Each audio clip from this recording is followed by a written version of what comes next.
Welcome back to RPG Limit Break 2024. My name is Hebbingson. Chat, I hear y'all like a little game called, what is it, Final Fantasy V? Pixel Remaster? We are ready for that run, so without further ado, I am going to go ahead and throw it away. Take it away. All right. Hello, everybody. My name is Zic, and I am joined here by the Sid, who I pulled out of the hallway earlier. Yeah, he just was like, hey, who knows the least about Final Fantasy? I was like, me. Come on up. Yep, that's exactly how it happened. It's lore accurate. All right. So we have lots of cutscene to go through. So we'll go ahead and get started, and then we can talk about whatever. So we will get us started here in 3, 2, 1, go. There we go. Now hurry up and wait. Let's get to it. All right, now I'll put this down. What are we doing with, like 4 minutes here? About 4 minutes and 18 seconds of cutscene. Lots of lore. That's like a Final Fantasy 16 start there. Even the tablet's going to sleep. My tablet's like, nah, I'm out of here. But also, while we're kind of going through this, so just kind of, I think we're on the same page. We'll throw it out there that after this cutscene, we'll be renaming Barts. So, thank you all for donating for all our lovely Bart's names, and we'll see what we get when we get out of this cutscene. Yeah, it'll be your last minute to snipe, but last 4 minutes to snipe. I'm just saying Chadley's a pretty good name. Hey, man, he's a great character. I like the little guy. So we will get our lore here about the something's wrong with the crystals, and our good lad King Tycoon wants to go check it out. Yeah, the first time I played this, when it came up to that first text box, I was like, why is it not advancing? Nope. I don't Oh, it's automatic. Yep. So yeah, we are playing Final Fantasy V. This is the Pixel Remaster version of the game. So the Pixel Remaster version brings with us a lot of nice quality of life features we're going to be going through. Things like auto battle, which will make fights just kind of take some of the TDM around menuing out of the way. Things like auto saves, which make things a little safer here and there. And other sorts of little things like full 8-directional movement and default run speed and little tiny things like that. Some of the other cooler things, because this is the PC version of the game. The PC version of the game recently got just kind of an update patch, which was basically they made the PC versions, then they made the console versions, and they put all sorts of cool stuff into that. And now they finally put all that cool stuff back into the PC version. It definitely was not an attempt to get you to buy it again. Because they're like, oh, well, you get some AP boost, some EXP boost, and double speed? Yeah, let's do it. Please don't call me out on how many times I own these games. I'm just as guilty, so both of us are just, here you go, Square, it's fine. You know what, take the whole wallet, it's fine. I got the PC version, then they had the physical release, and I got one of the Switch versions of the physical release. Then we found that the PS5 releases were like really fast for speedrunning, so then I bought it again on PS5. I was like, I gotta stop doing this. Yeah. But yeah, so little things that they brought over from the console release. We're using what they call the classic font, which is a new font they added because everybody hated the original font. And like the default run speed was something that was console exclusive. So it's kind of nice to have some of those things finally ported over to PC. Yeah. Some of the other things is like EXP boost and APB the boosters. And we won't be using the boosters, but those are things that are in the versions now, which is nice. Yeah, because I get the feeling that's something like what people think immediately, like, oh, you just use the boosters, that's why it's so fast. Nah. Yeah. We get base level EXP AP here. Is this fast? It's pretty quick. I mean, I think I might be allowed to play now if it was 16. I think we're getting close. I actually don't know. Can you booster through the cutscenes? Nah, 16, you just got to sit there and watch it. That very first cutscene, you got to wait until it pans out of Clive's eyes to like, okay, skip cutscene. Oh, that's right, I got to hold triangle too. Wait a minute. Go to old Boko. Barts and Boko. Oh, no. You mispronounced Butts. Butts. That might not be his name. We don't know his name, actually. I know the story. It's definitely Butts. I have a very close friend that has told me it is indeed Butts that has an uncle that works at Nintendo. No, they had to censor it. That's why it was changed. That makes sense. All right, and now that we have made it through our cutscenes, let's begin by doing some config menuing. Yeah, you got to get it set up. Yep. The good old, by the way, if you weren't born in the decade that this came out, well, we'll tell you how to play a game. There we go. Oh, diagonal movement threw me off. Oh, it's so good. Oh, it's almost like we're in a three-dimensional plane.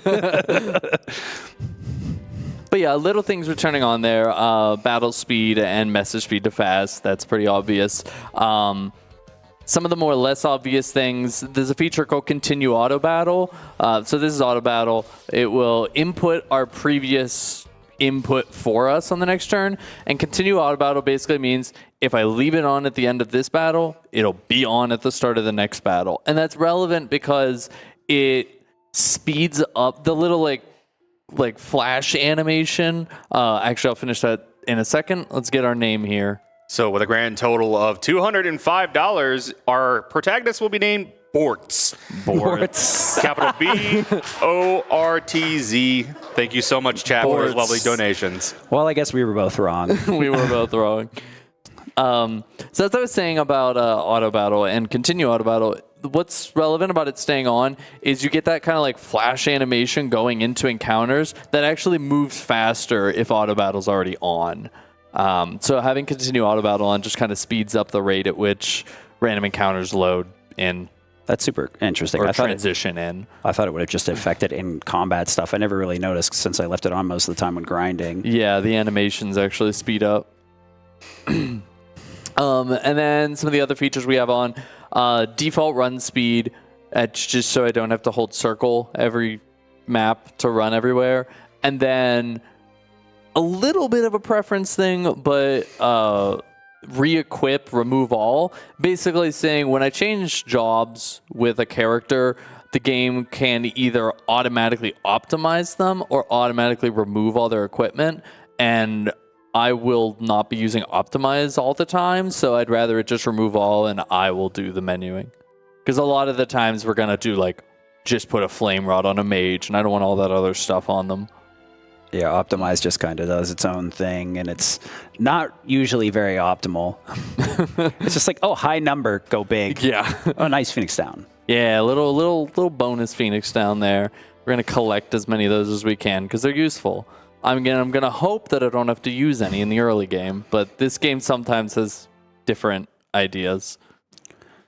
Yeah, that's the good old marathon luck. Let's see how little of that we actually get. Yeah, money is definitely a concern throughout the entire run, mainly because the end game, we are going to be throwing money at all of our problems. So the less I have to spend on Phoenix Downs later, the better. So I'd like to hold on to them because they're like 1,000 gil each. Yeah, that adds up pretty quick, right? Yeah.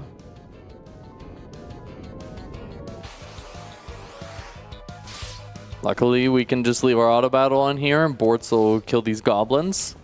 Sword go burr. Easy peasy. Easy fights. One of the few levels we're going to be getting early game. And one of the only times that auto battle is just going to feel like press square to win. Yeah. Because that is definitely a thing. Like, you hear auto battle, you think, oh, it's going to push the button and it's going to play the game for you. And it's definitely a lot more nuanced. I mean, that's how I thought of it when it first, like, when I heard about it. I was like, oh, it's just going to play the game for me? That's kind of lame. I was like, a speedrun's probably boring. And then I was like, it's actually kind of cool.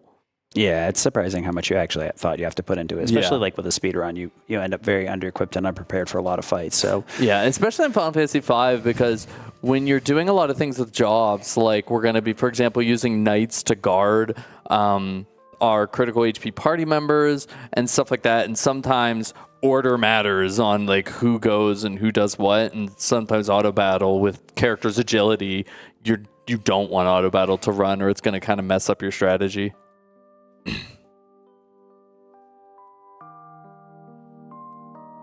All right.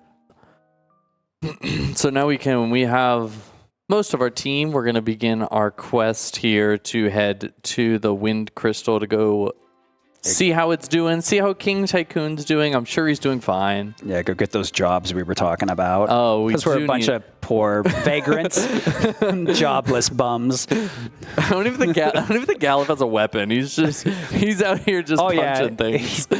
He is the berserker of the group, whether he wants to be or not. Gallup go punch. He's out here doing his best guy impression. Meanwhile, it's too dangerous for Boko, so we're gonna tell Boko to stay here, and he's gonna take that very literally. Very literally.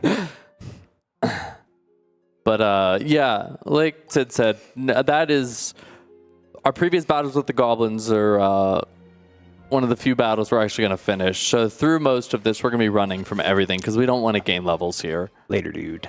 Yeah. We do not. Levels, especially in the early game here, levels are extremely important. We want to be watching our levels for the first couple bosses for a strategy that will be coming up later.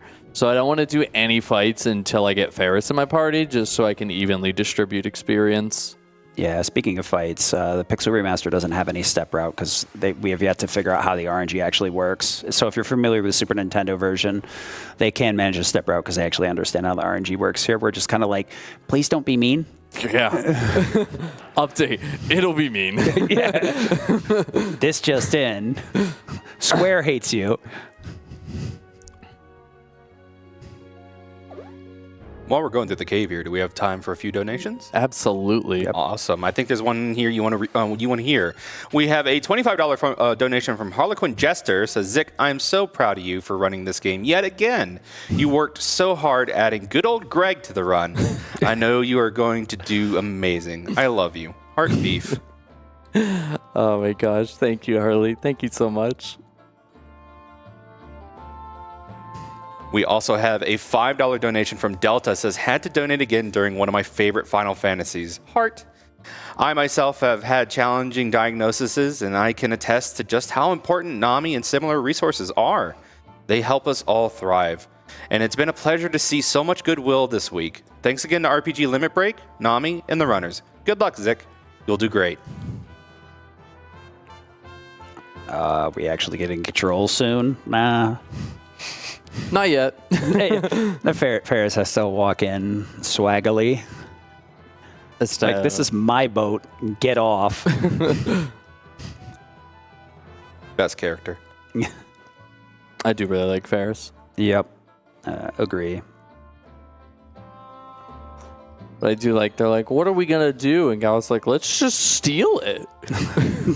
I mean, it makes the most sense. It's unoccupied. They're on the land. They're obviously landlubbers, so this couldn't be their ship.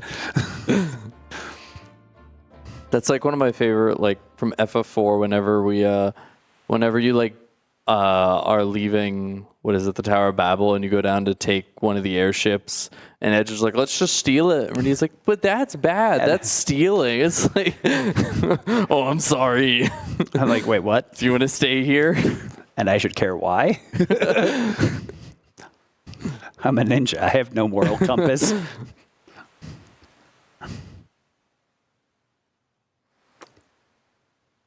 But yeah, the run picks up really once we get to the Wind Shrine. Then we can really, like Sid said, once we get jobs, then things start to really pick up.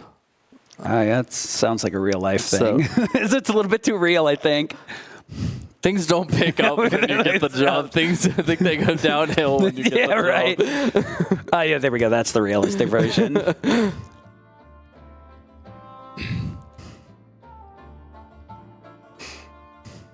All right, let's try and not lose the whole, like, 1 second to the guy driving us to the Wind Shrine. Oh. It's like, do you want me to go straight for you?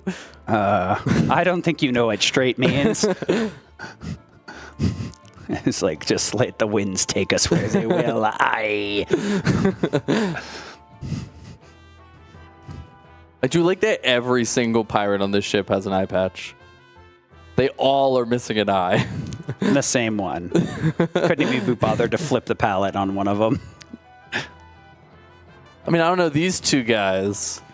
Yeah, I think in that one. But if they turn facing, they'll be the same the eye patch will go to the other eye all of a sudden. What's on the left now, it's on the right. Like, how'd you do that? What are you talking about?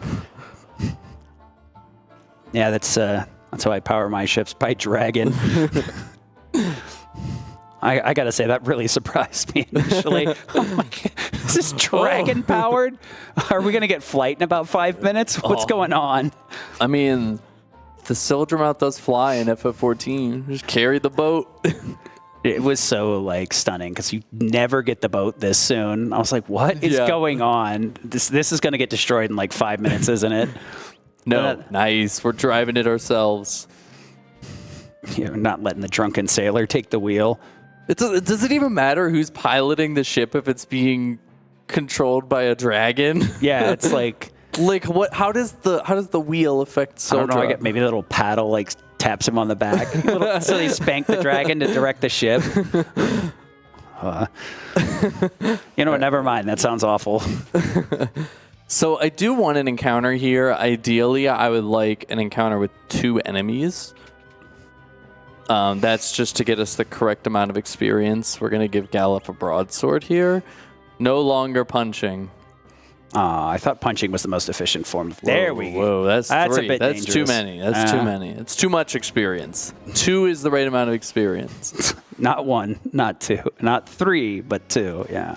Hang on, wait. I don't. What do I do? We gotta look up the notes here. Hold on a second.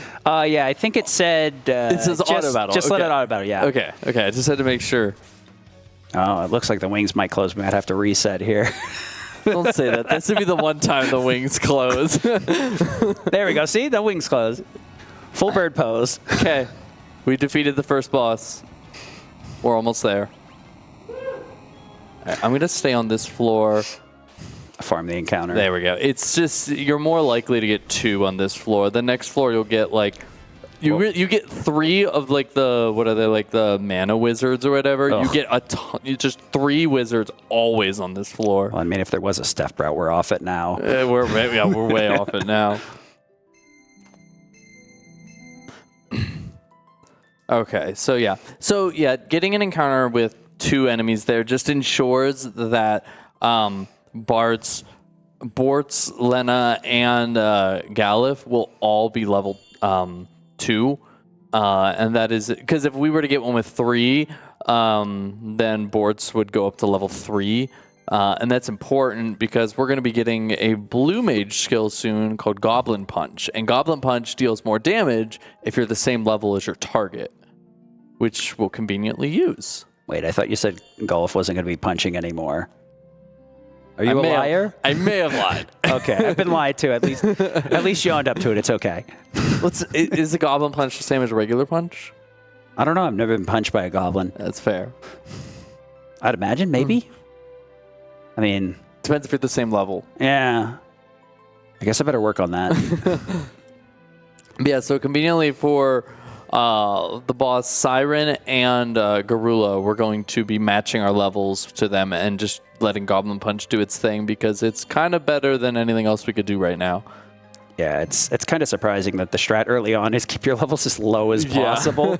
It's so counterintuitive. It's like, yeah, I literally don't want to level. I do not want to level.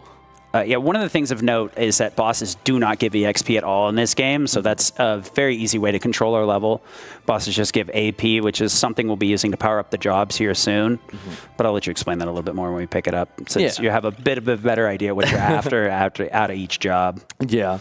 But yeah, the separation of experience to ability points it's kind of what makes Final Fantasy V and the speedrun very unique, and that you don't need to level for the sake of leveling. You're more leveling for the sake of getting ability points to get your mastering abilities on these jobs. Because once you have mastered an ability, you can take it into another job. So that will allow us to take things like Mix from a chemist and use it while we're a samurai and other cool things like that. Yeah, like a neat vanilla or just a casual thing that you would do if you master a class. That class's stats will carry over to the freelancer. So the more you master, the higher your stats go because it'll only take the highest stat from the applicable class. So you can end up with some very strong characters with freelancers. Although here we really don't have enough AP to get away with that kind of nonsense. But now we have a thief in our party, which gives us the passive ability of moving 2 times fast. So we are zooming now. It go too fast. It's like the speed. It's actually uncontrollable sometimes. Yeah, this is part of the reason why some people won't really touch this because it's rough. Don't do the tutorial. I did this run for a really, really long-a-thon back in whatever December, and I watched the tutorial, and I was like, oh, God. Oh, well, the tutorial, shame, yeah. Just hitting that button too hard, like, get me out of here. Oh, no, wait, no. Oh, well, I guess we're watching this, guys. I have watched the Blitzball tutorial in an FF10 run before. It's way too long. I know, you're like, maybe I can avoid resetting, and then you look at the timer, and you're like, +4 on your split, and you're like, this ain't it. Those Blitzball tutorials are so bad. We going back. They give you like a half hour of Blitzball tutorials, and they're like, all right, you're actually not going to play for a while, but I hope you remember this. You'll play one game, and then you'll come back to this in like 20 hours of normal play time. Yeah, like 10's a lot more reasonable nowadays with the cutscene remover, so yeah, definitely. It's a pretty good run to get into. It's no longer like 10 hours. It's like down to 3 or something, I think. 3, 4. It's much more reasonable. Monsters, wwho would have thought? Monsters, convenient. Oh, perfect. Look, it's a goblin. And he used Goblin Punch right away. I guess I'll have to ask Aloof how that felt. maybe we can have an after-run interview, I think. Back to speed. Yeah, so I switch boards there to being a blue mage temporarily, solely because Goblin Punch has to hit a blue mage specifically. It only has to hit one blue mage, and then all the blue mages will know the ability.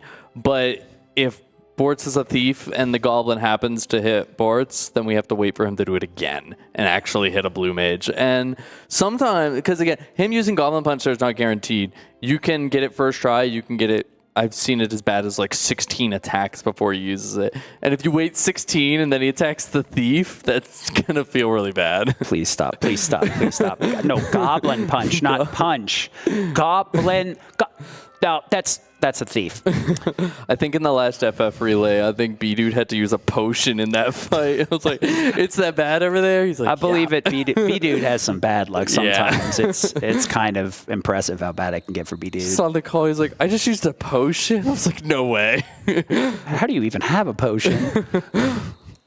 The other thing you'll notice is that we're kind of running around. There's a lot of hidden chests in this game.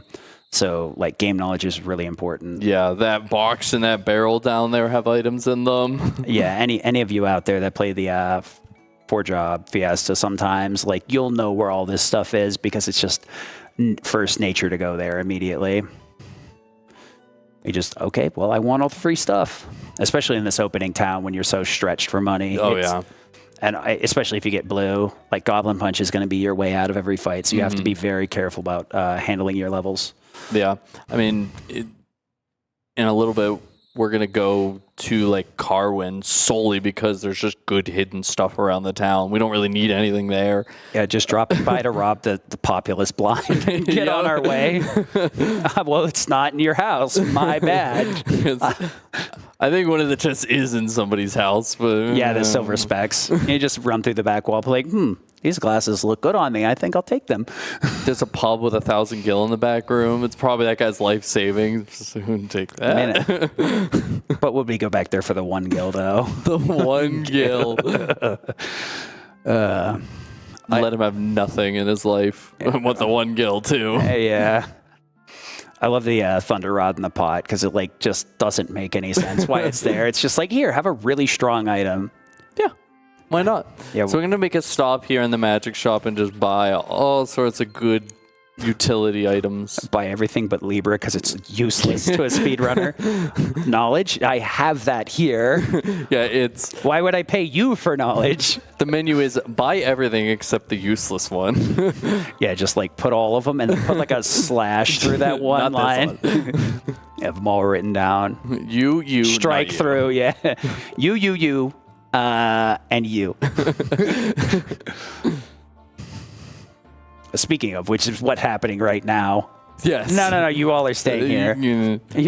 I'm taking the ship too. You're stranded here. Taking that one guy that showed up late. You know what? You've got some spunk. You can come with us. That's Dave. Dave. All right. We'll get on our ship. Have another cutscene.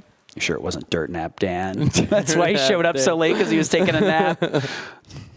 He was He was at the bar. Yeah. Having some grog, as they say. The bartender had to throw him out. That's why he showed up at that speed, because the bartender chucked him out the door. Oh, hey, boss. Got a few moments during this cutscene? Yeah. Sure. Chat is putting in work towards these incentives. Beautiful. Quick reminder to the chat, if you want to see us fight Greg every single time, we're at $313 out of $1,500. We have to meet that by the end of World 2, which is roughly, what, 3 hours, 3.5 hours in? Little less. 2.5? Yeah, a little under 3 hours, 2.5. So you have even less time than what I stated, chat. Get those donations Yeah, in. speedrun those donations. Come on. And we're at trust you $680 out of $1,500 for Fight Omega. Like I said, chat's really people putting in the like work. Omega. So we have a $100 donation from Zic3. It says, Final Fantasy V is one of my favorite games. I try to do the 4-job fiesta every year. Big ups to the runner. I'm looking forward to them breaking this game in half. Hey, that's me. With the 4-drop fiesta. Stealing somebody else's donation, that's not mine. Do you want to be the runner? Here you go. Yeah, you don't want to see how I'm going to drive through there. I think I might wreck the ship. How did you hit every single wall? They're like 5 pixels apart. So I'm going to let the 2 encounters go through. There they are. And then we'll do our menu. So our menu is basically just turning everybody into a black mage. We're going to optimize these ones. And then Borts can just exist. You can have a leather armor, sure.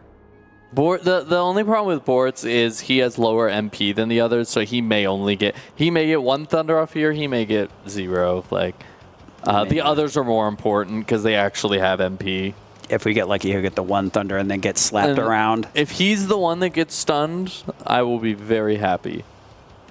That usually does not happen. I mean, The game is sentient and usually knows who to hit. Yeah, math says it's a 1 in 4, but it's a 1 in 1,000.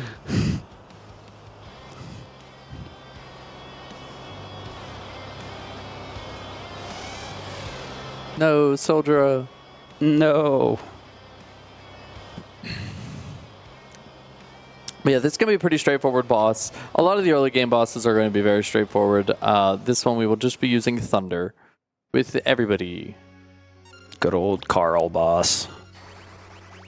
Thunder, Thunder, and Thunder. And you'll see the Bort's only has 7 MP here, so he can't even cast another Thunder. Oh, let's go! He's soaking up the damage without the night class. There we go. Go for it. Get that punch in. He learned from Nice. golf. He's like, this is how you punch, son. There you go. Perfect. There we go. That went pretty smooth. So, something I was doing there in the fight, and you'll see me do that for pretty much most bosses in this game, is a little piece of tech called run buffering. Are you familiar with run buffering? From Yeah, it changes with original? each and every game, but like sometimes you can run to buffer and stop the enemy's ATB. Right. 6, it's weight tricking by opening the menu. Yes. 4 still does that. They run buffer. Yeah. But yeah, we'll be basically whenever you try to run from a boss fight, you get that can't escape text at the top of the screen. While that text is up, the ATBs are not moving. And so if you do that when it's your turn, it's just stopping the boss from gaining ATB. It kind of just gives you that little extra time to get your inputs in, which on some bosses is very important. Yeah, basically it'll let your animation play out and the boss won't be able to gain ATB, so you're actively attacking while he's just kind of sitting there taking it. It's a really cool trick. It's just a nice way to like cheat yourself a turn or two where you're not supposed to, or you usually can't. It makes tight fights a lot more reasonable, and it makes reasonable fights pretty friggin' easy. Yeah. One of the more important ones for run buffering coming up is Magissa, because we're going to be poisoned for that fight and low HP, and we need to get our attack off instantly. Yeah. Or those poison ticks will get us, so you want to run buffer to freeze time while you throw your, we're going to throw a frost rod at her. Yeah, my FFJ experience tells me that is do not mess around fight. You want to get through that one as quickly as possible. Time for a few more donations? Sure. Go for it. They've been pouring in since we've kind of put the spurs to chat here. We got a $10 donation from Mr. Sporting Chap with no no comment, but thank you so much for the donation. We got a $50 donation from Exoden. I'm sorry if I butchered that. No comment, but thank you so much for the support. All this money goes to NAMI, so it's always going towards a great cause. We got a $75 donation from K Watka. No comment as well. And then the dad in me cannot not read this donation. $2 donation from Anonymous Dad. Final Fantasy V Speedrun FAQ excerpt. Question: when do we get to hear the cool Gilgamesh music? Answer: we'll cross that bridge when we get to it. Oh, that's all right. I'll give it a snicker. It's a little funny. Yeah, good old accident. I've heard his name tossed around a bit and seen him do a couple of Final Fantasy IV runs. Yeah, that's what happens with turbo run speed. You just kind of go wherever the slip and slide sends you. So they're like, oh, I'm going to get in this. Oh, it's like modern games trying to get on like ladders and elevators and stuff. And you're just like, could you please let me up? And it's no, not happening.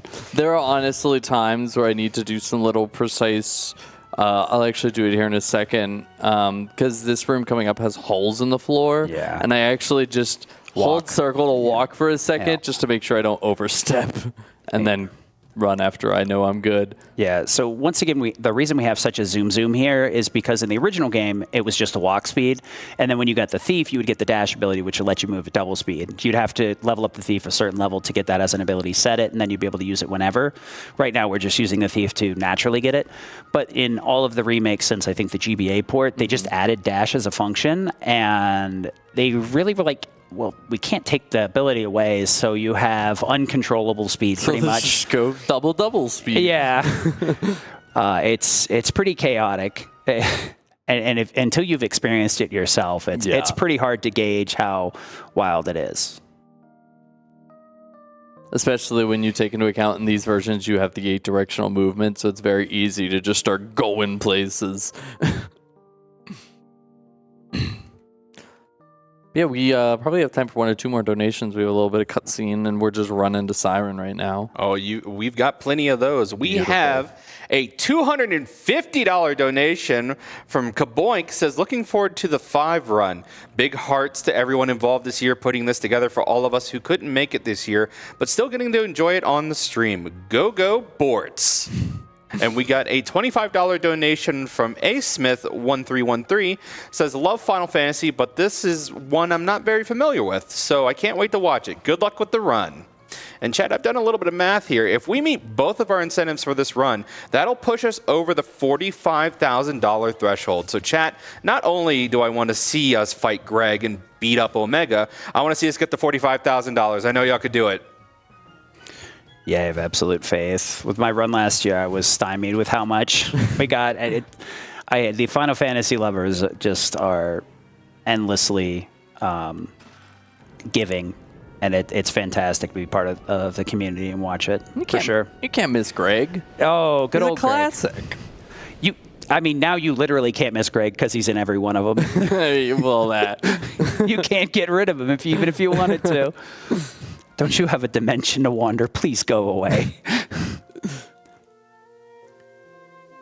All right, so here's our Siren fight, and this is where you're going to see our blue mage finally come to good use with the goblin punches. Yeah, we're going to go again with a goblin taijutsu here. Yeah, it's just like, you know, you saw in our first fight with like Wing Raptor, we were attacking for 16s and 30s, and Goblin Punch is going to do about 240 damage a hit. It's just not comparable. The one funny part is if anybody doesn't really remember the story, the whole reason they're getting allured here is they're being shown their memories, and Golf just can't remember because he has amnesia. Yeah. I don't know who you are. He's like, granddaughter? I don't know. So he ends up waking everybody up just because he can't remember who he is. Give him the old slap. The story is saved by an old man that can't remember. Wait a minute. I thought we left Tella in 4. Can he learn exit, please? So the only thing, really, this fight's pretty straightforward. We really aren't worried about Choo-Choo. The only thing that would really, like, I really don't want Siren to use haste, because then Siren might get more turns off, and I'd rather not anybody die here. But usually nothing's going to go wrong here. Siren doesn't really get too many turns off, especially if you run buffer your turns. Oh, yeah. Actually, Ferris joins at like level 3, right? Yes. Yeah, so that's why Ferris is our thief of choice here. Yeah. So since Siren's level 2 here, the Goblin Punch will actually do damage. So Ferris has no chance of being able to use Goblin Punch at all. So we just leave her as the thief to get the boost and then just let her defend so we don't waste animations because the damage would be negligible. Yeah, so somebody needs to take the role of letting us zoom. Yeah, it's a nice thing that works out. Plus it makes Ferris a little bit more tanky too. Aha, joke's on you. Silence doesn't stop a blue mage. Yeah, I guess they're monster spells, so they figured this isn't magic, but they called it a blue mage anyway. Right. They're a mage that doesn't use magic. Do you guys understand what the silence status is supposed to do? You're the ones that programmed it. Okay, so now we're going to switch everybody up. We're going to make some black mages here. They don't really... This is where, like I said, we don't really want optimize here, because none of them really need equipment here.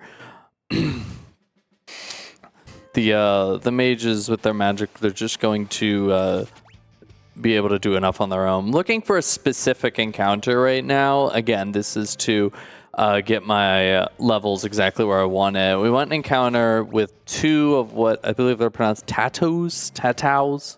I don't know how you pronounce them, but I want 2 of them. They're going to be very dead when we find them. Yes, they are weak to blizzard, so that's why we have a bunch of black mages.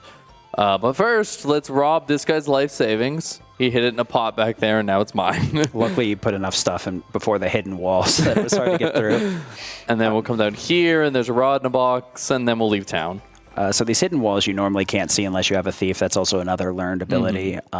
Find passages. Throughout the game, like you can learn an ability every time you level up a class, and you have a secondary slot that you can assign them to. That's what the empty slot is right now. We'll be using that more a lot later once we actually have some learned abilities, rather than just basically, well, we got what we got. Yeah. I'm going to give it one more chance. There is a backup encounter we can take. All right, we'll take the backup encounter. Rough.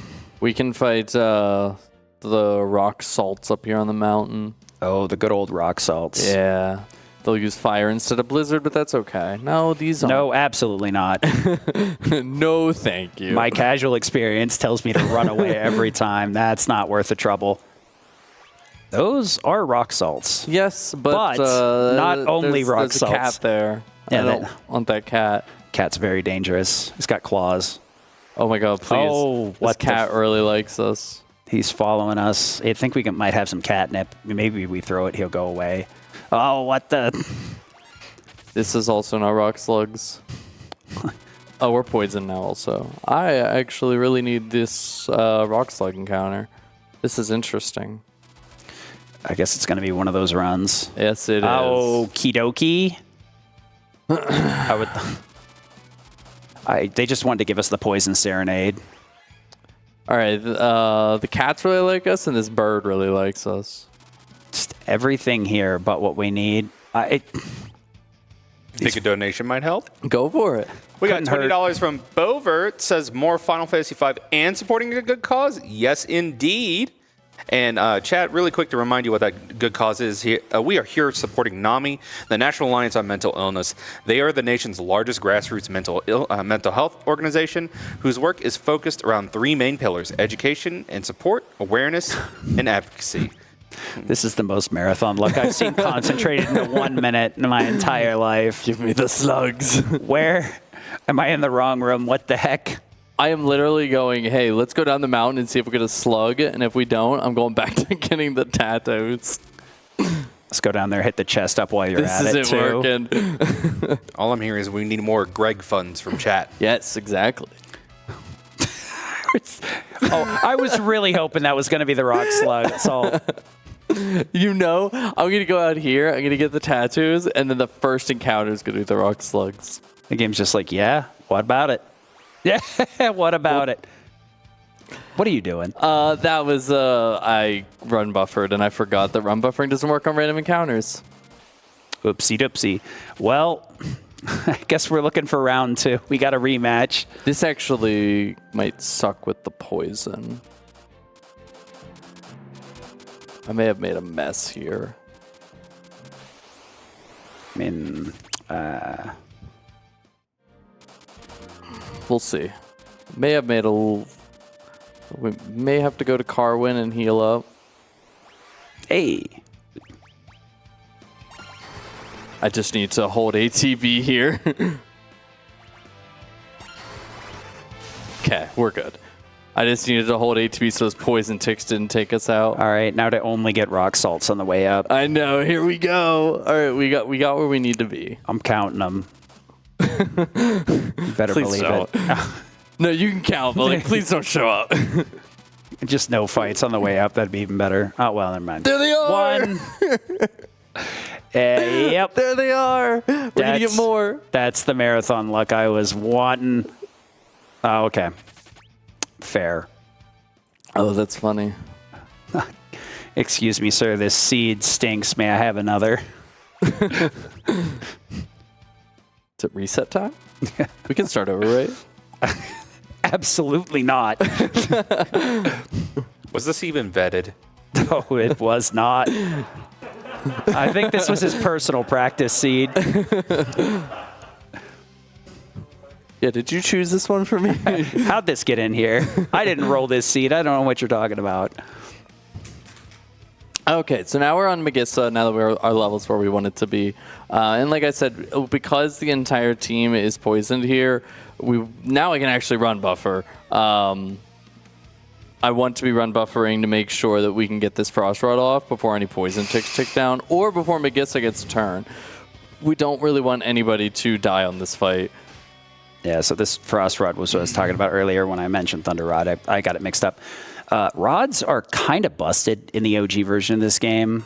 I'm not sure if they've been toned down in this, but if you throw them, you can actually get a tier 2, I think, spell that actually passes through magic defense and rolls the highest damage value. It hits like a truck. It's a lot. They're 750 for a reason. They cost a lot of money.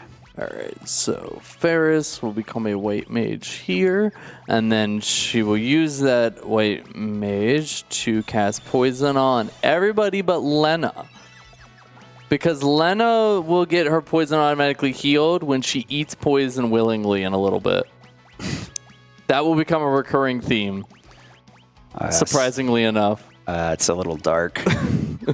These characters don't take care of themselves. That's not okay. And then Bart's will be a thief, and we'll put the black magic ability on, just because even having the ability on will buff your ability of spells, which can also impact things like throwing rods. Yeah. There will be little things that, like, even though throwing rods on their own is great, like a flame rod, if you're holding a flame rod while you throw a flame rod, you do even more damage because flame rod boosts fire damage. And then if you're a black mage or you have the ability Black Magic 1 on, you do even more damage. So there's ways to kind of buff that damage. You know, I never knew that because I always thought you had to equip it to use it. I was like, well, I must have to have a mage to throw it. Makes yeah, you can equip one and then throw a different one and get boosted damage. So yeah, because Lena eats the poison here to help the dragon take the medicine, and then the dragon heals Lena, we don't have to actually use the MP to heal her of her poison because it gets healed in this cutscene no matter what. So I guess the implication of dragon spit cures poison? I wish he would cure all the others. Yeah. You just come into this cutscene and everybody's like poisoned and dying. He's like, only Lena. As long as it's not like Final Fantasy IV poison. Thankfully it wasn't, or else I'd have been like, no, we're going to have to like reset here. I'm going to get a migraine. Yeah, so it may look like we're taking a little bit weird path here, but the kind of gimmick with the dragon is that it can fly everywhere as long as it can't fly over mountains. That's the way I should have phrased it, but it's kind of our limited flying vehicle. 5 is kind of weird in that it gives us a lot of vehicles rapidly, but they're all extremely gated, so they're nothing more than like progress items. Yeah. But it's still neat because a lot of the other games, it's much longer before you get items. Of course, that guy, stop. Of course, that guy walked back into that corner. It's like, please don't. There's an item back there I want. It's like the Kaipo lady in the item shop. Please, no. Every time I stop in there, I wait, and I'm like, no, you're going back or right. You're not going straight. No way. But yeah, we just stopped down in that storehouse because there's some gil down there, and there's a phoenix down. Both of those are very valuable. And while I said money is important because we're throwing it in the late game, it's also important here in the early game because we are going to be buying a bunch of those frost and flame rods to use on bosses, and those are expensive. So we need to stock up some money. Yeah, and we only have access to them for a very narrow amount of time. Yes. So we need to make sure we get them as many and the ones that we need before access is cut off. It's one of the things like for a four-drop Fiesta, you have to stock up on those before you head into World 2 because you're not getting another bite at rods. Mm-hmm.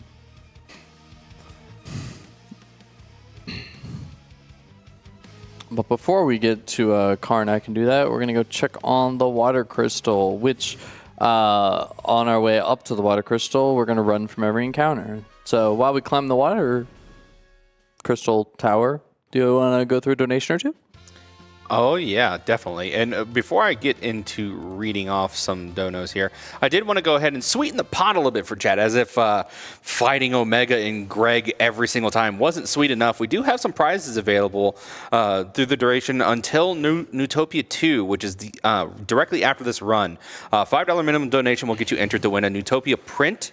Another $5 donation, or $5 will also get you entered to win a Bartz and Lena Perler. Bartz is a knight and Lena is a white mage in these Perlers. They look absolutely fantastic. $30 minimum donation will get you entered to win a graded full art Lena and Ferris TCG card set. And a minimum $25 donation will get you entered to win the Trails of Cold Steel 3 Thor's Academy Collector's Edition set. Remember, chat, also we have our big prizes.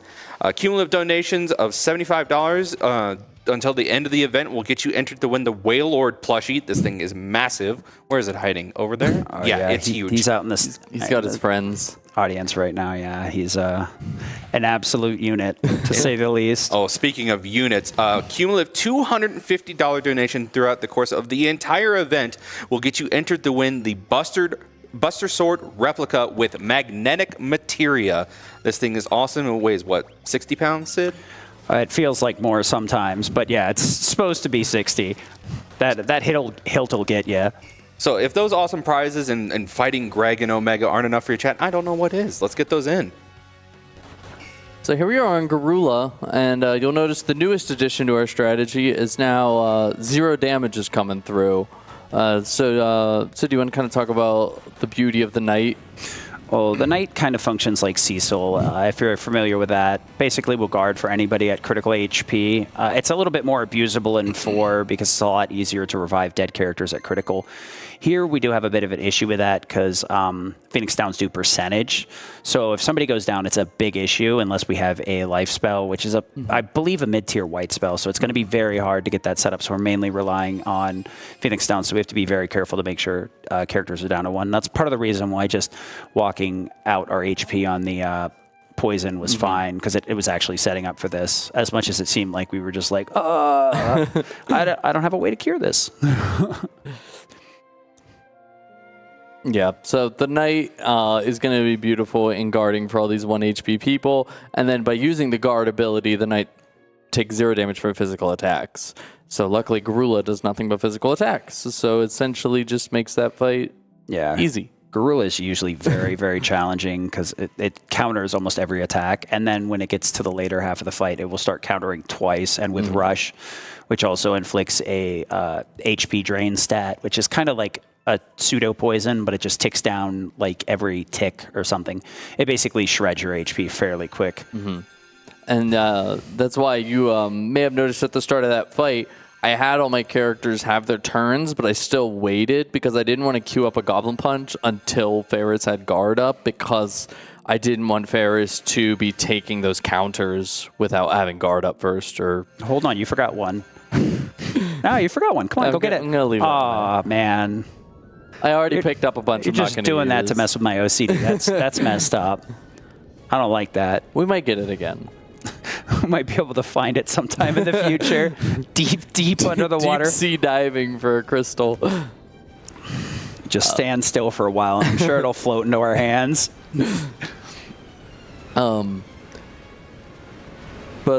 Yeah. Speaking of just segueing, because I have to do this segue. Speaking of those prizes, Ghoul, who donated the prizes, is a fellow Final Fantasy TCG player. I have to shout out the Final Fantasy TCG because we joked about it during the Persona run, but a lot of people don't know the game exists. And it's a really, really awesome game. And if you haven't seen those cards that he donated as prizes, you'll want to see that Lena and Ferris card. They are gorgeous. Yeah, I'm usually in charge of like setting up the interviews, so I interact with a lot of the prizes, and most of them are really good. He showed me some of the TCG cards, and it was actually staggering how good they look. Yeah. I was actually kind of sad that we didn't have those on site to show off. I was like, where are they? Yeah, They've got to be here somewhere. When I was over from here, I was like, where do you finish Persona? I was like, go, come here. Where's the cards? We need the cards. He forgot about They don't. This is also, I like to make the joke, Soldier has a card in the Final Fantasy TCG that was too powerful and it got banned. So rest in peace, Soldier. You died in the game. You died in the card game. Yeah, the TCGs do have some hard times balancing cards sometimes. They're like, yeah, this is balanced.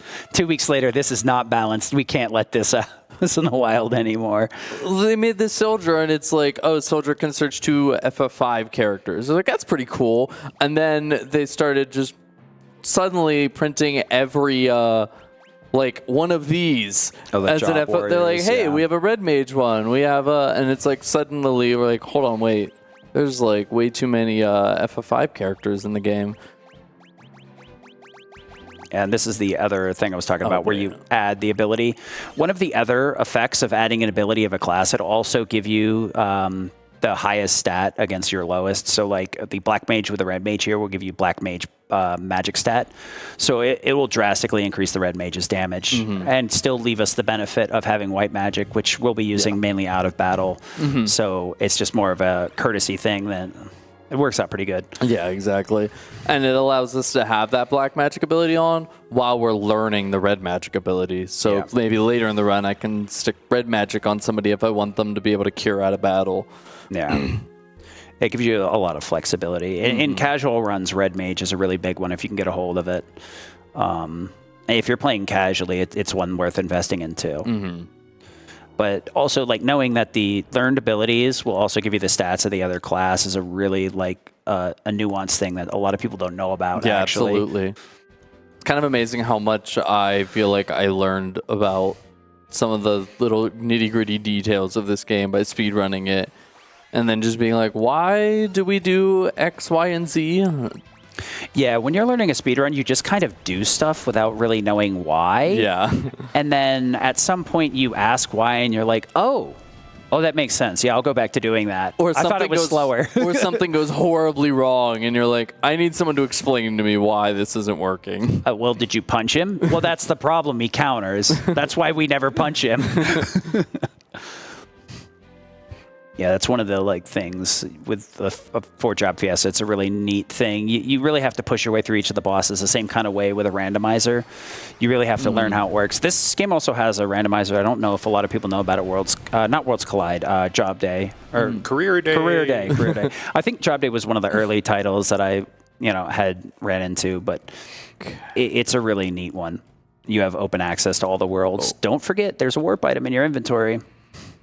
All right, so now we're going to do a little menu here. So the kind of gimmick here is that we can, once we exit this shop, we're going to get arrested. And everything in this shop is at an extreme discount. I want to try something here. I think I bought a second. Okay, so so everything's at an extremely discounted rate right now. We'll never get these rates again.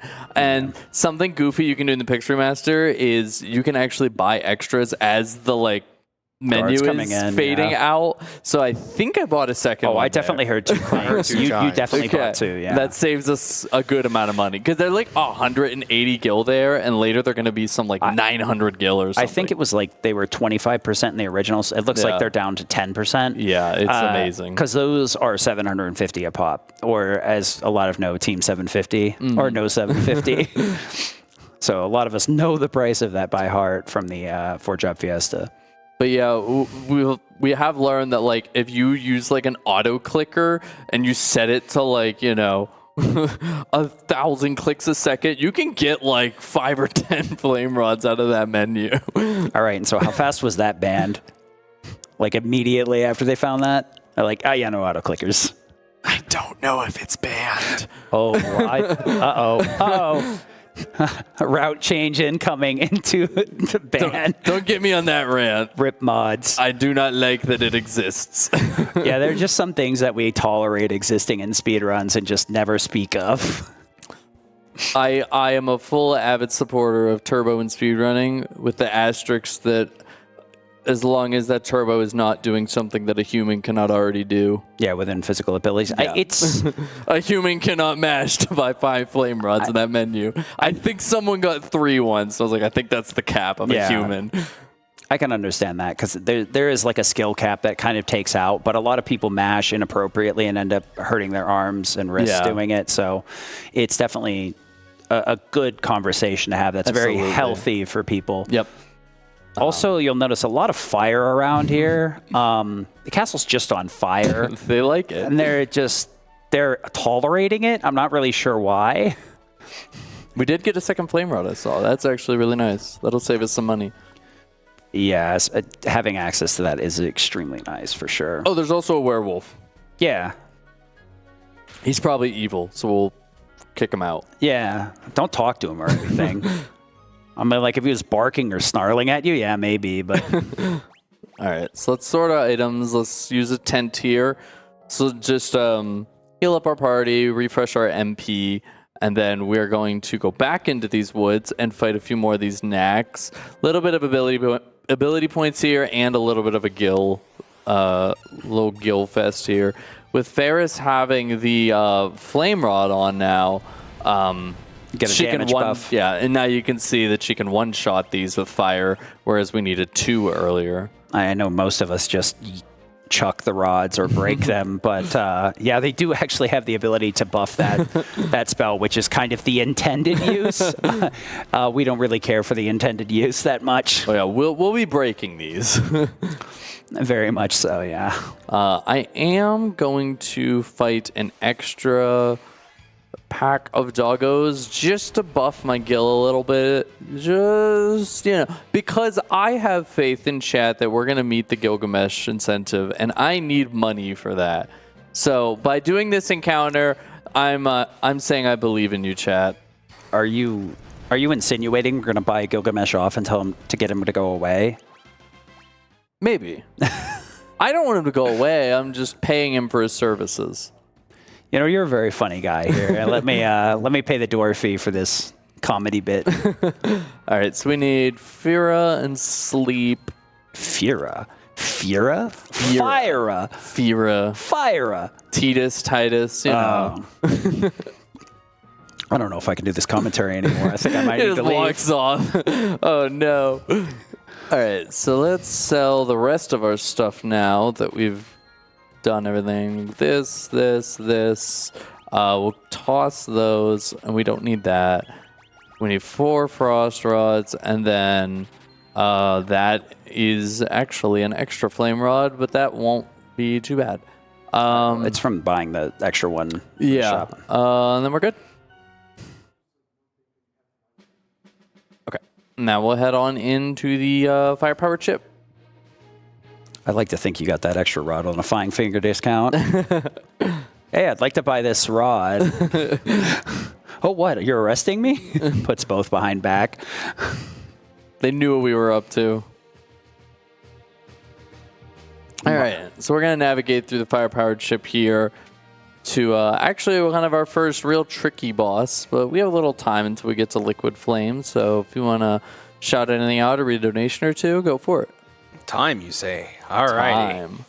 We have definitely been getting the love in from your community and putting those towards those incentives. Fight Gilgamesh is up to $513 out of $1,500, and Fight Omega is up to $755 out of $1,500. So chat, please remember to put your donations towards those amazing incentives.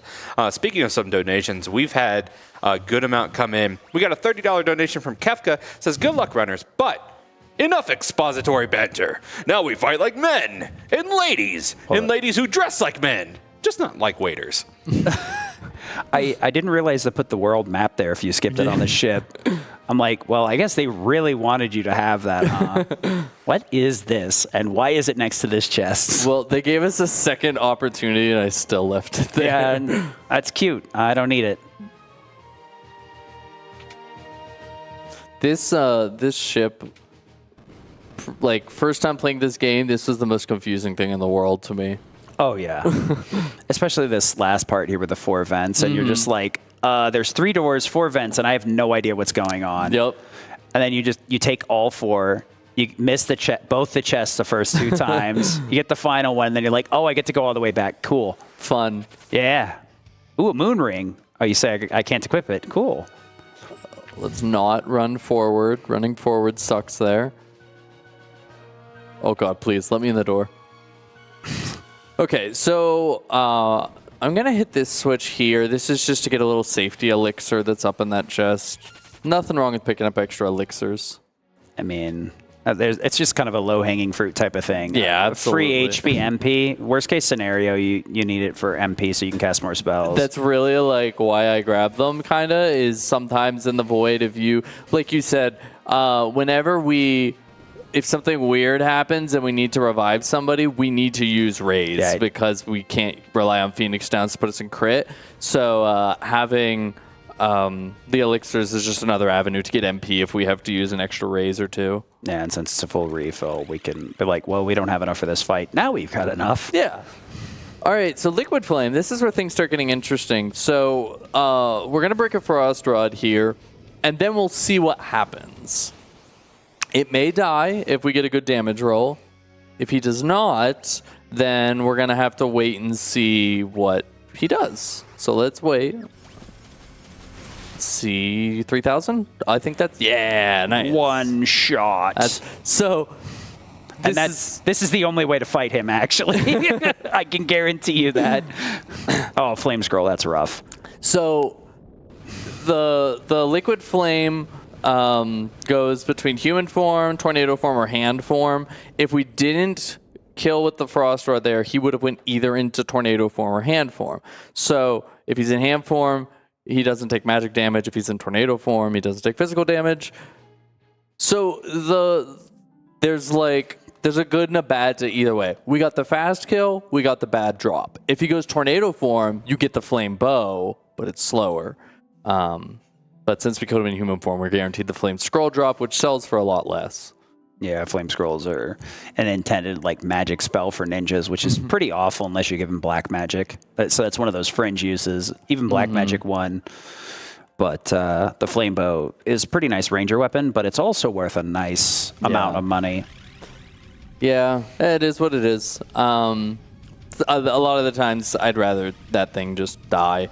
Because then, like I said, if it goes into hand phase, you have to switch to Bart's and poke it with a knife so it switches form again. And then it'll probably use a spell and kill somebody, and it starts getting out of control at that point. Yeah, I think that form drops a Flame Rod, which is nice, but also really hard to get. Yeah. It's actually kind of interesting because I didn't realize that the first few times through, I was like, oh, Flame Scroll. I know. I was always like, I keep getting this bad drop. And then I found out that, it's actually set. I was like, oh, that's why I keep getting the bad drop.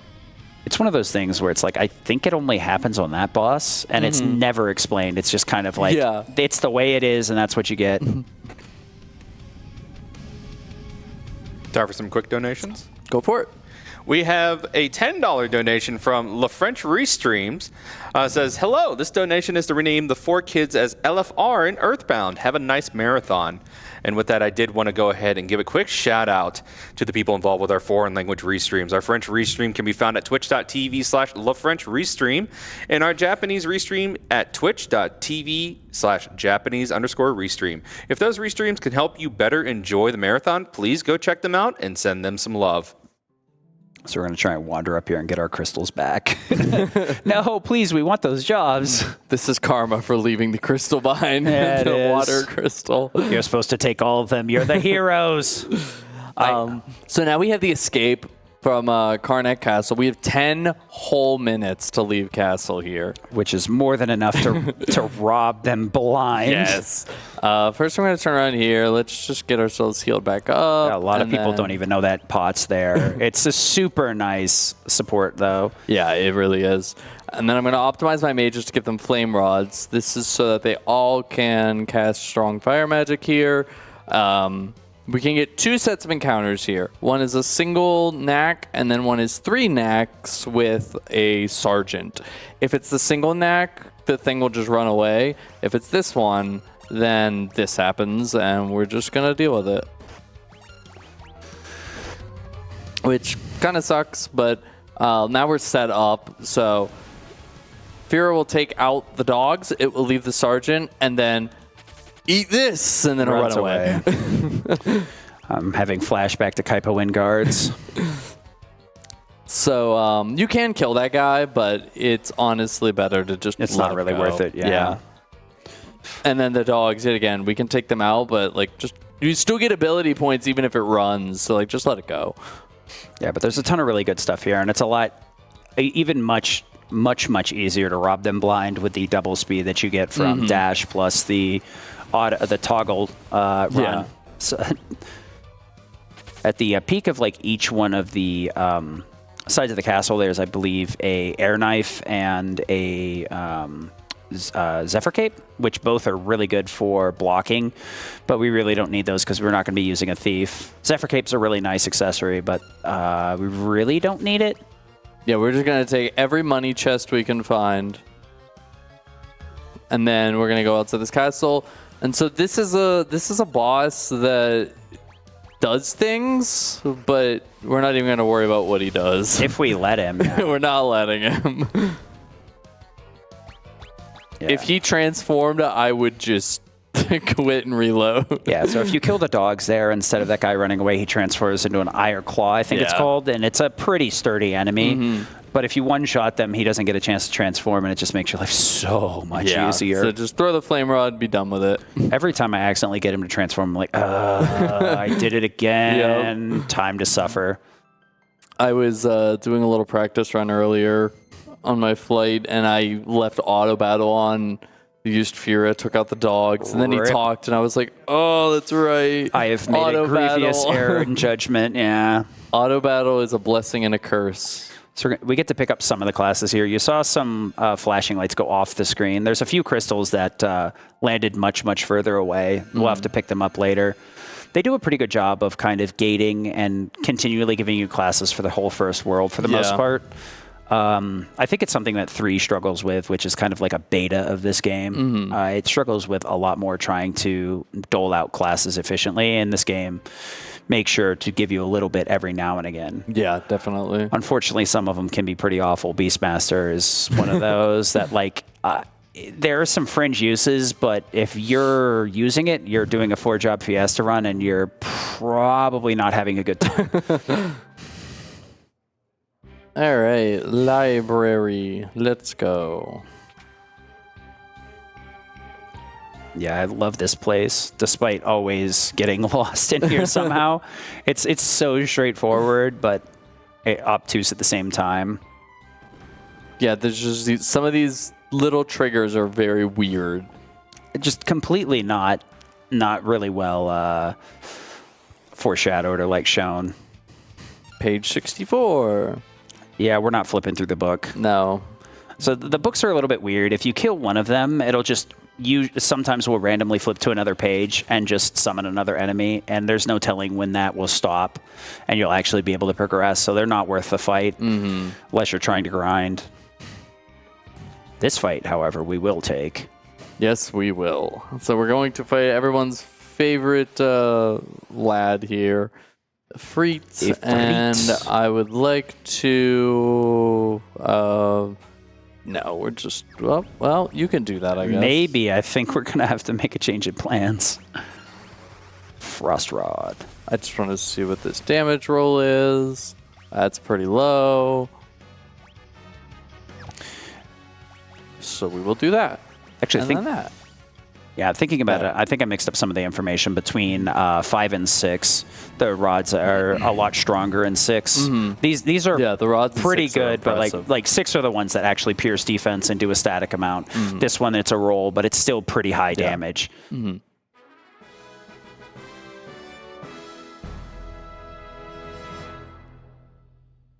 Yeah, so like both bosses, Ifrit and Byblos, the rod will be a damage roll. Now, Byblos, we will... I'm also going to detour here after this bookcase gets lit up. Told what's up. Yeah. Okay. No, thank you. If I detour here down to the left, there's a ninja gear. This will just be for selling because we like money. Perfect. It's good armor if you want to equip it, but it's also worth a decent chunk of change. Yeah. But yeah, so on Byblos, we're going to throw a flame rod, but again, it's a damage roll, so I'm going to lead with Fira and then throw the flame rod just to guarantee that it kills, but Ifrit, we don't want to do that because he will counter when we use, if I were to lead with Blizzard, because you saw he used Blaze. And so ideally, Blaze isn't going to kill you. I'm going to rather just throw the rod, see what happens. And Byblos, though, if you don't kill with the rod, he will kill somebody. Yeah. We're starting to get to the point where we're pretty under-leveled and we have to be on top of our game or else we can get got pretty good. Luckily, though, you may be noticing that we're not saving at all. One of the big differences between the SNES and the PC version, outside of this lack of step route, is you also have access to autosaves. So pretty much every time you walk inside a room, it autosaves. So as long as we don't set ourselves up in a situation where we are going to have a hard time with a boss fight, we basically have a backup for pretty much everything. And a lot of these boss fights are in dungeons, so you can just walk out and maybe grind a level, go pop a potion, do whatever you need to before you go back in. So by leading with a spell there, it guarantees that Flame Rod gets us where we need to go. And now Byblos is done. And now we're in big lore section, so feel free to take it away for a little bit. Lore. I will take you up on that. We got a $50 donation from Silly Dabbit. Says, love this game. Rip Sildra. Good luck, Zic. We got another $50 donation from Black Balloon. It says, I'm loving these runs, and I look forward to catching up on the VODs this weekend. Thanks for all the hard work for a great cause. And then we got a $100 donation from Valdercorn that just says Greg needs more screen time. And a quick update on that for you, chat. We are at $613 out of $1,500 by the end of World 2 needed to fight Gilgamesh. We are at $755 out of $1,500 by the end of the run needed to fight Omega. So we got another little pot there, another free heal. They really like giving those like healing pots out in the SNES games. If you didn't realize they were healing pots, you just kind of missed out for all the games and just made it harder on yourself. Ooh. What? That's why I took the healing pot, because that thing aqua breaths. We're in trouble. That's a really cool blue skill, but you have to survive it to learn it, and we are not going to be able to do that. All right, let's go see how Sid's doing. He might be lost in the sauce. I don't know about him, but I'm fine. I'm drinking water. Not my Sid. Not my Sid. That's my mid, but not my Sid.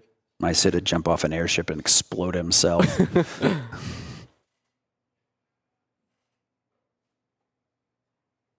honest. So this is where this is the event that will trigger Galif to get all his memories back. So if we find Siren again, we're cooked. Yeah. I hope we don't get a rematch anytime soon. We'll need mid to save us. I feel like mid has the personality that even Siren could be like, here's your grandpa. He'd be like, I don't care. Keep my grandpa. I don't need him anymore. I just want books and science. But yeah, speaking of us getting different modes of transportation, Sid and Mid are going to get us a boat, and we are going to promptly destroy the thing. Yeah, normally this is a segment where you the world really opens up and you actually have a reasonable amount of world access and you go to a couple of different places. But we're going to just go to the next story trigger, which promptly destroys it. Okay, good. Depending on how the ability points go there, especially, it depends on what you get for your Karnak escape encounters, and I took that extra encounters with the dogs. So Bortz has learned Scram here, so I'm going to throw that on because that Scram basically instant auto runs away from battles. And not only is that amazing, I love Scram so much, but it plays really well with auto battle because auto battle won't flee for you. So you'll notice I have to like start a battle, turn off auto battle, hold L1, R1, run, turn it back on. With Scram, since it's an ability, I can just let auto battle do its thing. Yeah, so it'll treat it as an action and go, yeah, okay, we'll do that. Yeah. And since the thief is fastest, they'll usually go first. Yeah, so once you set yourself up with defend on everybody and then Scram with your thief, you can just, random encounters, they pass you by, which is really nice. They become a nothing. Yeah.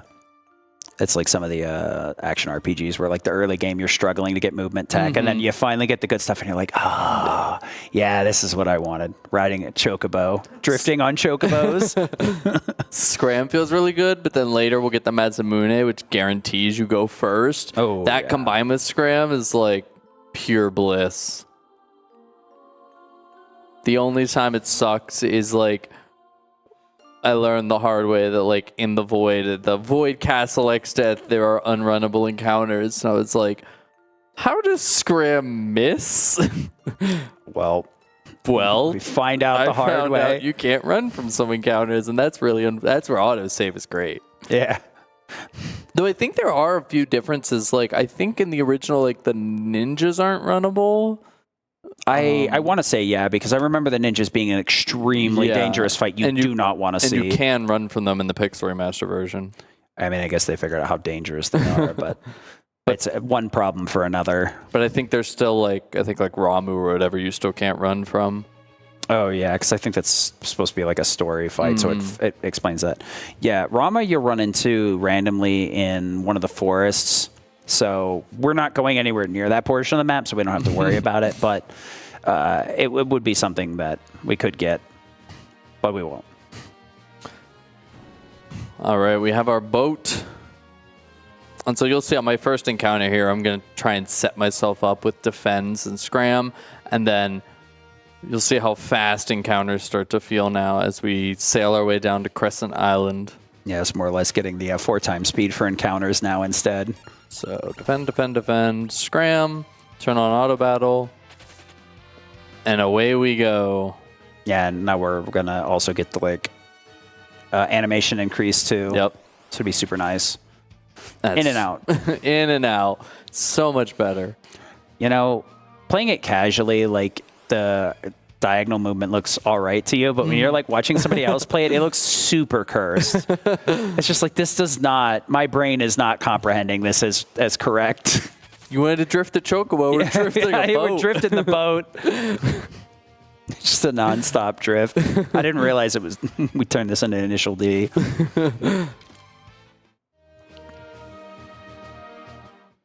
Yeah, this is our next story trigger, Crescent Island. So we'll park the boat, and there it goes. Yo, dog, it's an earthquake. What?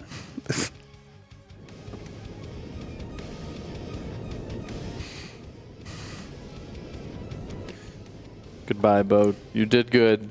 I think it's a little more than an earthquake. I know. I think that might be a tsunami. That's not an earthquake. Yeah. That is some water-related disaster. I'm not quite sure what to quantify it as, but that is dangerous. Two things in the water, not the land. So now, okay. We'll run away from this first. So now we need a new method of transportation, and here it is, the goodest boy. Except, this guy can fly, except he can't. So, yeah. So anybody used to the SNES one, you have to wrangle the chocobo here, but I think they decided that's just way too obnoxious and just had him stay there.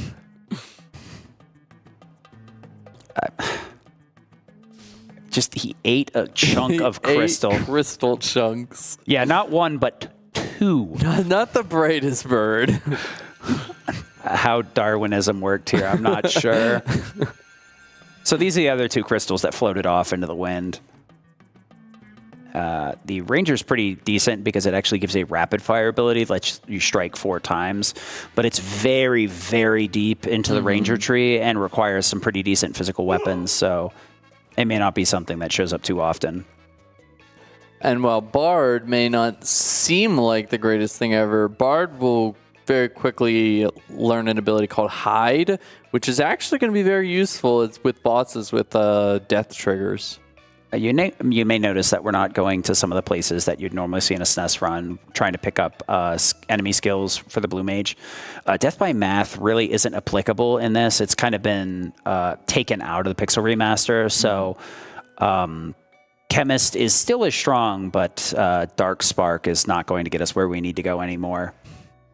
All right, so we need to sell a whole bunch of stuff. Goody, our flame scroll. Ooh, 2. And then we need to buy 6 of these. Yes. Yep. And then my notes say 4. It is not 4. It is 44. And then I think that's everything I need to sell. Yep, just that. Yeah.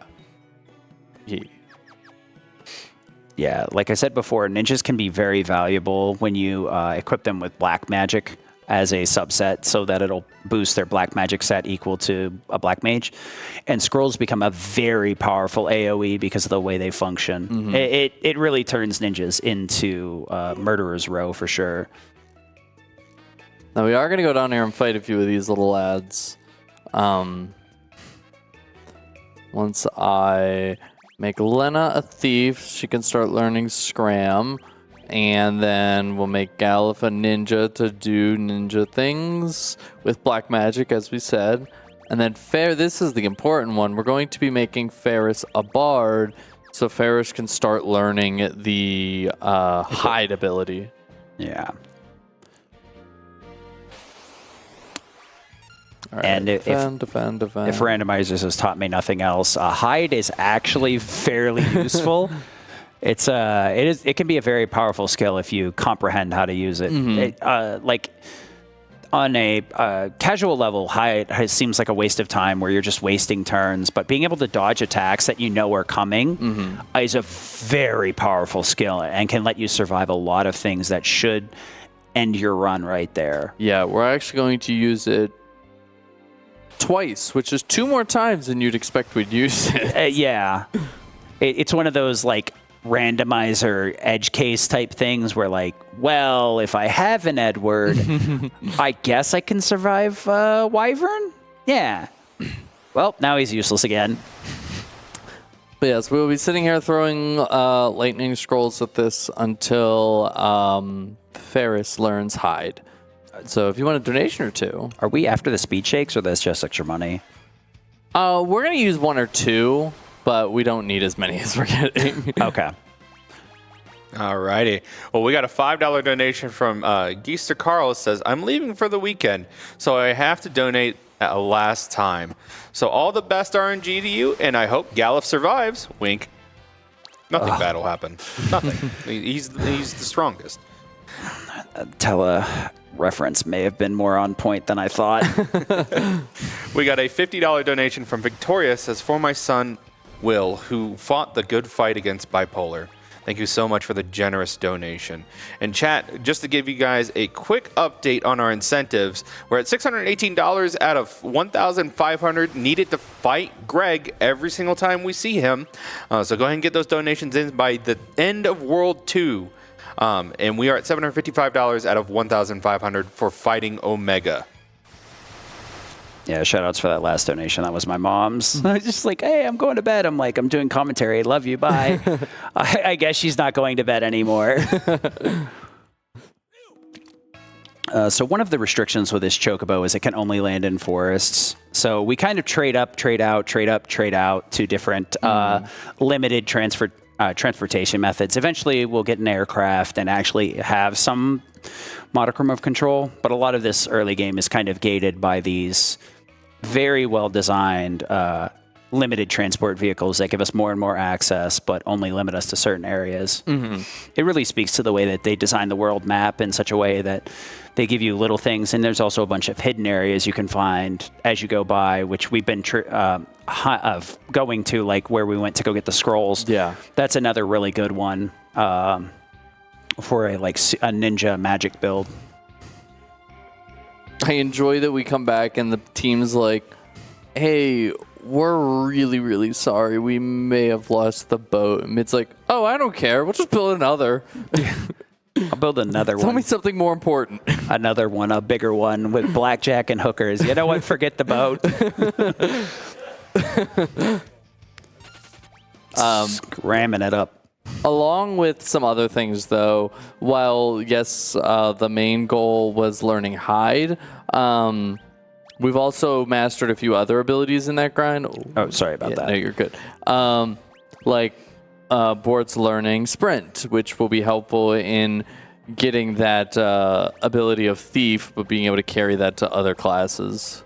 Yeah, that way we can get the Sprint without having to hold on to a Thief at all times. Yeah. And then we can just simply change it in the menu.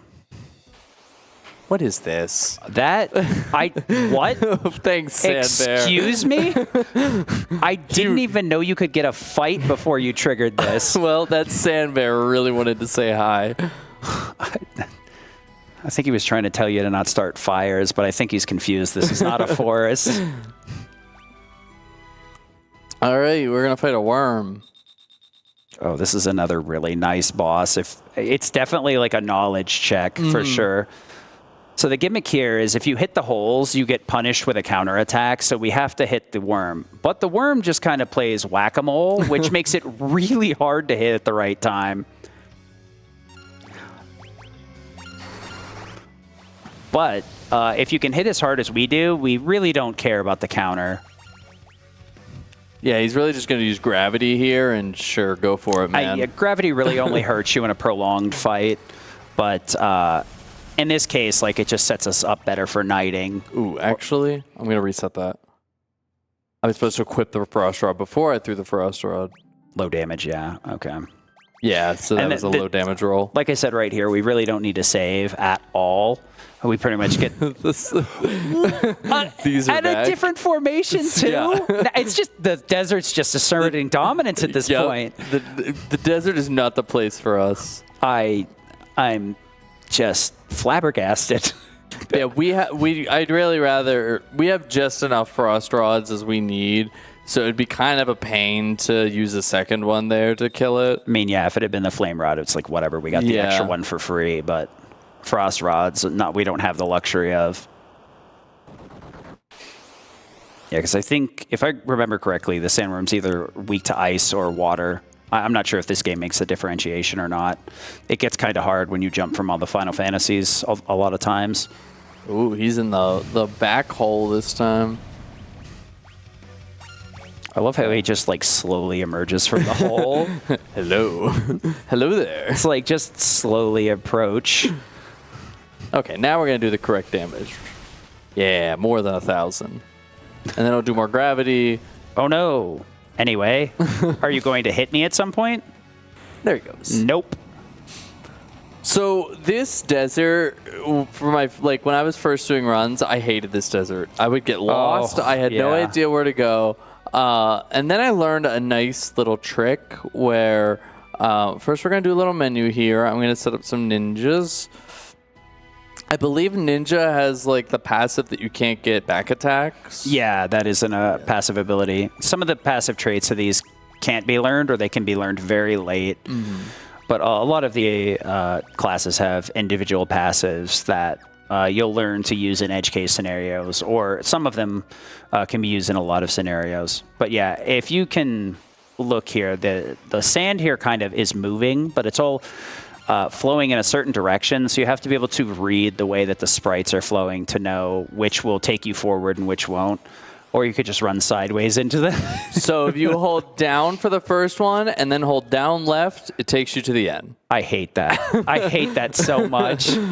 Every time I go through there, I'm like just doing it normally. I'm like, is that... I think that's the right direction. I would get lost so much, then I sat there one day. I was like, there has to be a way I can figure this out. And I was like, yeah, hold down left. I mean, that works perfectly with like ridiculous speed. Yeah, right. You're just going plaid. You're like, I don't know where I'm going anymore. I don't need to know. Just hold down left. I don't know where we're going, but we're going there fast.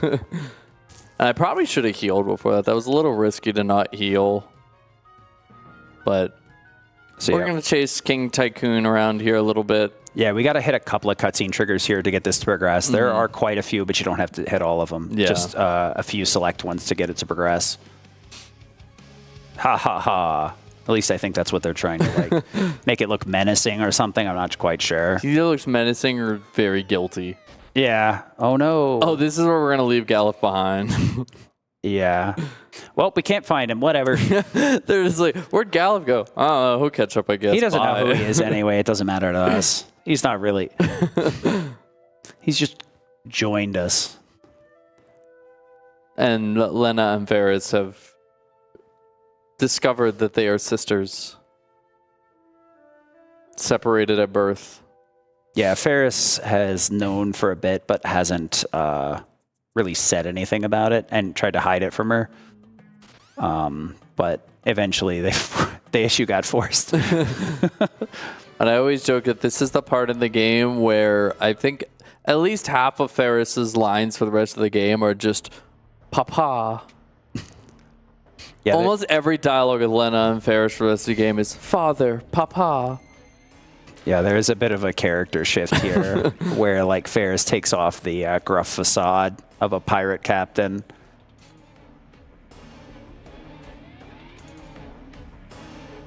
I love all the weird tracks in FF5. It is such a unique soundtrack, and I love it. I could listen to a lot of these songs without much of an issue. Like a lot of games when I practice the speed runs, I usually don't bother putting on the headphones unless I need audio cues. And like 5 was one of the ones where like whenever I was doing 4-drop Fiestas, I'd want like the speaker turned on. Yeah. I wouldn't have it like muted. As much as the little SP speaker could do. It was trying its hardest. Oh, it was trying. All right. So we are now going to make our way through this area. Oh, meanwhile, there's our black chocobo. This is always funny to me because it's like going back to eat some more crystals. He's hungry, a bit peckish. It's just like sit in mid, bring the chocobo back here. They're like, we did good, but like, how are they expecting to leave Crescent Island? I guess they figure they'll just build the boat there. I guess we're living here now. It's Jonathan Caruso. Just build the raft to get off the island. We know how to do it. It's not a problem. These two just live their life one moment at a time, and it works out for them. Yeah, it's RPG-itis. Things just work out when they never should. And the bird doesn't fall in with them. No. Conveniently. It would have been funnier if the bird fell in and then like, yeah, the bird flew away without us. just let us spar. Bird's just like, I'm not falling. That's your problem, not mine. I'd imagine it'd either fly away or it would hit the ground and spit up more crystal shards. Yeah. We'd find that other one that we left back there in the water tower. Oh boy, yeah, we're up to the next boss already. It's going to goes by pretty quick. Yeah, wow. This boss also goes by pretty quick. It goes by very quick. Crayclaw here really doesn't have much of a chance. No. He's unfortunately weak to lightning and that giant tome of lightning scrolls we bought will be more than enough for him and the next area. A lot of the enemies are going to be machines in there, so the lightning will carry us pretty heavily. It's just imagine our party at that shop with a huge backpack and just like more lightning scrolls. Just pulls out his wallet and it's like, how many lightning scrolls do you want? And he like pulls out a little book and he says, yes. How many am I legally allowed to buy? Just hand on tome, yes. Just takes the whole book, yeah. Makes eye contact with him as he just slides it in the bag. All right, so we need a ninja with black magic. And I was hoping we were going to see Beastmaster there for a second. Just hover over it for a quick second. Got my hopes up for no reason. That was pretty rude, actually. We learned some really useful skills from Beastmaster. I think your understanding of the word useful is very different from mine. So then we just throw some lightning scrolls and down he goes. Was that one? It was 2. Okay. I blinked and I missed the first one. I think the auto battle might be too fast. So fast, we don't even see them going off. Blink, blink. Okay, that was the first. Why is he dead? He did. But now we have our cutscene. We have our cutscene. We have our ship, and now we get cutscenes. One of so many. Oh, so many. So yes, please feel free to take over for a little bit. Alrighty, well, quick incentive update because we're inching ever closer to the cutoff for Fight Gilgamesh. We're at $650 out of $1,500 needed by the end of World 2, and we're at $868 out of $1,500 needed to fight Omega. We've got a couple donations in here. We got a $50 donation from Timothy Wilson. It says, RPG Limit Break is my favorite event of the year. Although I can't watch much of the stream live, I thoroughly enjoy catching up with the countless hours of videos on YouTube. A huge thank you to all the runners and organizers for bringing so much joy into my life. Thank you so much for the generous donation. And we got a $100 donation for Ursat's Cats. It says, if folks like what they see here, check out 4-Job Fiesta, an annual FF5 charity event beginning next month. Good luck on the run, and don't let Antlion get you. Hey, it's that thing I mentioned. Oh, Antlion.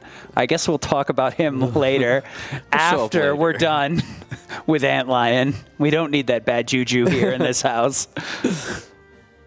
Once I learn the correct abilities. Yeah. I mean, I guess the fix is in on the way over there. As long as we don't jump in the hole in the Sarlacc pit, we'll be fine. 1v1 me, mate. I'm going to fall in that hole so I don't have mix. I'm just going to put the controller down. Nope. Yeah. No, not again. Wait not doing this. You do it. I'm going to Ape Quest.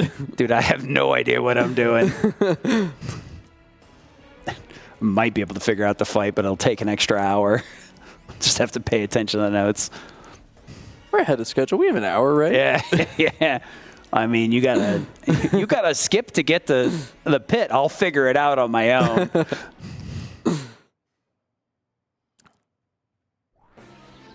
All right, to the meteorite. Yeah, so that airship that went up in the sky is too high for us to access, but somehow meteorite chunks will allow us to fly higher. So we're just going to go mine these meteorites that we've been using as teleporters for the early game. It's explained more further in the story, but these are from a second world, which is kind of what we were referencing with Gilgamesh. That will be the cutoff for that once we get to the end of the second world. We're not quite there yet, but we're getting close to the second world. Very close. I think we should be. I'm just gonna double check just in case Adamant Toys does something goofy.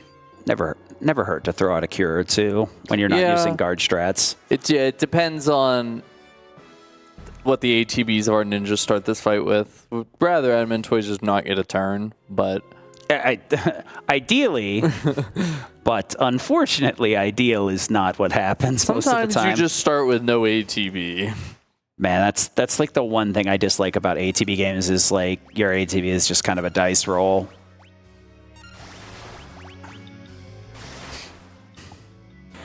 Okay. Easy. More lightning scrolls. So yeah, we're not going to just one, but multiple Actually, it's just this one. This one's just this one. Yeah, this is the first trip. I'm kind of lying. Kind of, but not really.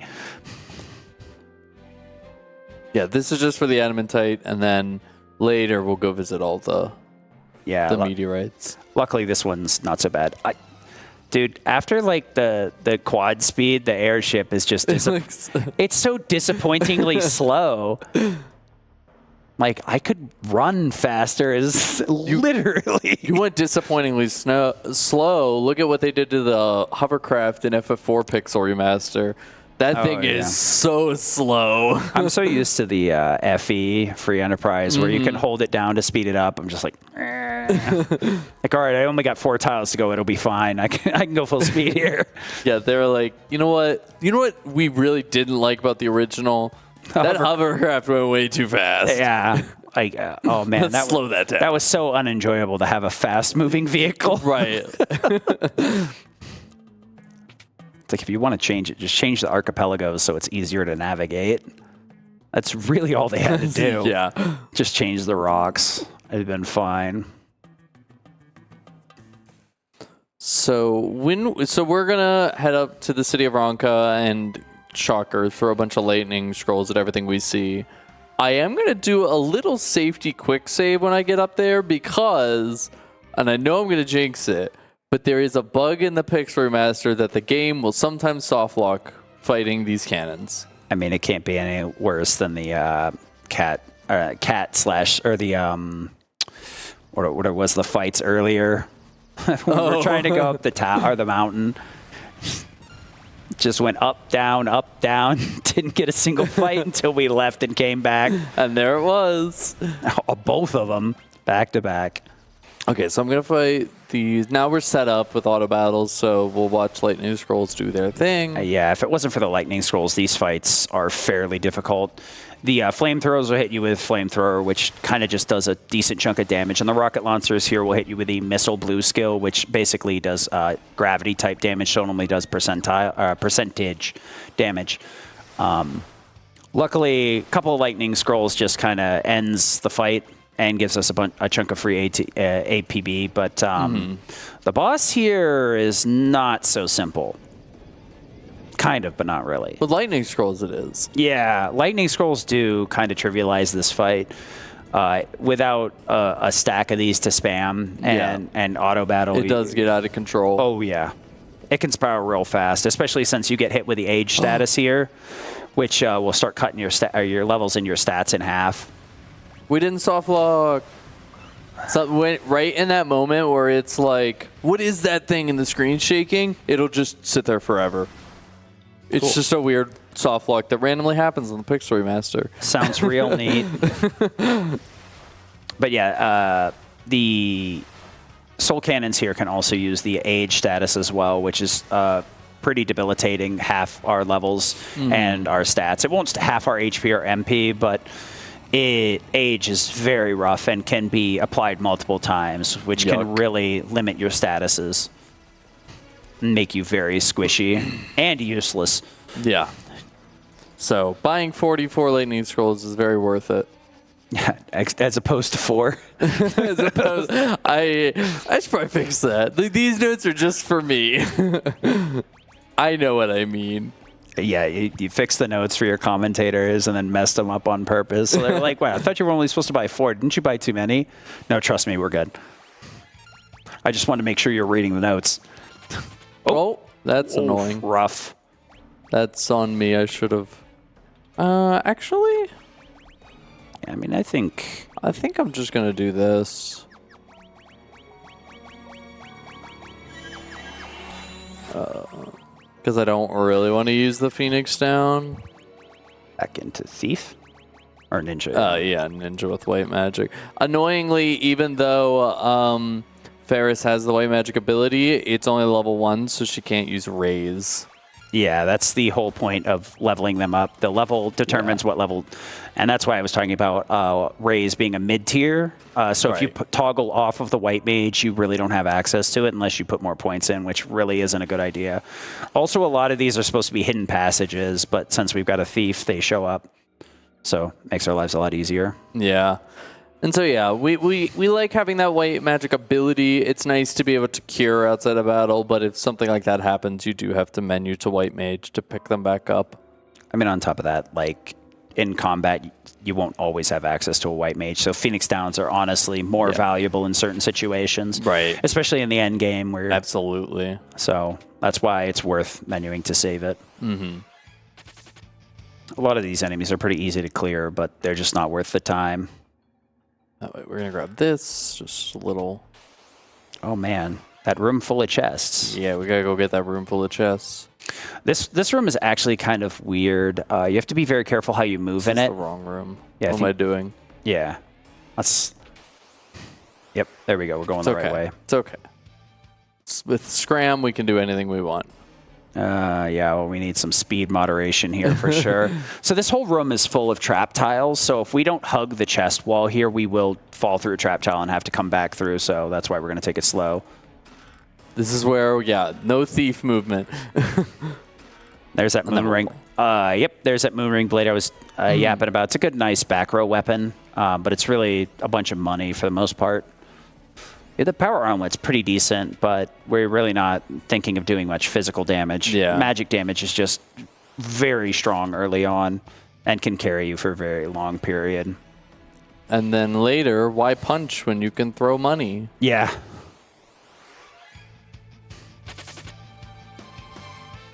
But yeah, Bortz and Lena now have the Scram abilities, so it just makes it that much safer. We just have another person that has the potential to get their turn up faster. Yeah, so it's a 50-50 on them getting the fastest turn. But yeah, Guild Toss is can be polarizing in a lot of games because it's pretty powerful. And some games, like it was so strong, it got toned down to the point where it's completely useless. So luckily this one, they at least let us keep some of the nice things. Yeah. They didn't take all of it away from us. Okay. Just want to get 2 here before we remove Scram, just in case we get a little rogue encounter. I mean, if the sand was teaching us anything, we definitely got to be careful. All right, so Archeo Avis is a really interesting fight here. Do you want to talk about this while I throw scrolls at it? So it's pretty hard to tell what's actually going on in this fight, but as you deal damage, Archeo Avis is actually changing forms and reviving. So right here we can spam a lot of lightning scrolls, and then it will die and reappear and become weak to water. And at some point, it will die and reappear again and become weak to physical. So we kind of have to alternate our damage output. This is a really challenging boss in a 4-drop Fiesta run. If you don't have a lot of varied damage sources, it can be very difficult to get through this fight. Archeo Avis is a very deceptively difficult boss because there's so much happening in the back end that's not really explained. This is your only hint that anything is going on, and it's not very... It's deep into the fight. Such energy. Yeah. I'm going to start throwing some water scrolls here. Throw out a shuriken to get some extra damage in as well, since we have it. And then these water scrolls should take it out the second time, which will kill it. Yeah, but you'll notice the damage goes down. Archeo Avis starts getting stronger, even along with those elemental resistance changes. So he goes from being weak to magic to being weak to physical. But because our DPS is high enough, we could just push through it with scrolls. Father, Papa. All right, Yeah. and then before we head into the room, we're going to make Galuf a thief. This is because Galuf is about to leave our party, and then we're going to get into a section soon where Galuf will be solo. So Galuf does not have the sprint ability like Lena and Bart's, so just switching him to a thief early means when we hit that section, he can just go zooming right off the start. Yeah, and then we can wait to change when he rejoins the party and do the setup in one menu instead of 2 separate ones. Right. It's kind of a 6-to-1, half dozen to the other. Either way, it's kind of a little buggy, but like being able to move at full speed is really important. Yeah. It saves a lot of time, assuming you don't scrape every wall along the way, which I tend to do.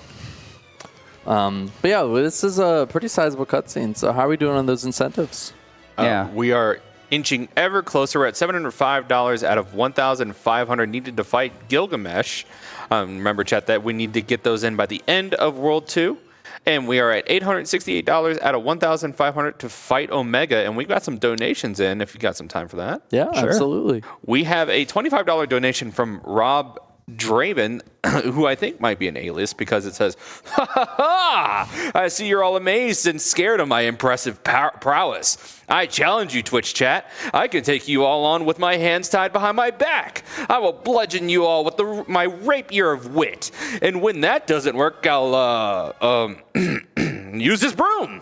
Yes, that's right. I could sweep you all up into the dustpan of justice. You can't stop me. Even if each one of you donates $5 to make that ragtag group of nobodies challenge me, I'll beat each and every one of them and then laugh at you all. And he who laughs first laughs first. Yeah.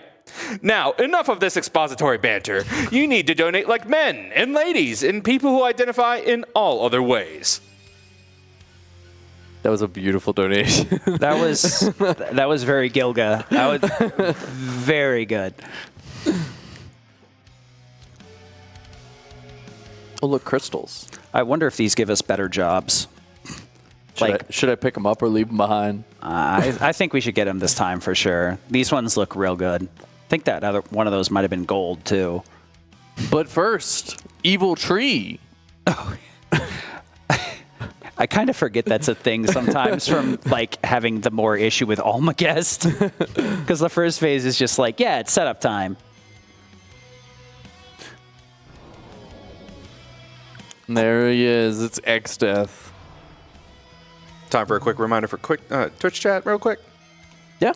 Just want to remind Twitch chat that even though we are getting these generous donations, and please do not forget to put them towards the incentives that you want them to go towards.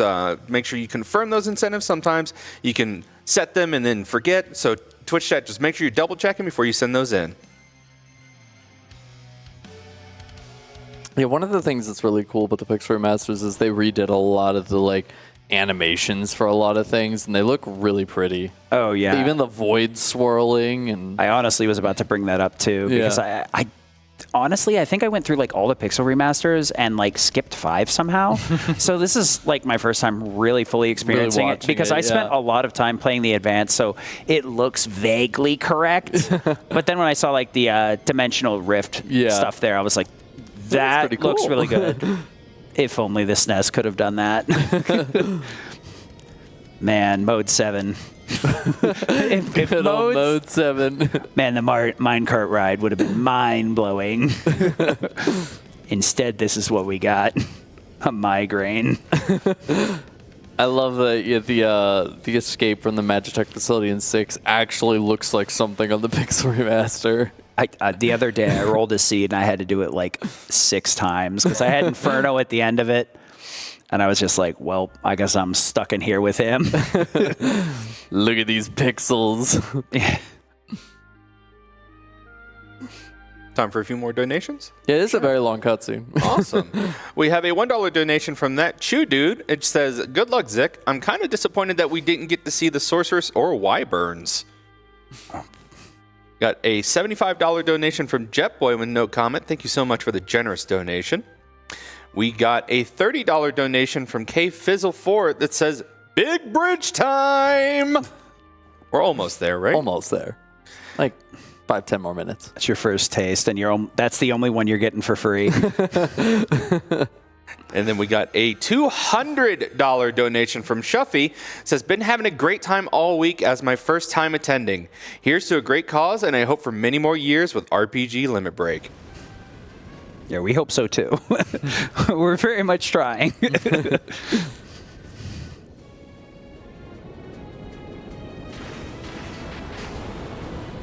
We've lost the ability to zoom, and we're just going to take a casual stroll out of this exploding city. I mean, the computer is just flat out stating that no mortal, much less a computer, should be able to control that speed. It is indeed it is too fast. It is indeed Godspeed.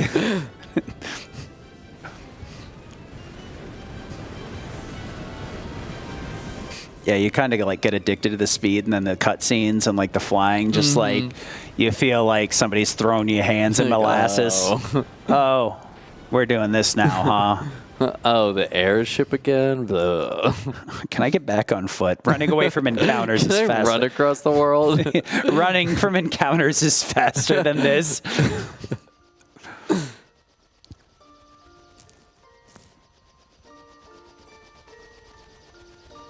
Yeah, so like the subplot there is that their father was mind controlled into doing that. It's really not resolved how until later, but yeah. There's little bits of vignettes all over the place. The story is fairly well told for what initially was a SNES game.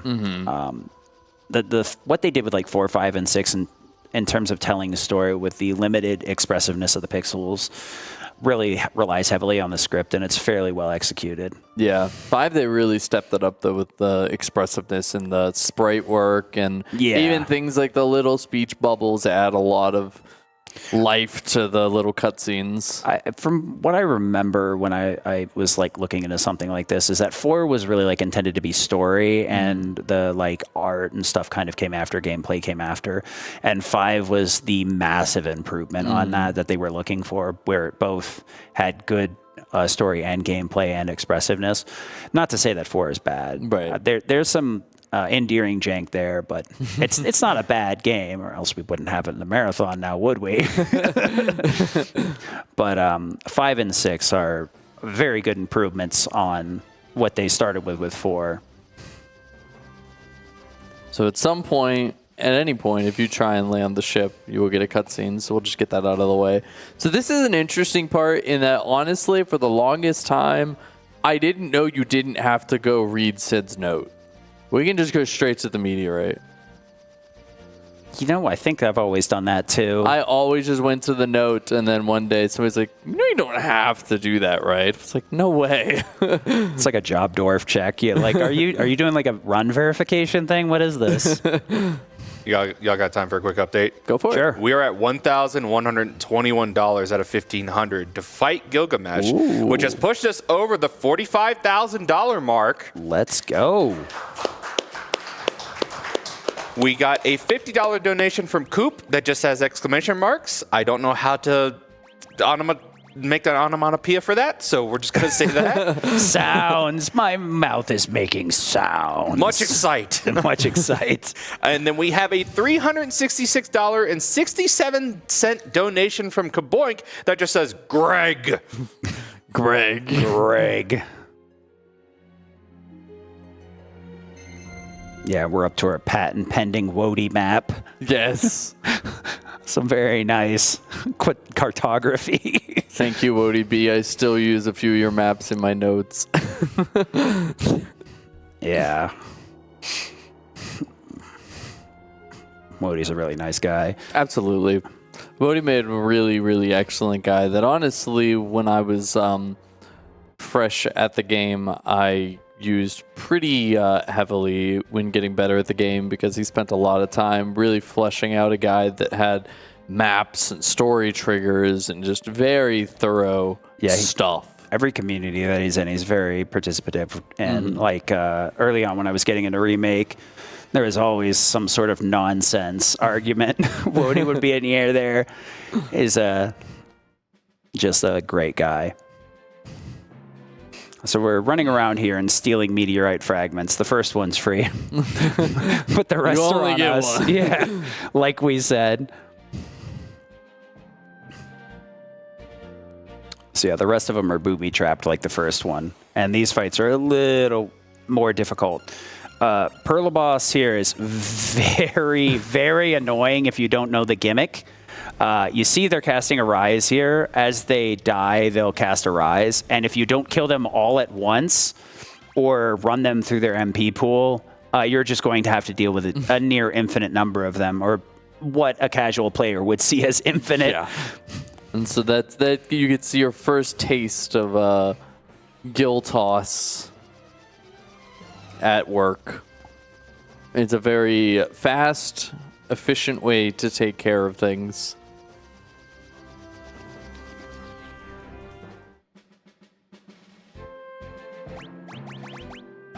Boards to Samurai with sprint. Speed. We gotta keep the speed going.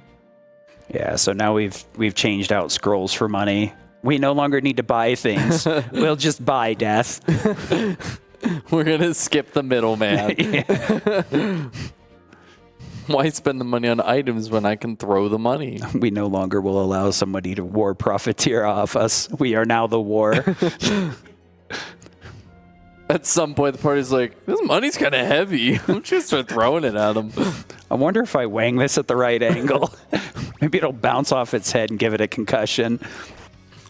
Chimera Brain here is also one of the places where we can learn Aqua Rake. Yeah. So he does have a pretty dangerous AoE attack, but if we take him out quickly enough, he won't be able to get to that part of his script. Yeah, so a lot of times, depending on your ATB and whatnot, you take him out before he gets an attack. I'm glad he used critical attack there and not Aqua Rake. Yeah. 'Cause that might have just ended us.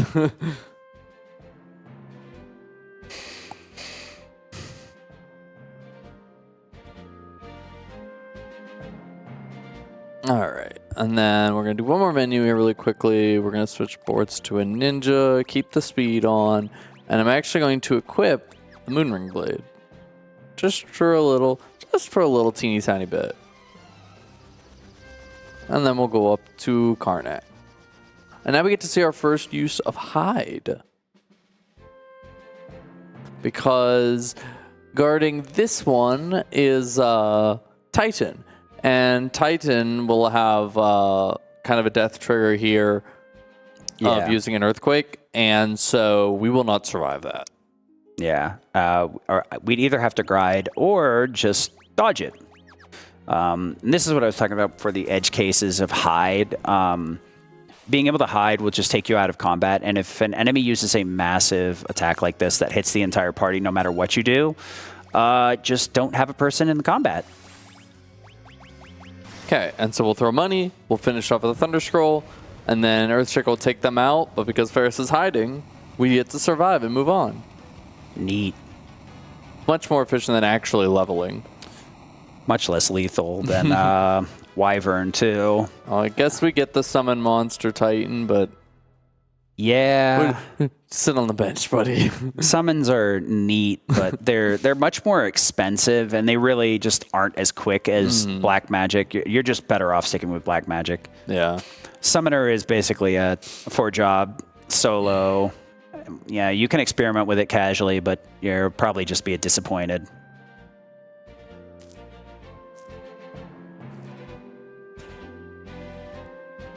All right, we are heading to World 2, and it is almost time for a banger and our first encounter with Greg. But as I say, we're going to World 2, so time is running short on fighting Gilgamesh. How are we looking? We are still at $1,171 out of the $1,500 needed by the end of World 2. Chat, that is less than $400. I know you all can do it. We got a donation in from Latino Loki. It says $25 donation. Says, you got this, Zic. Believe in the me that believes in you. Thank you, Loki. Yeah, World 2 is relatively short, it feels like, compared to World 1, too. Definitely. So it's not quite a one-to-one comparison to World 1. So we are... Yeah, it took us 2 hours to get here. It'll probably take us an hour to get out. Yeah. World 2 is one of those that once you learn it, you kind of blitz through it even casually. This is the point of like no return in the 4-job Fiesta where you lose access to scrolls, you lose access to rods, and you basically have enough gas to just push through this world. The trick is maintaining enough items so that you can get back to World 3 and have access to scrolls and rods again. Or, well, just the scrolls because no, the rods are still available too. Yeah. But yeah, this is where we really get to start seeing the fruits of our labor and start seeing abilities start to come together in a really fun way. Yeah, this is a neat little island, too, where they want you to use a tent for a cutscene. And if you run around, you'll just get in battles that infinitely drop tents. And that's like, you know what? We want them to use a tent here. How, though? Just keep giving them. They'll get the hint eventually. It's some throwaway monster with a tent. So you could grind AP if you really wanted to here. It'd be obnoxiously slow.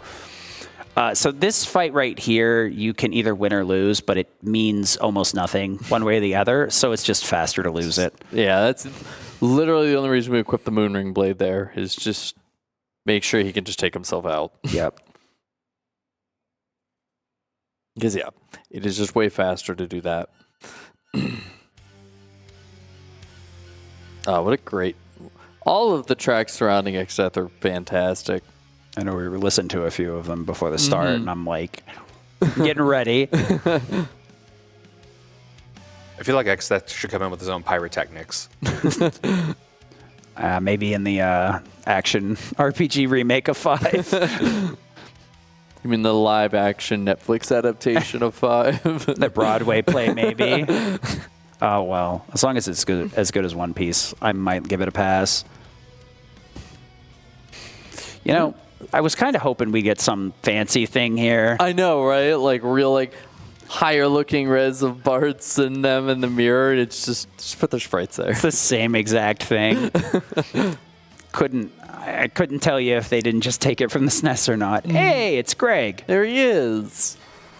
Speaking of, we are just $129 away from fighting all Gregs. Chat, I know you can do it. Push. All Gregs must go. It's a Fire Greg sale. Yeah, so the crux of coming back here was that Galoof decided to go back to his world since he learned of what was going on and actually remembered. The whole reason he came there in the first place was to try and get the crystals to save his world, and now that he has that strength, he returned, and we all decided to follow him to help. And as competent as we are, we ended up getting captured immediately. Immediately captured. I mean, to be fair, there's not much you can do when you get marooned on an island with a tent trap. $99 left to fight all Gregs. So this is that situation I talked about where we're going to be solo with Gallifrey, which is why we made him the thief. So now we can zoom everywhere. Yeah, the reason we were moving slow there is it's a cutscene so that you don't miss the chest that has everybody's gear in it. Now notice the way that we get in here. It's pretty funny. All right, so now we'll... Oh, okay, let's run away from tarantulas first, and then we'll become a samurai. One more sand bear, one more sand bear. Who goes there? The first one's free.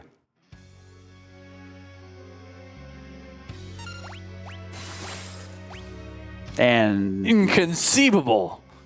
Well then, that's enough of a beating for today. Don't step out of line again. Bye-bye. Translating what Gilgamesh said there is, yes, I'll accept this bribe. Thank you. Have a nice day, sir. Have a nice day. Here's your card. I'll be back for more.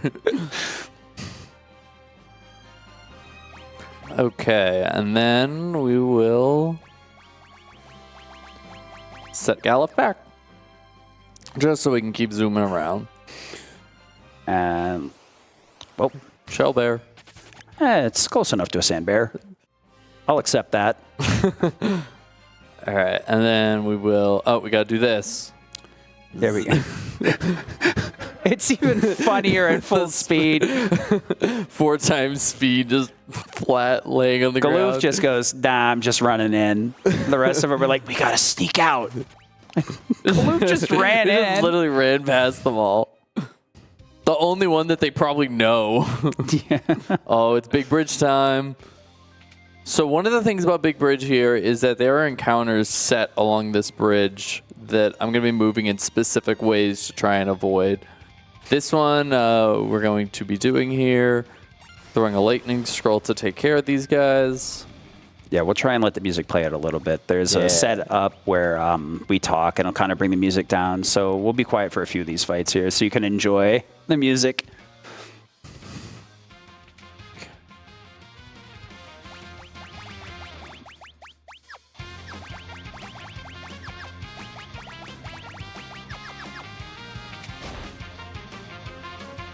It's go time. All right, Greg, let's go.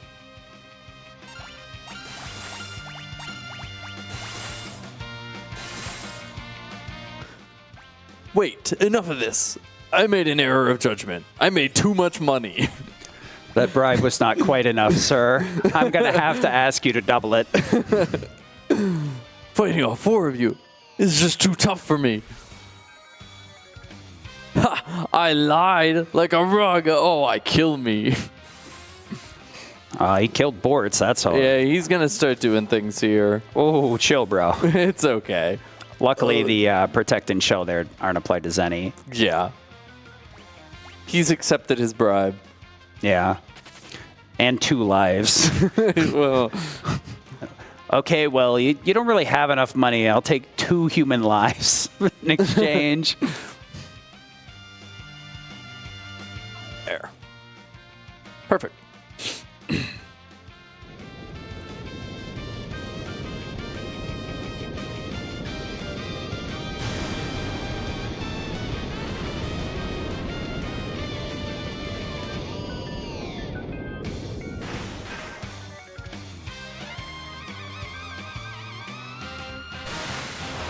All right, that's all for now. Yeah.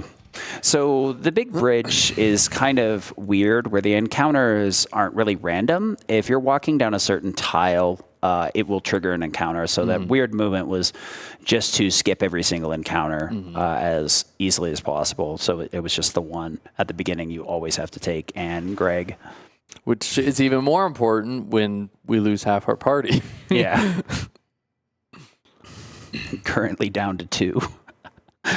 But yeah, we will always just come off of the big bridge using a tent. So whatever happens in that Gilgamesh fight, it is what it is. I mean, everything besides a wipe. Well, yes. He was gunning for it. He was trying. All right, so now let's do some menuing. The team is looking good. Ferris needs to be a chemist. And then we will sort our items and take a little nap. And then we're going to go on the big walk. The big walk, indeed. Speaking of big things, you guys got some time for some big news? Sure. Absolutely. We have met the Fight Gilgamesh incentive. Let's go. Let's go.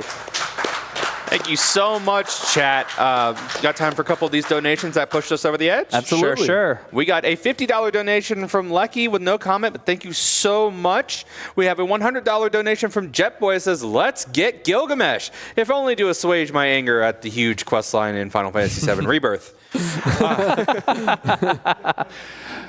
We got a 60... Oh, no, never mind. Misread. My bad. We got a $70 donation from Lecky, says, all Gregs must die. We got a $100 donation from Sporadic Erratic, says, we got to fight Gilgamesh. Let's go, chat. Thank you all for getting those donations and meeting that incentive. Fantastic. It just never astounds me how giving the community can be in general. Thank you guys for it. Appreciate it. Like I said, all Gregs must now indeed go. We were toying with the idea of giving you the Exteth Castle for free, just in case, but it looks like we don't even have to consider that. Do that. Yeah. Something about the concept of there are Moogle eaters down here I don't like. What is a Moogle eater? It's a Moogle eater. If it preys on Moogles, what preys on it? Like, if that has to be where you have to go for food, you might be at the bottom of the food chain. And like, it's the giant squid. Like, you can't get any other prey. Yeah. This room's usually pretty easy to get through. There's a few chests that we could grab out of the way. Like we will be getting one of. I'm actually going to grab this one too, just because it's a Phoenix Stone and we like those. Yeah, especially since we're going to be taking on some harder fights. The extra Phoenix Downs in the end game are going to be a lot nicer. Like I said earlier, if you have missed it, we're going to want to be using Night Guarding at some point, and that'll only work if they're in critical. Rise is percentage based, so we can revive characters, but Phoenix Downs will guaranteed put them in critical so that we can use Night Guarding. So that's why we're kind of stockpiling them and using raises if we desire. Okay. Hold just in case anything weird happens, and we're good. Yeah, sometimes the Phoenix misses here, which is really weird, but yeah.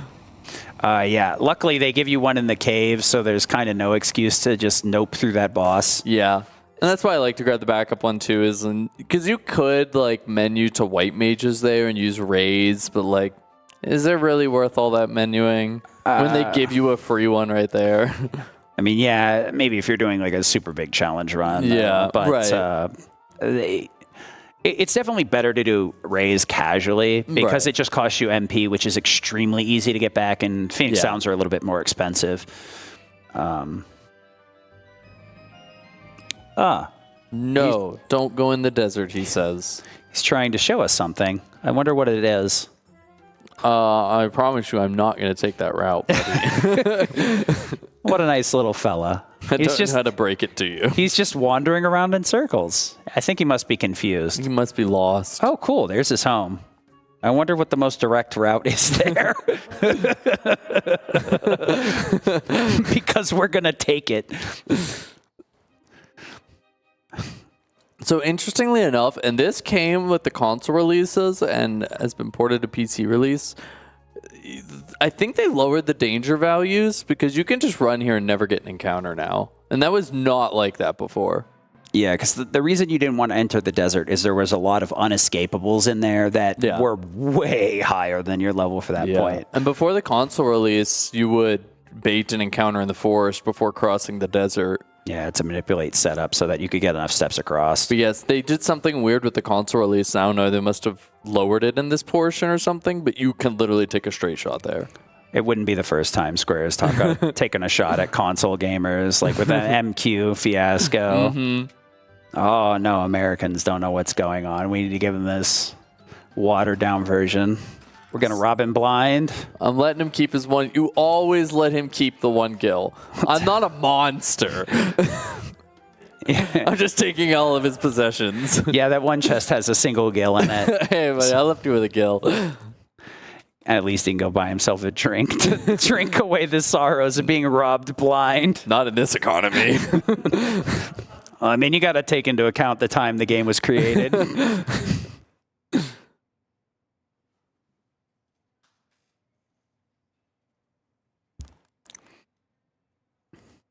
Time for some more donations? Go for it. Sure.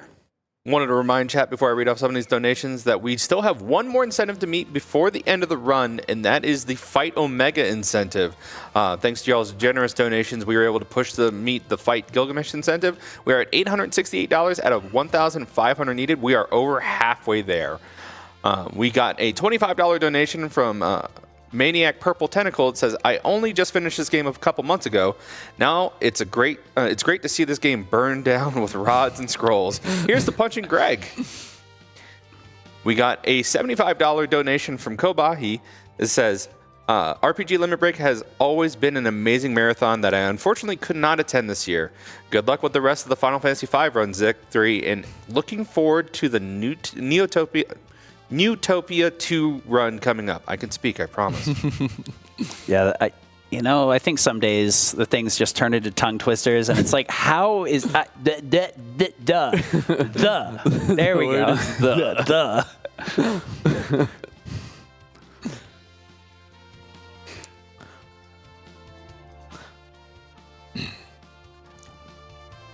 So yeah, we have just recruited the party from the Moogle village by landing at the nose of the Moogle. And now we're going to learn that Galuf is a king. And we also get temporary flight again, too, which is nice. It's same thing in this world. We're going to slowly get some movement options until we basically get the best. Yeah. This, however, is out of our control. I promise I'm not flying in circles. Zic's lost it. We gotta get a pinch hitter up here. So I just don't care anymore.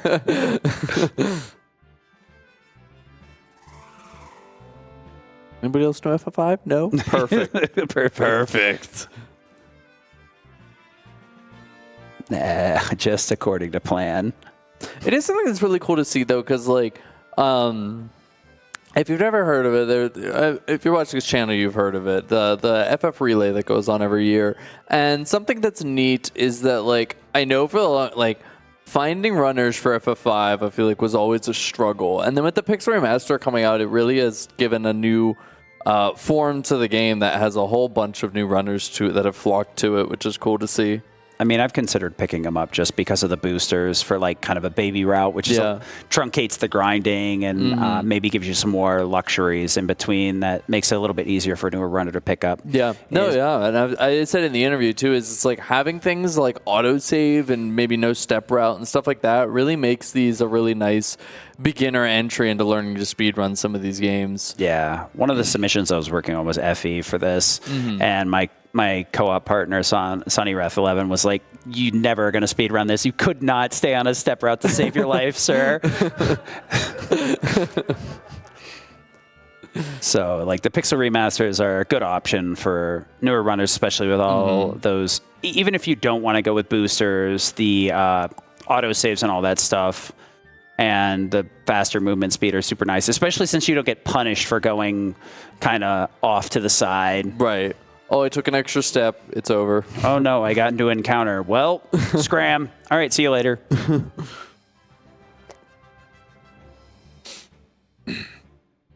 All right, so we're going to start Chapter 2 of Lena Eats More Poison. Yeah, so we have another sick Drake 2 hours later. And we're going to go get the Drake's breath again off the top of the mountain. Where there's nothing but undead miscreants and maybe a golem. I hope we see Golem. He's my buddy. I really like and Golem. cats. There are cats up there too. Cats are scary. But yeah, so we're going to make our trek across the world map now, making one stop along the way. We're heading to Drakenvale to get some healthy goods. We're going to Rite Aid for our dragon. Yeah. Oh, right. We have a fight first. I always sometimes forget this is here. I mean, yeah, some of these monsters are so inconsequential. It's kind of like, oh yeah, you're here.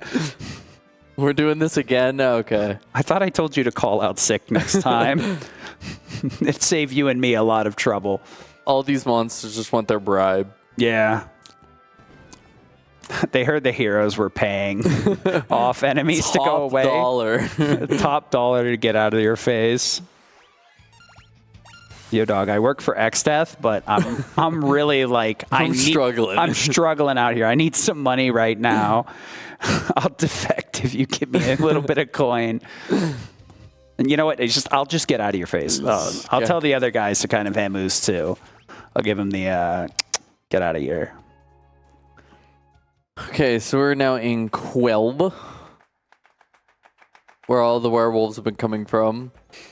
What's nice about this room is you don't actually have to go all the way. Some people think you have to go all the way into the room and back. You can take one step in and step back and trigger the cutscene.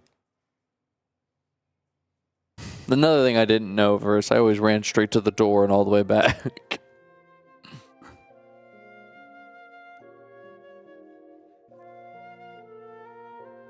So Calgar would like to test our strength. Which apparently golf does not have. It's just got one-handed.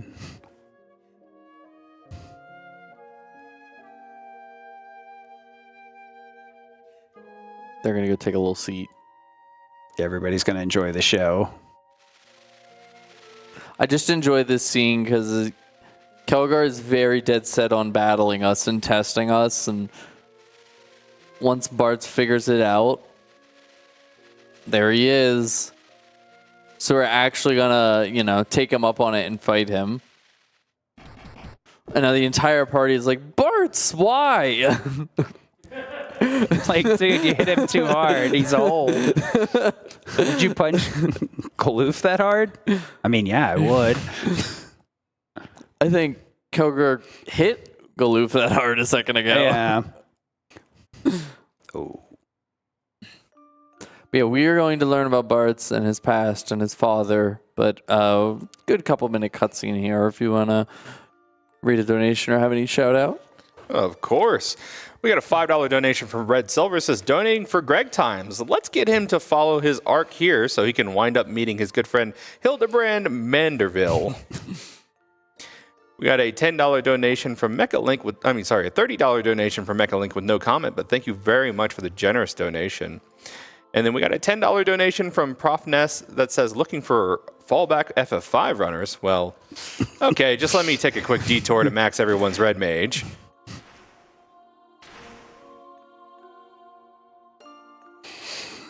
And a quick update on that Fight Omega incentive. We're inching ever closer. We're at $878 out of 1,500 needed by the end of this run. Chat, remember, if you do decide to donate towards that incentive, make sure that you choose it when you send in your donations, and make sure you accept your choice before hitting donate.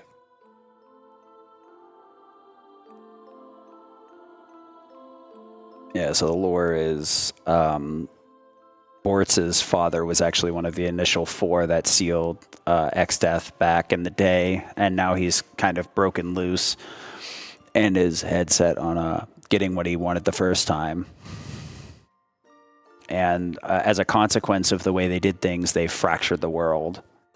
So now it's in pieces, and that's why there's actually 2. And the third world itself is in a compilation of the 2 rejoined.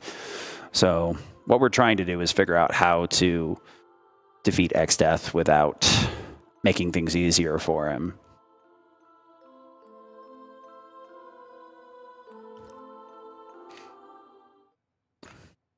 All right, so now he has opened the way for us to go to Drakenvale. So away we go, and then we're going to go up the mountain. And this is the mountain is an interesting segment here. So we need to make sure by the end of this segment that that Ferris learns mix is the important bit. So I know that the boss at the top of the mountain will give 10 ability points.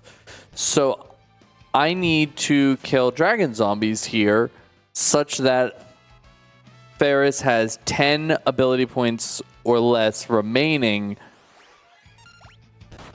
Not that.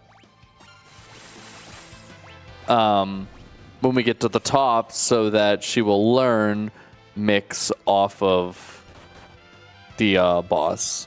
I also realized Galif needs to switch. He is a ninja, and he should be a samurai. He has no problem ability-wise. It's just making the fight slower. You should be a samurai. Take that, sure. Yeah, it gets kind of hard to differentiate between the ninjas and samurais. The sprites are kind of the same aesthetic, so they can get a little confusing on some of the characters. Also, you should have sprint. Speed! Yeah, we're going way too slow. Now we're going way too fast.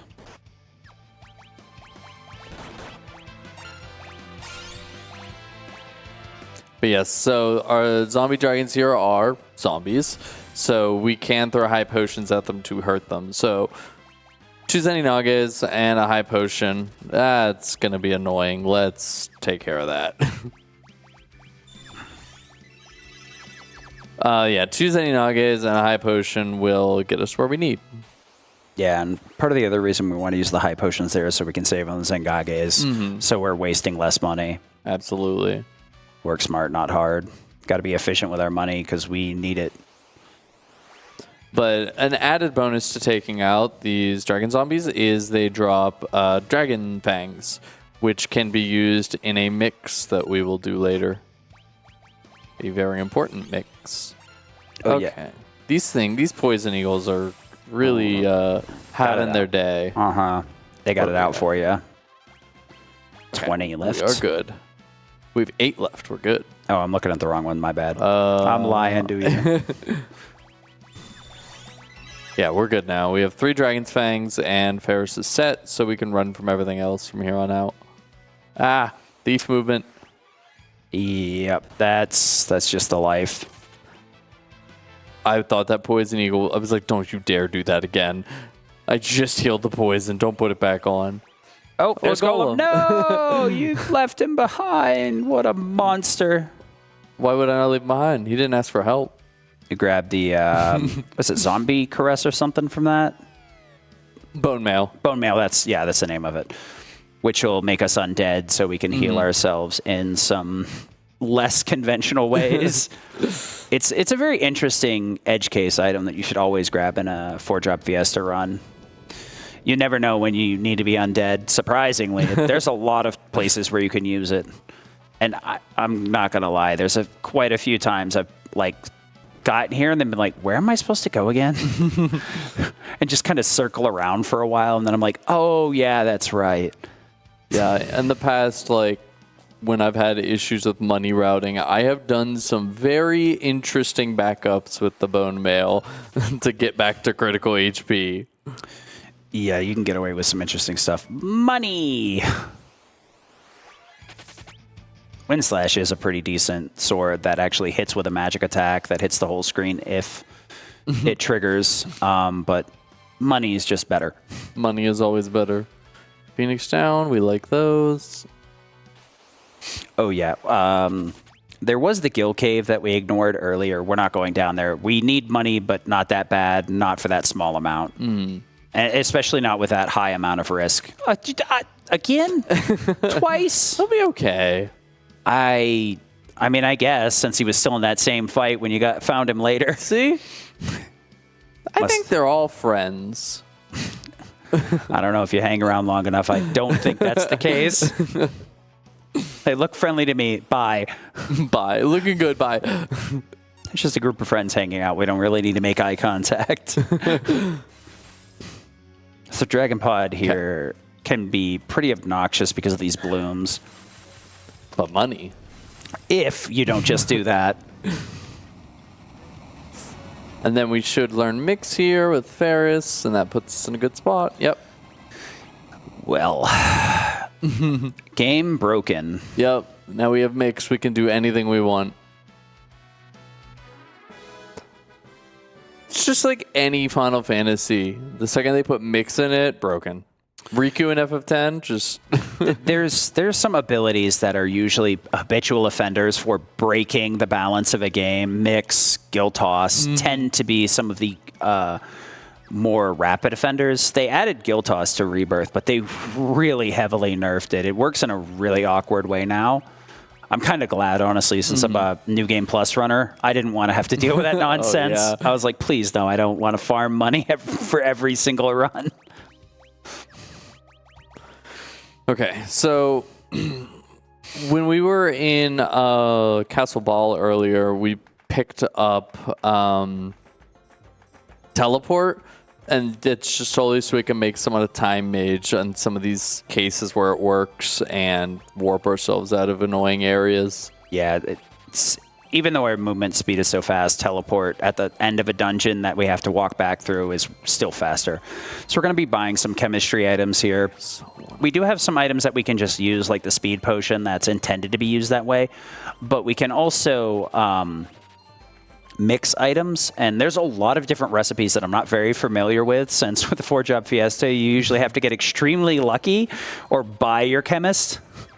So I have not bothered memorizing that list, but it is extensive and very powerful.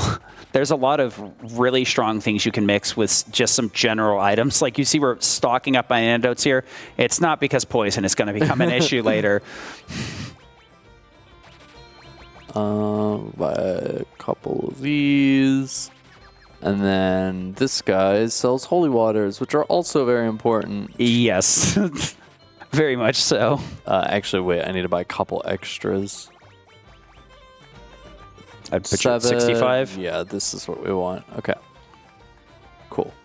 And we're a little up on money, which is good as well. All right. So I did sell one of those Dragon Fangs that I said was important. And the main reason I sold one is because there's actually one you can pick up in the Void in a chest. So they sell for 2,500 gil. So I'm taking the gil, and I'll just pick up the extra one. Yeah. I had to take out the Dragon Zombie anyways to get the ability points for Ferris's mix, so I might as well get the bonus money out of it. And then I'm buying a little. I hesitated a bit on those numbers. I really should have hammered them down, but I'm just buying a few extra items for mixes so we can do some of the Gilgamesh fights. Yeah. There are some mixes that we need to do there. So the joke here is that they told them to seal the gate after we left and really didn't figure out how to get back in. So we're just going to get in through the moat, which seemingly has a very major security flaw built into it for some reason. Also, can we talk about the guard security in this place? That King Galuf left, and he said, under no circumstance, let me back in this castle. And then they see him just walking around the castle. I'm like, good day, sir. How did you get in here? By the way, the moat has a security risk. You might want to fix that. I blew open a back door. I installed that back door years ago. No one found it. You guys might want to get better at your jobs. That's just his test. He's like, don't let me back in here. And then he gets back in. He's like, you're all fired. Oh, I dug that hole years ago. Bribe the contractor to put it in. Under no circumstances are you to tell anybody about this. I'm going to fire my whole team one day with this. All right. Lena eating poison round 2. The Dragon Whisperer has whispered the dragon. There has to be a better way to get this dragon to take his medicine than take it yourself. Sometimes the characters are kind of like set up to have kind of a trait, and Lena's supposed to be the animal lover. The animal lover. And so she's a lot more in tune with animals. So she's willing to do things like this that are patently absurd. She was okay with me stealing from the Moogle, though. There's just something. I guess she doesn't consider the Moogle animals? Maybe that's it. That's rough. Must be rough out there being a Moogle.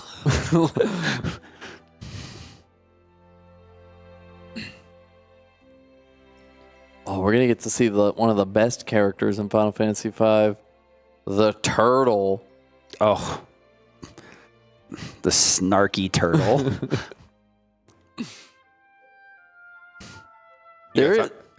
Time for a quick donation? Sure. Please. We got a $100 donation from Drumbo the 7th Saga. It says, Final Fantasy V. I remember the good old days when I'd grind a bunch of monies, then use samurais to coin toss things down, and thought, well, this feels broken. Little did I know that I was so close yet so far away from how busted Final Fantasy V could get. Let's go take down that Angie tree, y'all. And the decider for where this donation goes to is yet again the winner of Rock, Paper, Scissors. Good luck to Zic3 and Sid. We're counting on you all. And don't call me Shirley. So we're back to the Windrake, which has the limitation again that we can't fly over mountains. So you have to take little creative paths to get out of this area. Yeah, there's one way out, and that is it. Oh, see, I always get the Chocobo lands in the forest. Yeah, the Drake is on land. Yep. They're all different, and you start to get them all mixed up. And it's unnecessarily different, too. Because, like, you have the Drake for, like, 5 seconds. Yeah. And that's it. You like, fly to one place and you leave it behind. Never to get on it again. And then you get on a different one. Drake, yeah. And then fall onto a booby trap island. Okay, sure.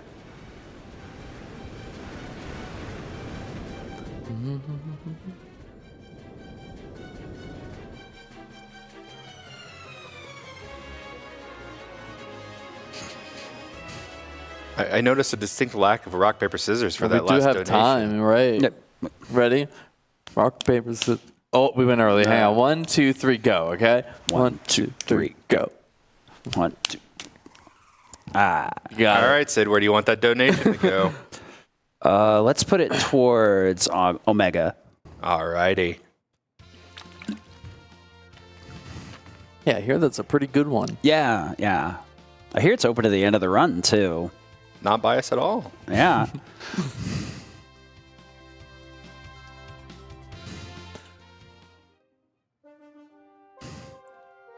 Enter the Dawn Warrior. Then round 3 with a certain someone. Yes. And this will end up being technically our last. This is our last mandatory encounter with a certain someone. This is one of those fights I always hated not having Thief for because I really wanted to steal from Gilga here. Greg, those are mine. Give me them now.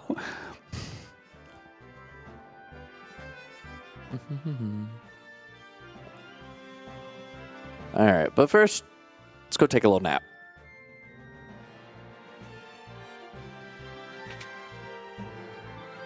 Every time I get here, I get confused and go up the left side. And I'm like, to the right side.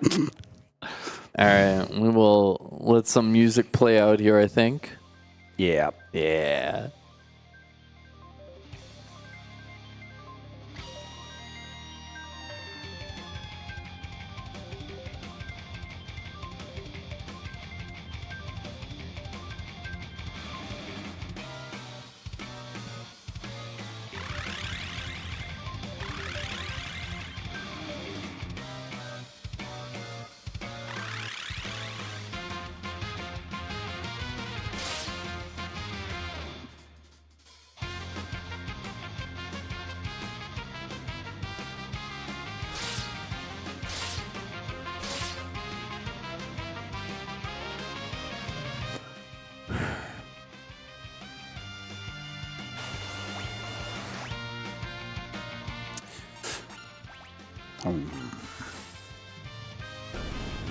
Okay.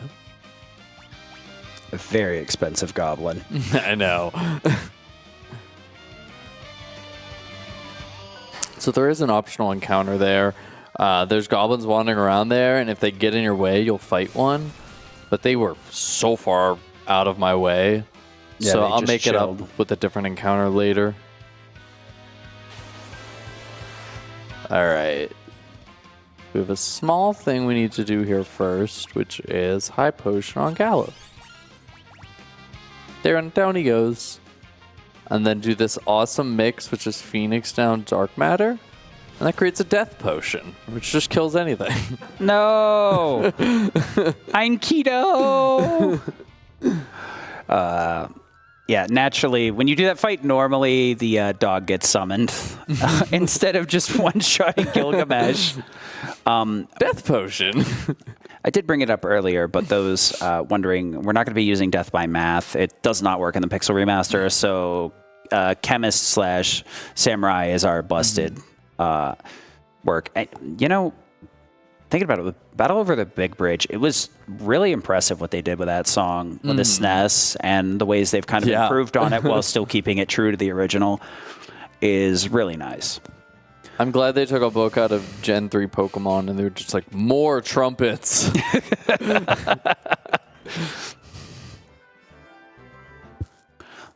But they hit it out of the music department hit it out of the park with a lot of songs in these games. I love the way the Pixel Remasters are such great improvements on the original while still keeping the core feel of the originals. Yep. Because they could have made them these crazy rock orchestral pieces and whatever, but they very much stick to the core of the original while just being a nice modern improvement. Yeah, I've got to go see the Rebirth Orchestra because one of my friends talked me into it. I'm going to see that when I get back. And nice. I'm going to Distant Worlds next month. So yeah, I've seen a lot of people with the shirts, and I'm like, well. And one of my friends is like, no, we got to hang out. I'm like, okay, well, I'm going to buy these pit tickets because my other friend, Steam Hams, bought some. And then they wouldn't let me buy a seat next to him, so I had to buy a seat behind him. And then I tell it, hey, here's my seat. He's like, oh. A week later, what seats did you buy? These? Yeah, there's no seats next to there. I was like, I gave you the seat number. Oh, I thought you were telling me what seats you wanted to get. Thanks, man. Of course. Scram, defend, event. So we high potioned Galuf in the previous fight. And there is a reason we want him dead there, and we are leaving him that way. And that is for the upcoming fight against Atomos. The other reason, too, that he died is the zombie male there. So the healing did the opposite, so it actually hurt him instead. Yes. So he has less than 500 health, a high potion is just the easiest way to just one-shot him. Yep. And it was doing double damage against the zombie dragon. That's why it was hitting for 1,000 instead of 500. But yeah, Atmos has a gimmick where he will suck in a downed enemy. So that'll basically keep him on doing the gimmick rather than actively trying to kill party members. So basically it'll make the fight very, very free. The only way that there's a chance we die is if he opens with Sloga. Oof, yeah. That it will be a problem. So the way that this works is the tower, we've figured out that we have to destroy it from the top and the bottom at the same time for some arbitrary reason. So one of the old heroes is going to the bottom, and the party is going to the top to destroy it from there. Which apparently we chose the right path because we have an aerial escape option. So no matter what happens, we should be fine. Something about us just leaving Galuf behind every fight is so funny. Yeah, there's nothing funnier than running when a character is dead, and it's just like you take his dead corpse and throw him at the enemy. Here you go. See you later. We're out of here. This one's on us. We're good here. We're good. All right. So yeah, Atomos should be rendered pretty useless because he's going to spend most of the fight doing the big suck. And we will just be buffing. This is where we start to see the combination of Chemist and Samurai really coming into play here. We'll be buffing our Samurai to start doing big damage. Yeah, and this should go pretty quick once you get the inputs in and use the auto for a few turns. There we go. There's the gimmick. All right, so we want Antidote and Holy Water here. You defend. And then you do that, and then... Yeah. So Samson's Might is the one I was referring to earlier, where it will increase our stats. And because of the way Zengage calculates damage, it's based off of our level. So this is just spiking our level and increasing the multiplier for Zengage. It also does have a cap based on how much we can throw. So it'll only take 10,000 at a time, I believe it is. So Samson Power plus Zengage is very effective. Not money efficient, but very effective. Yeah. And he didn't do anything, so that was a great Atomos fight. A-okay. Yeah, I think one of the things in his script is he can turn to use Sloga, and if he does that, you have a hard time getting in all the Zeninages before he sucks in Galuf, and then he uses Meteor, and it's over. Yeah, I think casuals will really underestimate the negative impact of slow and the benefits of haste. If you're slow, you really don't want to be. There's very few cases where it's worth leaving it. Yeah. In almost every Final Fantasy, and same thing with haste. If you can haste yourself easily, you should probably do it. Yeah. So we're best. We heard the dragon here, so we're gonna hop off since the tower is blowing itself up. But Gulf has realized his friend is going to be buried beneath the tower. So he's, as a good friend would, trying to save him. And he's telling him to get out of here.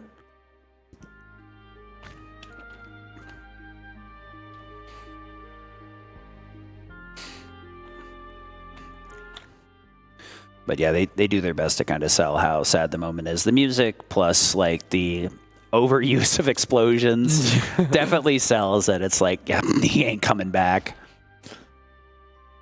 And Galuf is not coming with us, so we're just going to knock him out and throw him off the tower. I thought he was already knocked out. Yeah, you're right, actually. It's a plot hole. Wait a minute.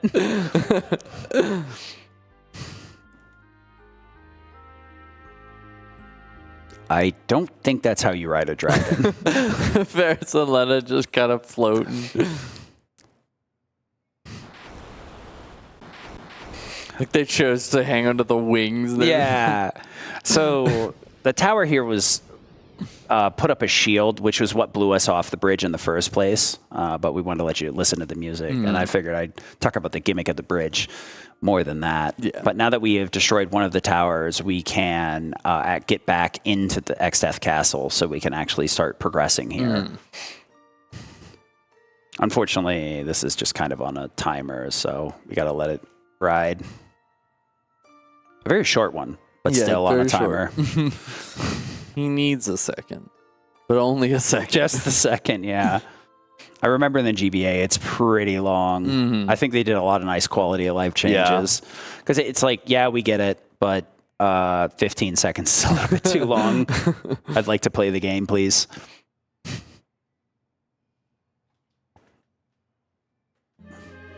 All right, let's first get ourselves set up.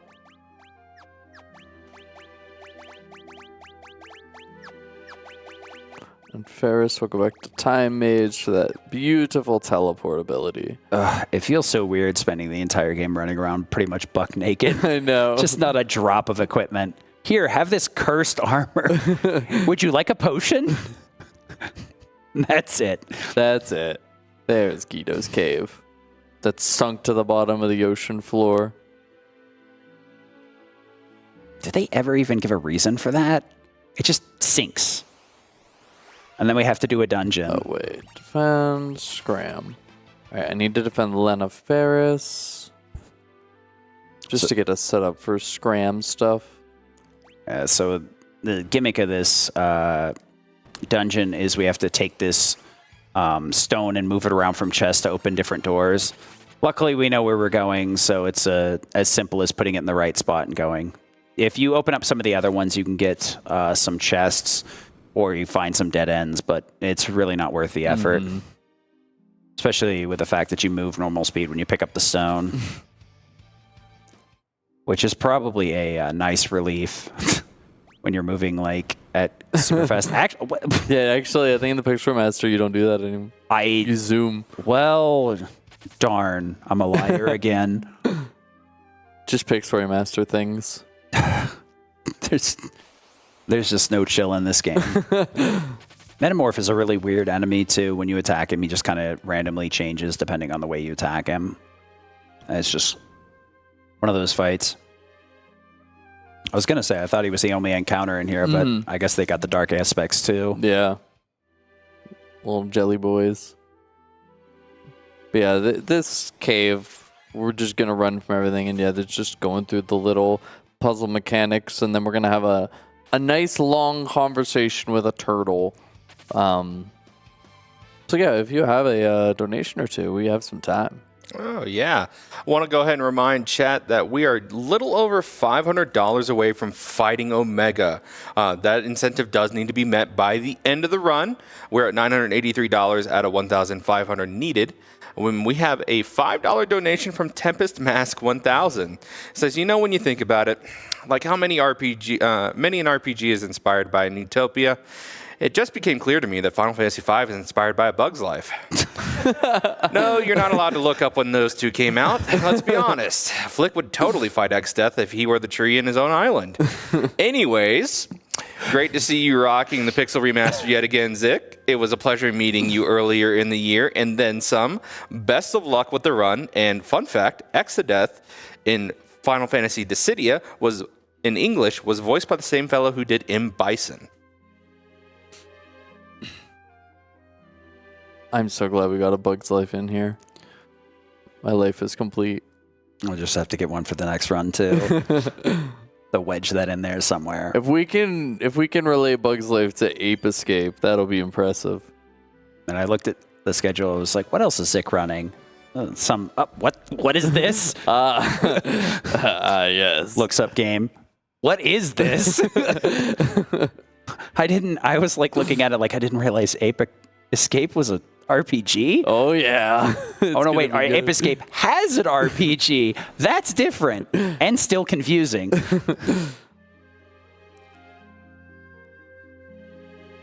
All right. Nice soothing little underwater music. A lot of the SNES OSTs are great, but like 5 and 6 has a lot of really good hits. Still think I don't know. I'm really impressed for underwater themes to FF7. I Yeah. really like that one. I mean, if you want to hear that, you could go back into earlier the week. We had that emerald Yes. weapon. Get a little bit of the underwater theme there. Okay, there are actually a few chests we don't normally pick up that I'm going to pick up here, just because there's a few extra guild chests lying around the forest. Yeah, we got to make sure we have enough for the Gilgamesh fight, since they're Yeah. not really part of the route. Oh, no, you don't. Hold on. There we go. We're back on the right page. Yeah. Dang you, tablet, trying to sabotage the run. The notes are not meant to be co-opted. Apparently not. Two-finger gestures apparently didn't differentiate between two different fingers. All right, so this has some gil in it, which is nice. And then, up here is another Phoenix down, which again, in a perfect world, I've got more Phoenix Downs than I need, and I actually sell a couple, but... Because we actually didn't use any really in the early game, which is really nice.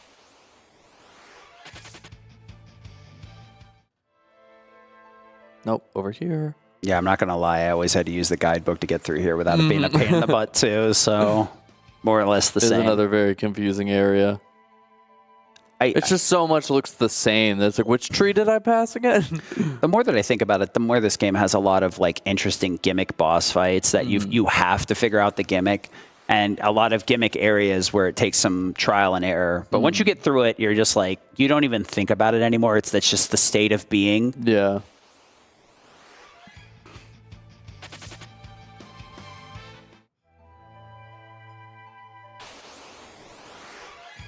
Okay, good. You can kind of get a little unlucky in some of these if Oh boy. board starts with some bad ATB, but Time for my favorite boss with Berserk Risk. Okay, that's not right. Hold on. yeah, We'll get you there. we're there. Boss crystals, yeah. The crystals are quite the annoying fight. Yeah, I when I was first running this game, this was one of those fights that I was like, I hate it here. I just seem to sometimes you just die. And then it was kind of told to me that it's best if you just wait for all 4 crystals to take their first turn before starting your guild tosses. You are in a much better position. Yeah, I guess the like impulse would be, okay, well, getting this done as quickly as possible makes it as safe as possible. Just start guild tossing. But no, let all your party members get ready to go, then throw it all at once so you can take them out in one shot.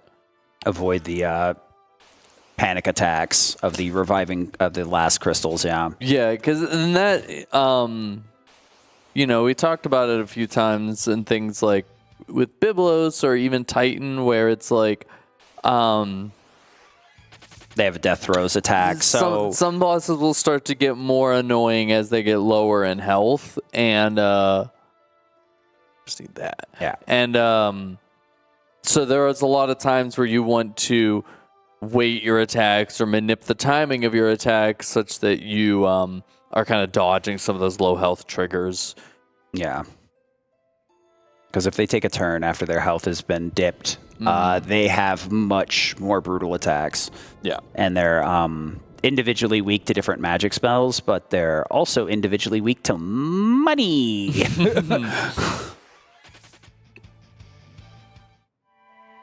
All right. Let's go Samurai.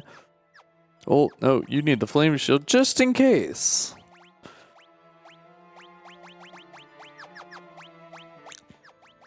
The flame shield weirdly can save you from time to time. There are certain things that will use like Firaga, and it's like, wow, if it picks the flame shield person, that's pretty nice. And then we'll sell it to a shop later. But for now, we have it, we might as well use it. Yeah. It's not like we're breaking it like a rod. We get to keep it when we're done. Yeah. So, like I said, we're going to hold here, and we're going to wait till everybody has their turn. Then I'm going to let the crystals do their thing. Hope they don't kill anyone. Oh, not so critical attack. Yeah, and then let the money speak for us. Make it rain. Down they go. And they're dead. I wonder what crystal's value is money. Can we bribe a crystal? I mean, I guess we did. Maybe the trick was taking the crystals to bribe other enemies with. It would be a lot cheaper. I think the game would end a lot sooner. We could bribe Xdeath with a crystal, I think. So one thing that can really stink here is if you leave the zombie male on Galoof, this next fight will take forever. So that can also be a thing that might happen, especially since we put it on him earlier to just potion him down before Atmos. Although it's not likely, as long as you've got your settings done right and it's not like optimal. Usually the game won't put on bone mail though, unless there's like nothing else.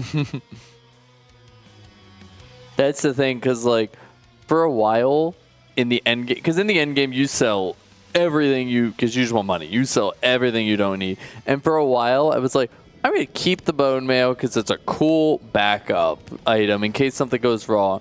And then like every menu optimize bone mail. I'm like, get that off of them. No, that is absolutely incorrect. I do not want to be undead. Thank you very much. And so eventually I was like, the time loss of this thing is not worth the potential backup it gives me. Yeah, because you had to optimize everybody, then go back and remove it. And then Or remove remove it and then do it on each character. It's just obnoxious. So Kaylee does not have the power of a hero. So she's kind of in a bad spot She's here. going through it. Yeah. Grandpa.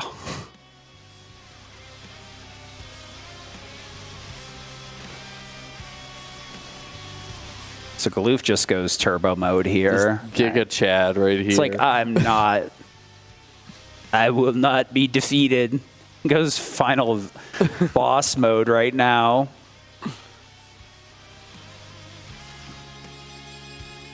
I didn't realize that was distance sensitive, but okay.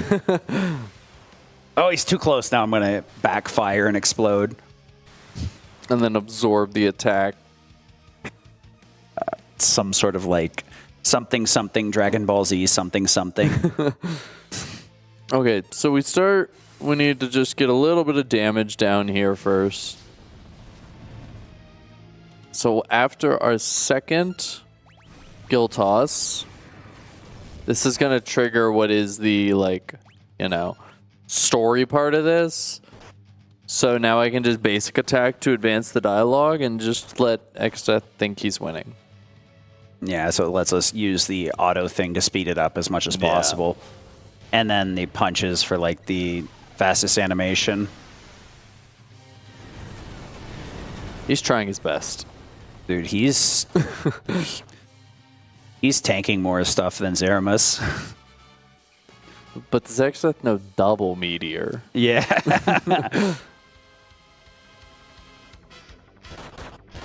Meteor, one of those spells that like nobody ever sees because there's like very few reasons to use it.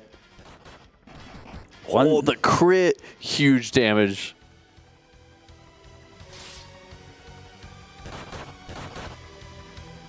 And he's getting in there. Ha-ha. Zen boxing him. Wow.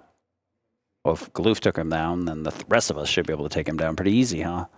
Yeah, why are we going through all this trouble when you can just like punch for 6 damage and get him? I mean, the power scaling, and this is all weird because like Bartz knocks out Galoof like multiple times, and then Galoof like tanks something that Bartz can't. It's like, wait, what?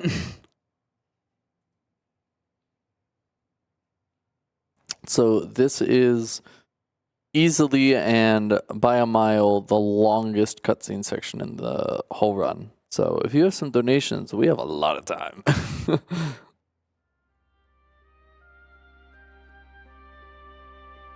Alrighty, well, we got a $100 donation from Doe Wolf.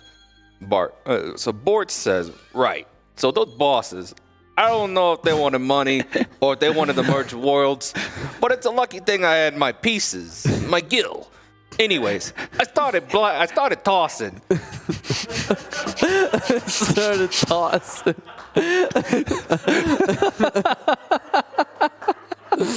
Oh my god, I love it. So anyway, it started tossing. We got a $5 donation from Drumbo of the 7th Saga. It says, "Grats to Zic3 on winning rock, paper, scissors. I always respect a person who sets the ground rules for the game, then play it. No other notes, just wanted to mention it.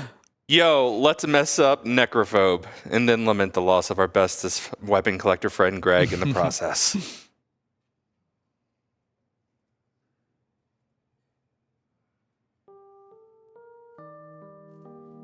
Yeah, I like this whenever I run this with like a turbo controller, an auto clicker or something, because this is as soon as you hit attack with Galif in that fight is put the controller down. I'm gonna go take my 10-minute break now. Yeah, it's like, I'm gonna go take a shower. yeah. Oh, wait a minute, I didn't realize the Final Fantasy X cutscene.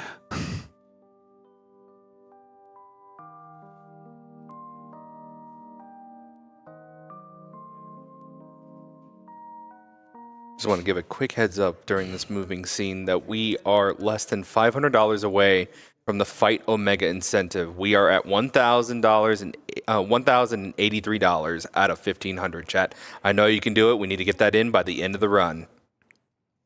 Yeah, if all things go well, it should be very shortly here. I was gonna say, like, don't let the time fool you. The back part of this game flies by. Yeah, if you thought the hour in World 2 was fast, the last hour in the final world goes real quick. Yeah, it does. All right, so now that Galif is gone, Kryle's in our party and has inherited all the abilities and whatnot of her grandfather. We gotta navigate our way out of here with the dragon that can't fly over mountains. Yeah, it seems kind of like a weird restriction for like dragons that are supposed to be like mainly mountainous or caveous Right. creatures. They just can't fly over mountains. I also should have probably went the other way around the map, but that's okay. Yeah, map looping is it's an acquired skill. Every once in a while, your brain just kind of goes, "Nah, I'm good." I want to go this way today. Yeah. I also wanted a dragoon there for a second too. The first time ever. Yeah. Also, Kirill is not too bright and standing in the front row. It's interesting that, yeah, you get everything from Galif except the row. That one you got to put back yourself. All right, you already have that. You just need to smoke. And then Ferris. Oh, wait a minute. That's not healthy. Don't have her do that. That's a bad habit, man. That is a bad habit. All right, Castle Exdeath. This place can be actually very scary. There's a lot of encounters. There's a lot of different dragon encounters here that can be very scary. First, though, we need to do a quick mix of an antidote Maiden's Kiss on to her. That gets her float because there's going to be some lava sections coming up. And with her being our knight, we want, while the, you just need to defend. That's okay. With her being our knight, we want everyone to take the damage from the lava except for her. Oh, yeah. Is there any functional difference between smoke and scram? Just the animation. Okay. The scram animation's a lot faster. Oh, so it's just a matter of like they learned smoke because they were in ninja class rather than thief. Okay. Yeah. That makes sense.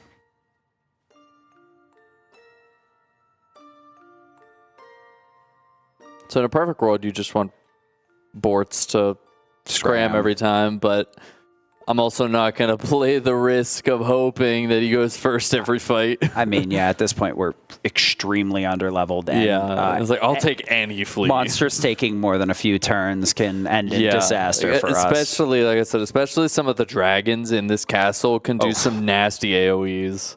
They're nasty when you're on level. Yeah.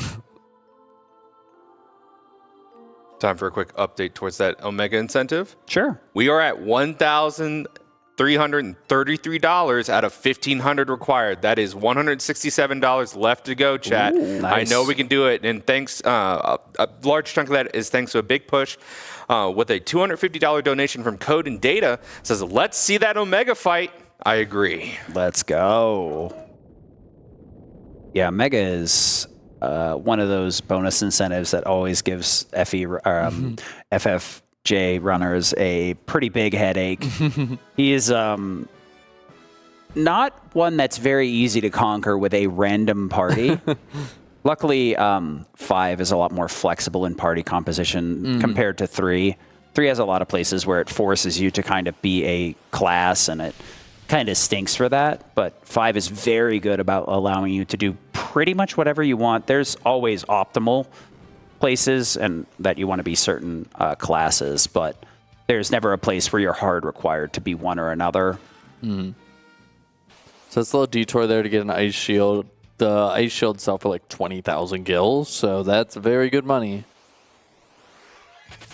I also really like what X sets them with the praise. Very breathable walls. Yeah, I was going to comment in earlier. That's also one of those things where you run through that whole room and then you accidentally walk into that invisible pathway and you're like, no. No. Also, this room is kind of like a trap in some way. Like the lava is a quick shortcut through the room, but the Hayate bow is also really cool too. But it will deal quite a bit of damage without float. Yeah, it is way more vicious than the poison was. Yeah, like the damaging floors in general in like 4 are relatively weak at like 50 and 100. And here it just chunks through your HP super fast.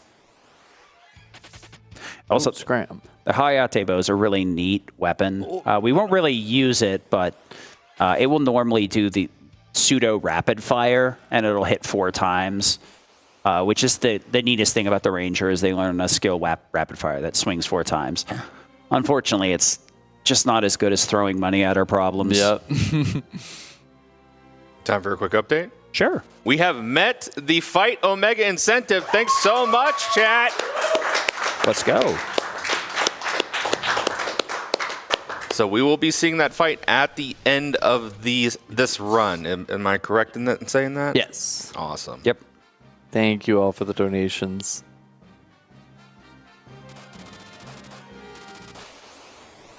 Thief movement. Oh, no. No blue dragons. Especially not 3 of them. Heck, No. that's one, almost one for each. I think I'll pass. I am going... Oh, okay. Go ahead. A lot of this is some very unique and strong weapons in here. Twin Lance is a really nice ninja weapon that hits twice. It's not really powerful in the end game, but the double hit ends up offsetting its weakness by quite a bit. Is this... Yes. All right. I need to go a little further. Okay. Okay, and then who has what here? You need to keep that. Oh, wait, no, I just want to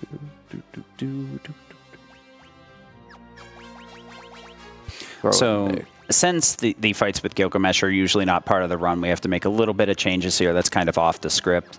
So we want to make sure this fight goes as quickly as possible. Okay, that should get me where I want. There he is. Luckily, even throwing down a safety save can be done through the menu rather than at save points. Put down a little quick save. So we get both auto saves and quick saves. So pretty much have all the defense we could possibly desire.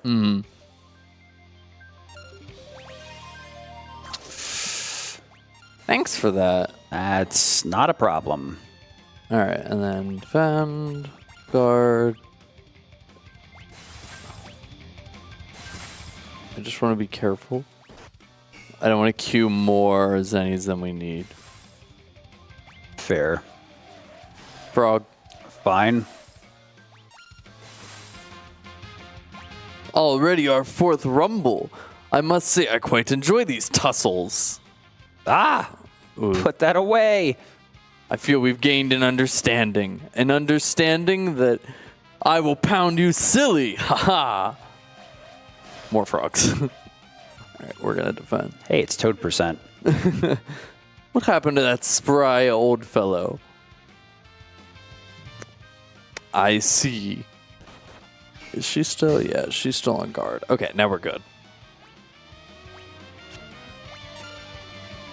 Enough expository banter. Now we fight like men and ladies who dress like men. For Gilgamesh, it's morphing time. There we go. That's the Greg we know and love. There he is. And now he's going to use the Excalibur, but we're still guarding. So it does even worse than it normally does. Yeah, I think he's figured out how to use it in recent years. If it only does trade. If it hits for one, just hit him multiple times. He's getting banished from this dimension.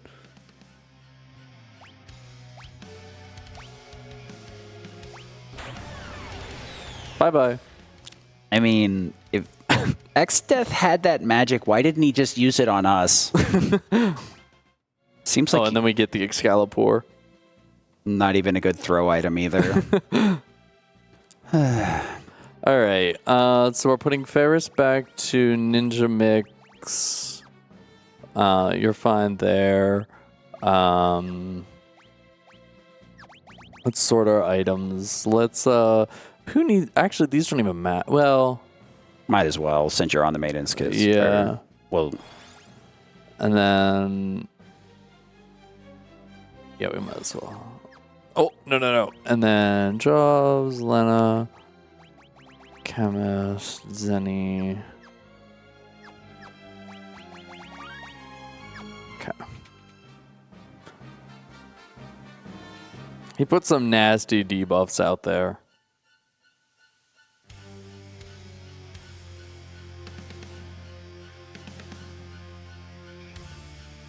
All right, this, unlike the previous one, this X-Death fight is actually very spooky.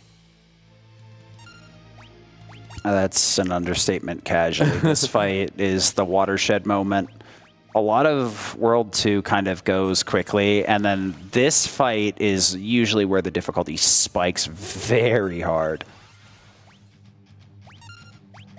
The whole castle is extremely hard to deal with overall. A lot of the enemies are very strong, very fast, have pretty high damaging moves. Now that we got our stuff set up, we should be fine here. Nice waste of a turn. 100 Gs there will cancel out float, but that's really not much of an issue. Mm-hmm. And then we will just throw money at him.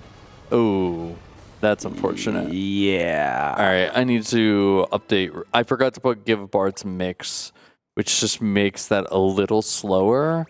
So doing this. That's all we needed. Sometimes you can get away with it, but it's based, again, that's one of those situations where it's based on the damage rolls. We got his health too low without killing him, so he hit one of those Broke low into health phase triggers. 2, yeah, and started throwing out his Whereas more vicious this attacks. way, he's not even going to see that.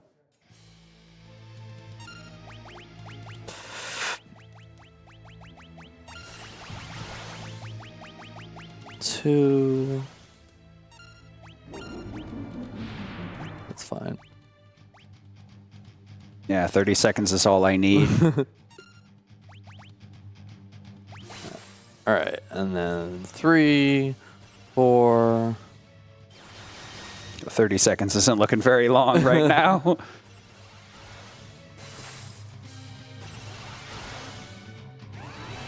And then he's going to waste a turn doing that. And nowhere's Shaker.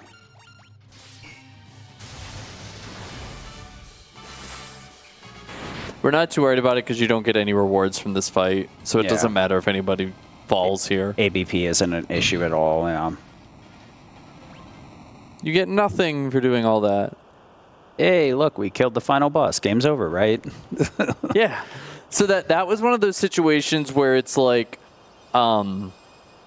The only reason I took that Thundaga was because I had to stop auto battle and defend with Bortz and Ferris. Because if I would have let auto battle run, they would have wasted Samson powers. Yeah. Yeah, and so we would have lost resources and thrown more money than we needed to. And so that's one of those situations where we can't let auto battle take control.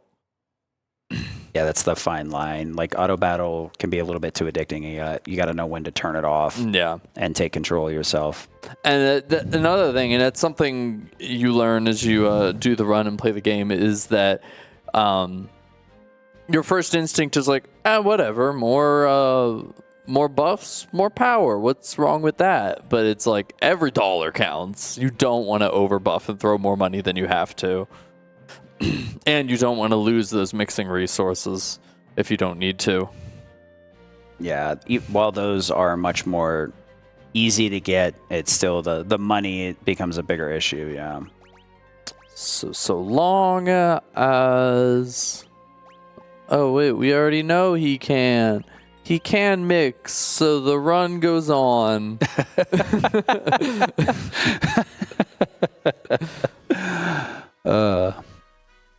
Yeah, I was talking to Plexel about like, getting some background for the game, just to make sure I was like kind of fully understanding it. And he was like, "Yeah, he had an issue with Antlion," and I was like, "What happened? How do you have an issue with Antlion?" It's like, huh? Antlion, huh? That's where we're gonna fall apart. And honestly, like if you've only played the SNES version, it may be a little bit harder to understand why, because you can't save in the Antlion pit. You can only save outside of it. So if you do get in a hard win or a no win situation, you just go fight some enemies and figure it out. But where do you even find enemies in that section, though? I don't know if there are. Because I don't think you can get any. Because you're limited on where you can walk, and there's no world map encounters. There's no caves to go in. I don't think there's anything you can do. I think there might be stuff on the overworld, but I know in that pit there's nothing. Yeah. But like the autosave drops you in the pit, your save is there, and that is it.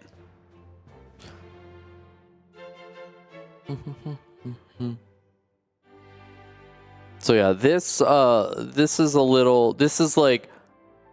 the calm before the storm. This is our last little break, happy fun lore section before we're just gonna start going everywhere. No more story, only murder. Only murder. So Kyrie and Bortz have decided to ditch out and continue adventuring because they feel something is wrong. That was too easy. Going to make a little quick change here since we're headed out. One of the neat things here too is the music itself actually gets muffled, so it's much lower as you escape from the castle. Little small details, they're really cool. They didn't need to do it, but it's one of those things that's super nice. This guard is just watching Bortz beat up on a child. He's like, not my job. Like, well, time to call welfare agency. Let's get the number again. Oh, so if you recall, we said that Boko took the staying at the cave a little too literally. So let's head back to that cave. Yeah, upon beating X-Death, the two worlds have merged again, and now we have a whole world, which is considered World 3. But yeah, Boko, we're back at the very beginning of the game where we started. And so is Boko. I am curious about the length of time that passes from when you start the adventure to now, because Boko has kids. Maybe the Chocobo reproductive system is pretty fast. I mean, 7's kind of like proven that. That's fair. I think they grow up pretty quick. I hated that Chocobo breeding. I had a friend growing up who, the era of games back then, it wasn't just like you didn't just go on the internet and look everything up. You took your friend's word at gospel, and I had my friend convince me that you could not beat FF7 without Knights of the Round, and Kid Me just could not breed a gold Chocobo, and I hated everything. Yeah, because I hated it. There's like a gimmick to it that the game just does not explain, and like most of us just end up using the guide at this point of like doing the no race breeding guide, because otherwise it's just a dice roll over and over again. And even then it's a dice roll. You just have to reset over and over again. But like, game, please. No, that's the wrong color. Nope. No, that's not gold. Nope, that's not gold. Yeah. And okay, that's gold. And then I got so mad trying to get it that I was like, I'm doing it anyways. I don't care. And then I beat it, and I was like, lied to me. Yeah, I was lied to. Because I think if you get off Boko here, you can get encounters. That's why it seems like there are none. Because on the Chocobo, there aren't ever encounters. I don't know if you can on older versions. I know you can't on Pixel Remaster. Oh, maybe it's a quality of life change. Oh, that's a quality of life. Yeah, I guess they figure your party's so small it would be rude to give you encounters, but maybe it's just because they don't want to pull from the counter table. It's rude to put this thing in the game. Yeah, this guy. Take this thing out of the game. What is it? Oh, we're just gonna... it's right there. Yeah, there it is.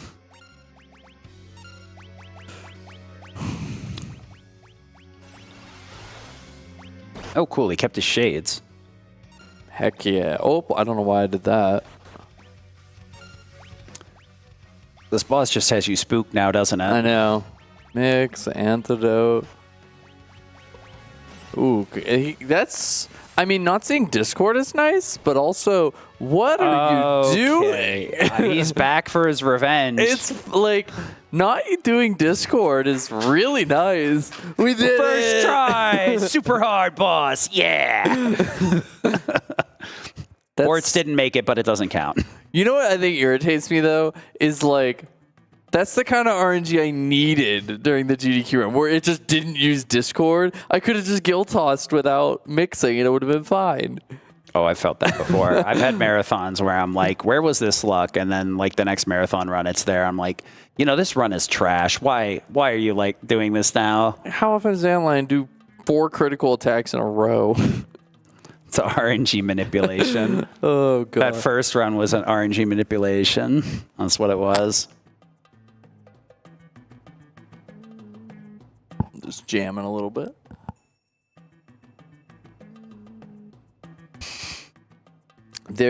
So we're on our way. After this, we're gonna go see Guido again, and this scene coming up is like the only reason I was saying I don't need a whole like 3D FF5 remake. I just want to see the scene where Xdeath and Guido have like a Dragon Ball Z battle together. Just animate me that scene and I'm good. I'm sure somebody will make it now. It's speak lest it exists.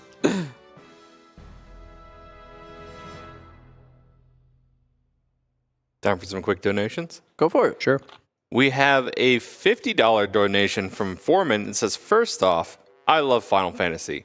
Secondly, I love the support and love this community is showing. Being human isn't easy. Good vibes to everyone out there. You've got this. And the donation that set us over for the Omega Fight incentive, $500 donation from Zathian, says, mental health good, yo. So thank you both so much for those generous donations and helping us get those incentives met.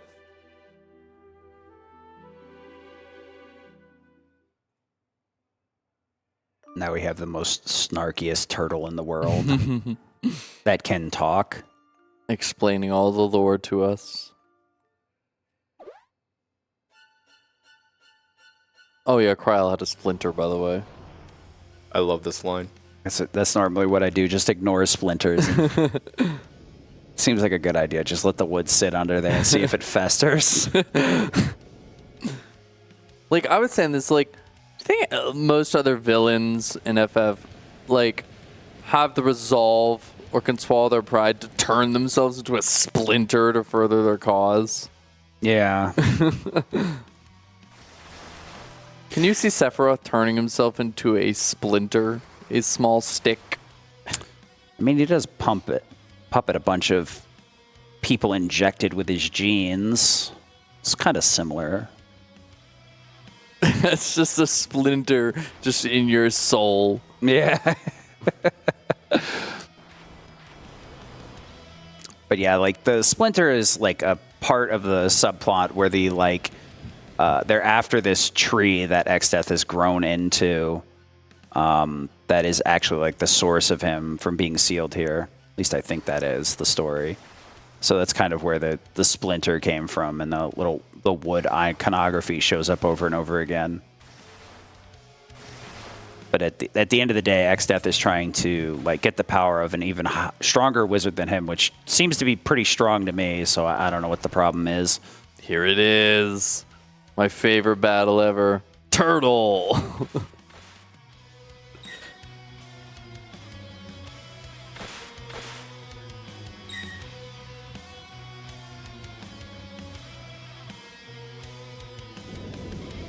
Also, I love the line they gave to Guido. You think I just sat around eating pizza? Yeah, I was gonna go there, but I want to give it some time to breathe. Give that some time to sit.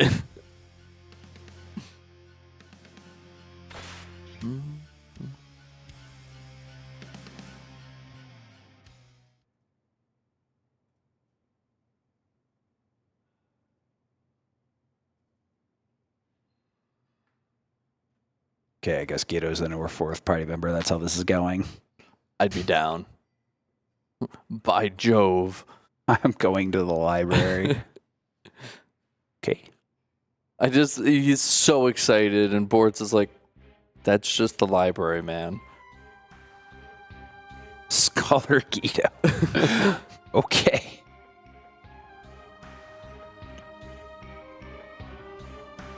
He can do it all. I mean, I guess that's something to do with your long lifespan. Just read. He can fight Xdeath. He's a warrior. So he's a warrior, a scholar. And a gentleman.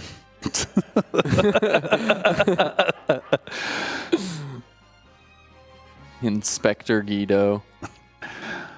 Yeah, so now we're introducing the sacred weapons that sealed the previous evil that Xdeath's after releasing.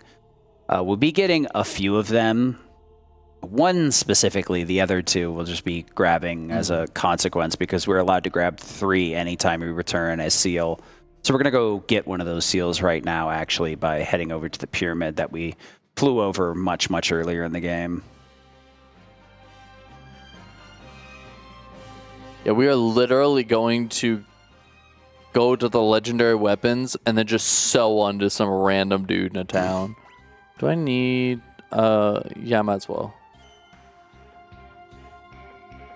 When in doubt, touch the pot. See, I say that, but there is this, we are at the part of the game where you have to question it. Yeah, you got to defend the... I have gone through that line of thinking before, and like going through the village in the void, there's a healing pot. I'm like, ooh, free heal, and then I'm like, I need to be at critical health. That was a major what mistake. What am I doing? Yeah. Free heal is not always correct.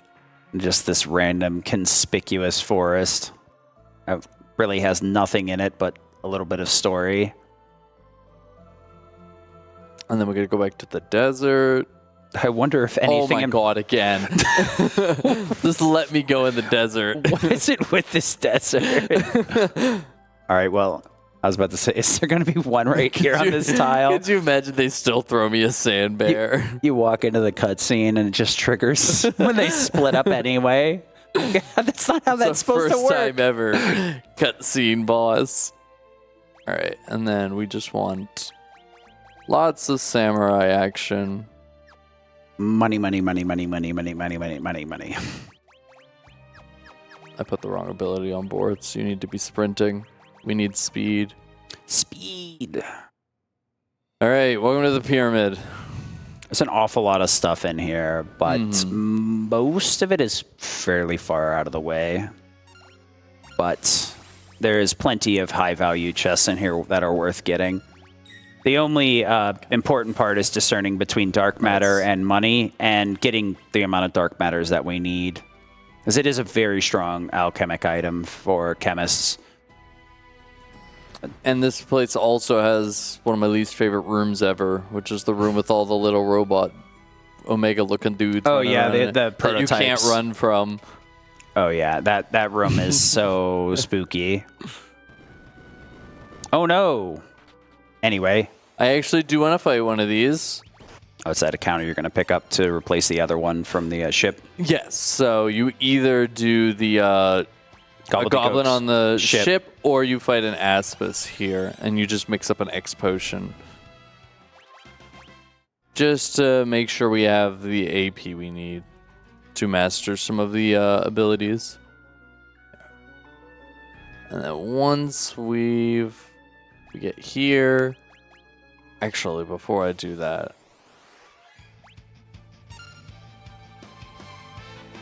Oh, please. Why? Excuse me. Excuse me. No, creatures of darkness. Do not come.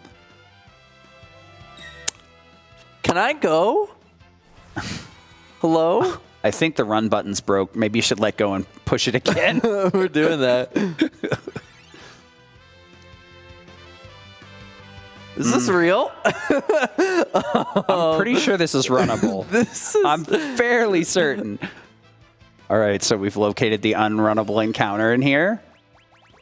Yeah, I don't know what's going on. I'm gonna co-sign that for sure. I have no idea what that was. That was interesting. That was cursed. That was so cursed. All right, I'm actually let's just night. This is... Wait, I actually want to do this completely differently. Cryo to Black Mage. This is kind of an optional thing I'm doing here for money.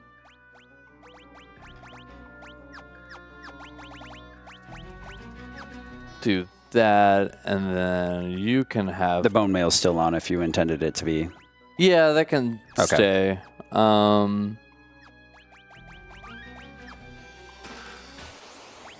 Oha!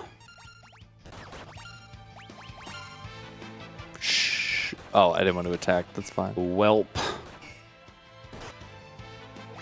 Oh, I forgot a core. It's fine.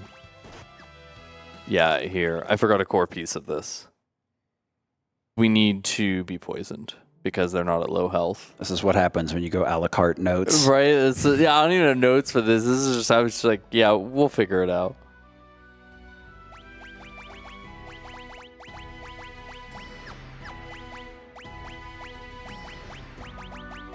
I promise it is worth it, though. The 20k that's in that chest is worth it. And then, bone mail. Poison me. Normally when you walk up the stairs here, it flattens out like that. And it's kind of a beginner's trap. But we want the poison here to get everybody down so that we can start guarding with the knight.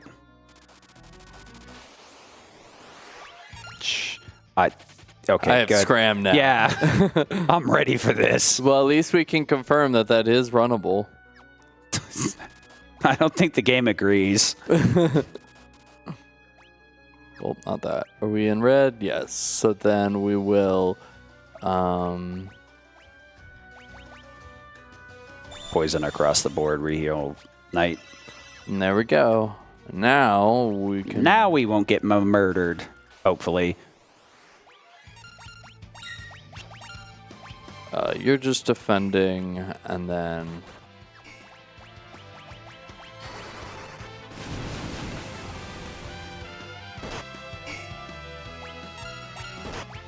I forgot I also want to chuck that. You stay guarding.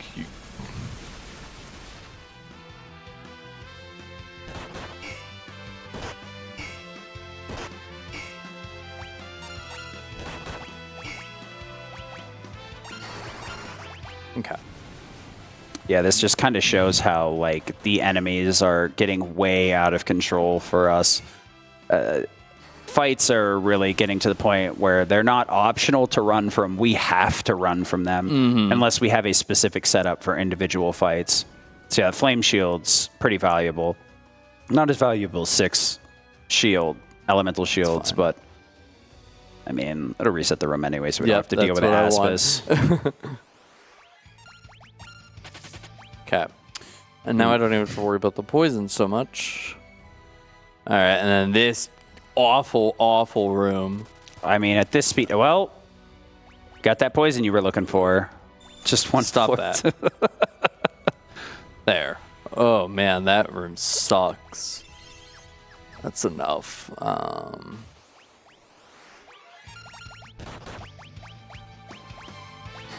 Okay. We'll crack a flame rod. That'll take care of these. Yeah, because luckily now that we're back in World 3 with them conjoined, we do have access to the rod shop again. Mm-hmm. Unfortunately, we lose access to the scroll shop, I believe, because Bart's village kind of gets disappeared. Oh! Hello. I'm going to leave Goodbye. now. I don't like your big brother. You both stink. Okay, now we're in a good place. We're just going to run, and we're just going to collect stuff. Yeah, a lot of these offshoot rooms are kind of beginner's traps.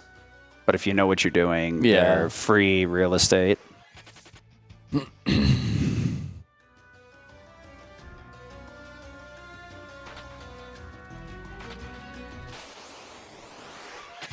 And just keep running. We're through this room. All right, we're going to detour here. There is 10,000 gil in the back of this room, which is pretty nice to have. Once we're done with all of this. This makes it so that we can clear the Gilgamesh fights without having to worry about penny pinching. Yeah. The fights are a little bit less ingrained in the route, so you'd have to count out the amount of money. Just this way, it makes it a little bit simpler. Mm-hmm. Okay, one step into the room. I love it.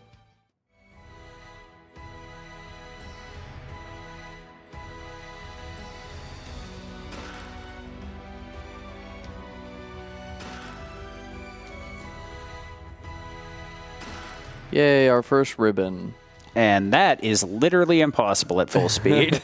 Oh yeah, that I would not dare try that otherwise. There's a little bonus elixir there. We might as well get it. Yeah. Like I said, am I going to use it? Who knows? I mean, we're definitely not going to sell it for the 5 gil they will give. 5 gil. Mysterious healing item? Yeah, we'll give you 5 gil for it. Best I can do is 5 gil. All right, there's our tablet. We can trade this for 3 legendary weapons. So, I mean, you left that Moogle 1 gil. If he gets a couple more, you can get an elixir then, right? There's going to be a run where I'm going to be short 1 gil. One day. Regret will set in. Well, I should have robbed him blind. Well, I know where there's 1 gil in the map.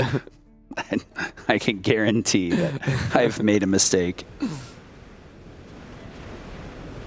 That little continent right there was the one that we went to merge the worlds to jump into World 2. This is always that part of the room where I'm like, man, it feels like there's so much left, but like, there's not. Every time you do the pyramid, I always think there's like a boss at the end. That's like, oh wait, there's nothing in here. Nope. The cool part is that turns into Bahamut. So if you want to go the summoner route, you can actually head up there and get Bahamut now because he's free. It's a pretty strong summon. Unlike most of the early game ones. Actually hits like a truck. And he's non-elemental, which kind of works in his favor. A lot of enemies in this game are elemental aligned, so having the options of elements are usually pretty nice. Could see Boko still chilling out there at the start of that scene. Stayed right where we left him. Again. Won't even go back for his wife and kids. That's a loyal bird. I mean, I guess we only left him a couple of hours ago. Oh. Goodbye, Desert Peds. All right, and then... Totally into the inconspicuous forest that nothing happened in but story.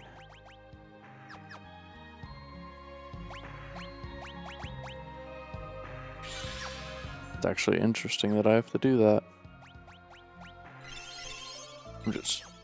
Yeah, let's just get those out of there.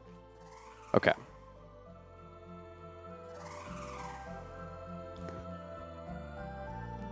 So, we bought a spell called Sleep like 3 hours ago, and we are finally going to put it to good use. Honestly, I didn't even notice you bought it. Yeah, we bought Sleep. and we will use it specifically for this fight.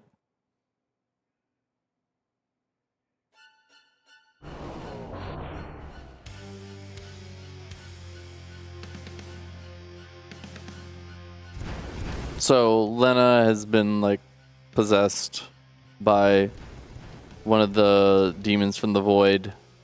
Kind of similar to what happened to her father earlier. This fight can be kind of rough if you don't understand that gimmick too, because Lucine will keep changing elemental affinity. So if you can't hit her hard and fast, it can spiral very quickly. Yeah, so we're going to do the tried and true strategy of just put her to sleep. Yep. Can't do anything if she's taking a little nap. If they're weak to status ailments, why not? I feel like you don't get that option super often. Got to take what you can get, yeah. Can I hit it with Demi? Yep, let's do it.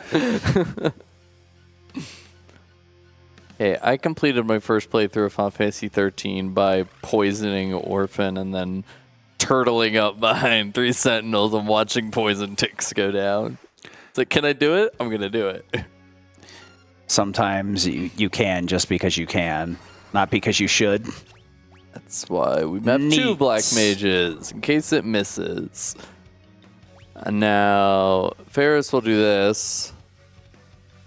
Bye-bye. Oh, bone mail. Yeah. And then we will...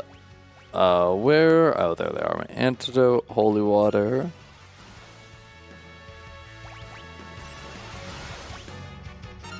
Make sure the flame rod's still on, and away we go.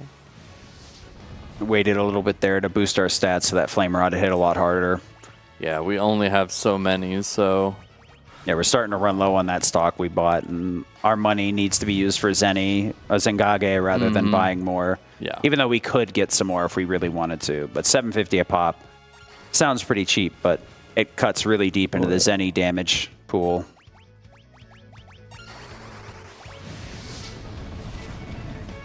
Forgot we're actually in a decent place because I accidentally bought that extra one. Accidentally? What? Calculated. Yeah. That's a heck of an accident. But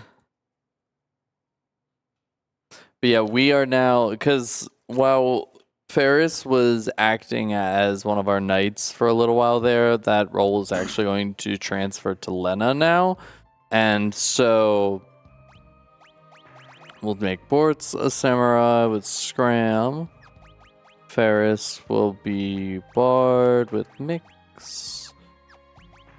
Cryle a thief, and then Lena is a white mage. And so we do that bone mail strat there solely so Lena can use raise and get Ferris to critical health.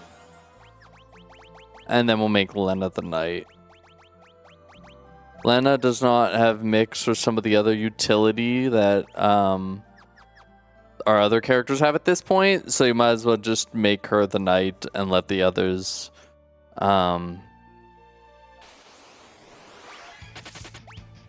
of do their thing. Do the damage. Yeah, and like technically speaking, you can kind of use Lena and Cryle interchangeably here. Like, if I really wanted to, I could swap their roles, and I just need someone to learn guard cover and someone to take the hits while the other person learns guard cover. So we're going to have Cryle learn guard cover, and Lena will be the poor unfortunate soul that takes the hits for them while they learn their abilities. If I remember correctly, like the characters do have a little bit of stat deviation, but not very much to make them unique one way or the other.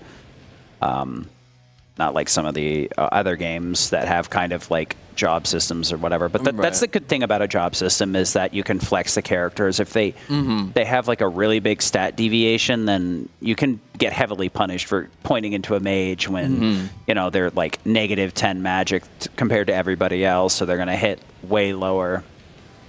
I want to make Porum a Dragoon. I'm sure we can figure that one out for. You heard him. FE mods, get on it. We need to replace the Betrayer's stat. I want to make Tella a Beastmaster. Absolutely not. Nope, nothing that would make him useful. Absolutely not. Nothing that would make him useful. He only learns virus.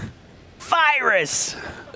Have you seen how much damage that does to a group of enemies? None!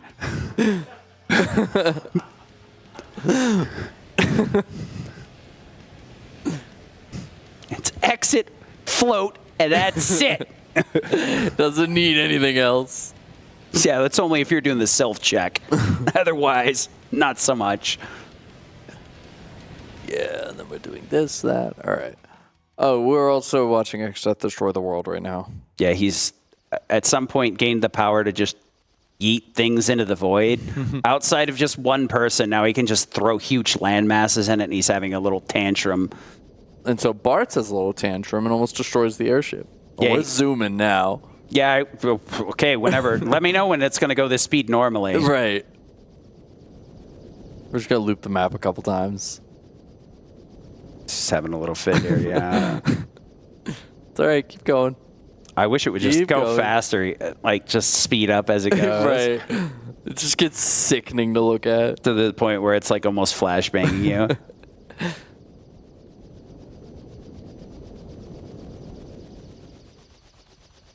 I mean, at least this one, it makes sense that it has a rudder. Yeah. Because it's like, there's not a dragon at the front of the ship. I wish there was. Oh, if it was just powered by flying dragon. Yes. Oh, that'd be neat, yeah. I'd be down for that. I hate that that guy at the start doesn't move. Just right in your way. You have to go around him. I'm sorry, this is your world. We're just living in it, buddy.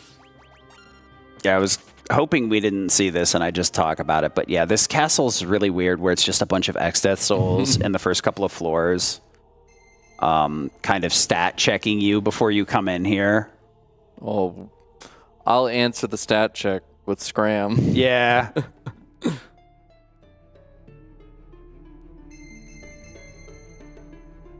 They try to put a do not enter in and you just run from it. Yeah. Like, I didn't think about that. Yep. I mean, you get bullied by it. That's like, can I run away from that? Because I don't want to fight it.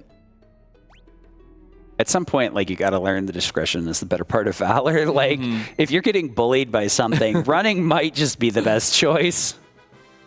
So this Fire Lash is super useful in that we're going to sell it. Yeah, apparently has some value.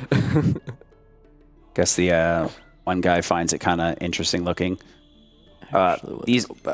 These other two do have quite some value too as well. The Apollo Harp here does, what is it, 8 times damage to dragons? To dragons, yep. And the Moss Immunity, I think you mentioned it earlier, guarantees that that character goes first. So the dragon one may seem a little bit specific for like one boss, but there's a way to change the type of an enemy to the race of dragon through chemistry.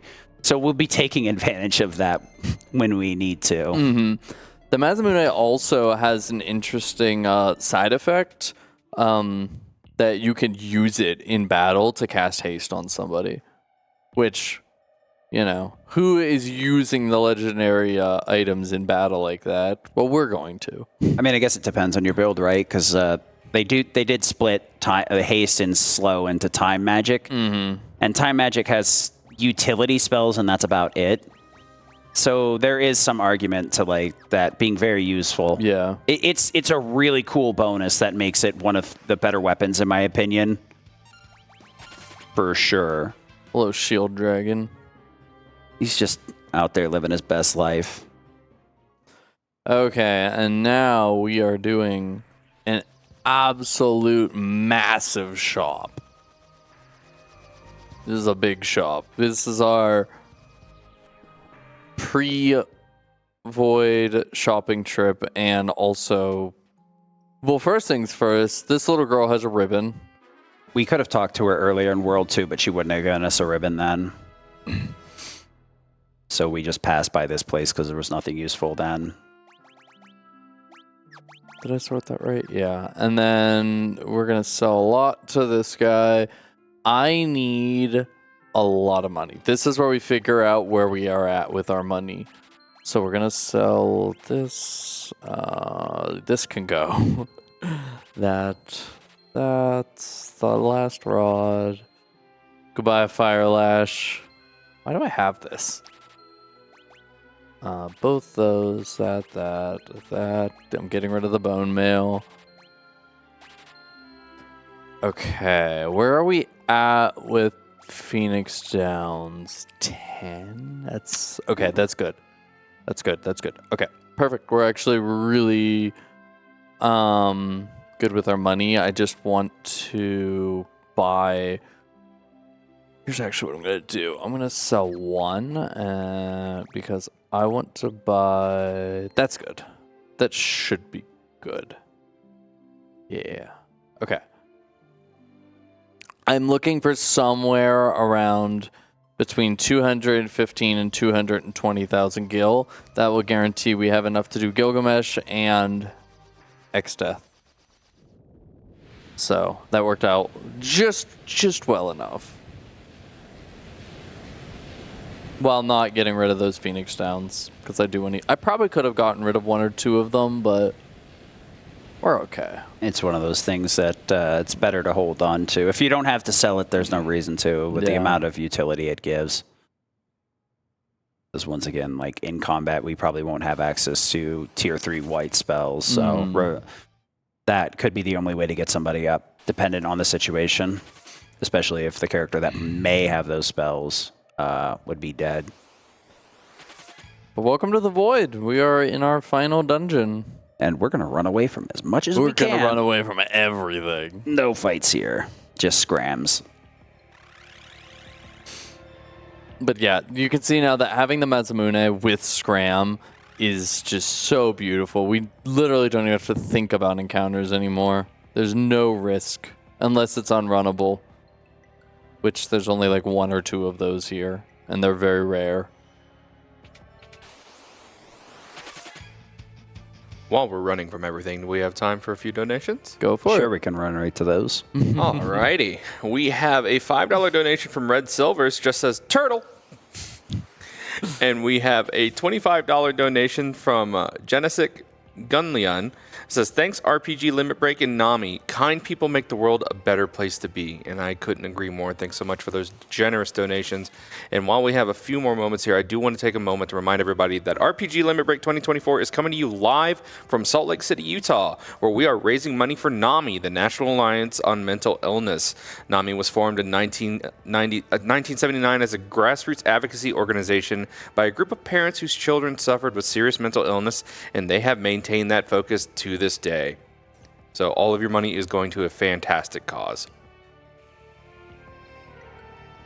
So this little town here is actually a hidden village that you can access through one of the forests in the main world. But when you come through here, it's frozen in time. And that's kind of the point, is that it's mixed into the main world because it was part of the Void. There's a lot of really good stuff you can get in there that can change very rough parties into very viable parties. Some really good utility like coral and flame rings that will give you the ability to absorb certain elements and make black mages healers. So we picked up the Dragon Fang, the extra one that I said we needed to grab, and we also picked up the ribbon. We have our 3rd ribbon, which is perfect. We need those. So now we have all the ribbons we need. Bortz needs the mix ability. Cryo, Night, Red, quick save, and here we go. The first of our Void fights, and these are where some of the fights start getting really interesting. I'm gonna focus up here on this. Alright, and then Maiden's Kiss, Holy Water onto Califisteri. Guard, that's fine. Maiden's Kiss, Dragon Fang will now turn her into a dragon. And then Maiden's Kiss, Holy Water here. Berserk. And now let the Apollo's Harp do its thing. Yep.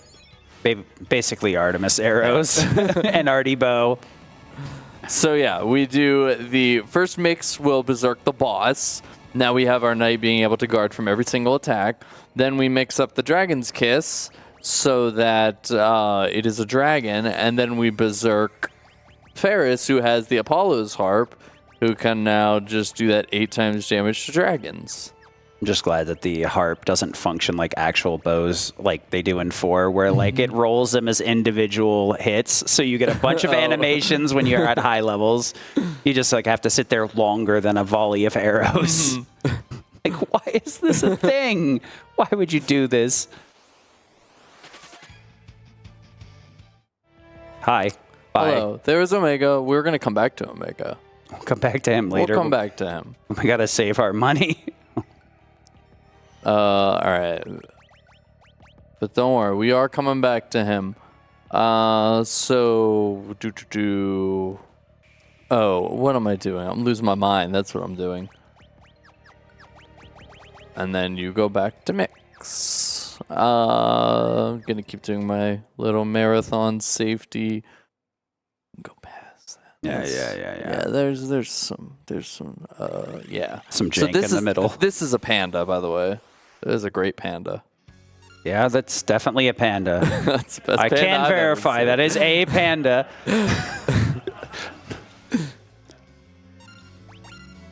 So we Bacchus him up here. So he is berserked. He would hit like a truck, but because guard nullifies physical damage when blocking, now he's as useless as can be in this situation. Yes. Once again, we're going to take advantage of changing him over to Dragon and use the Apollo's Harp to end his existence and use the Berserk for the buff that it gives and also increasing the damage output. Berserk's one of those nice things where it's like it inputs the attack immediately and it also increases the damage. In the SNES games, Berserk is a lot stronger. It's a little bit weaker in 6, but like 4 and 5, it's incredibly powerful. And then it kind of drops off in the later games where it's not quite as broken. They're like, wait a minute, we got to rework these calculations. Everybody's berserking all the characters. Lena living there is actually kind of surprising. She usually dies. Whoa, where's all the paths? Yeah. Speaking of, the cursed ninja room. And you need scram. Oh, look, the paths are here. Yeah, they really leaned into the thief gimmick. Mm-hmm. Which, I mean, that's fine. A lot of these are pretty obvious anyway. Haha, no. There's the ninjas. Absolutely not. And we can run from them. Not in this house.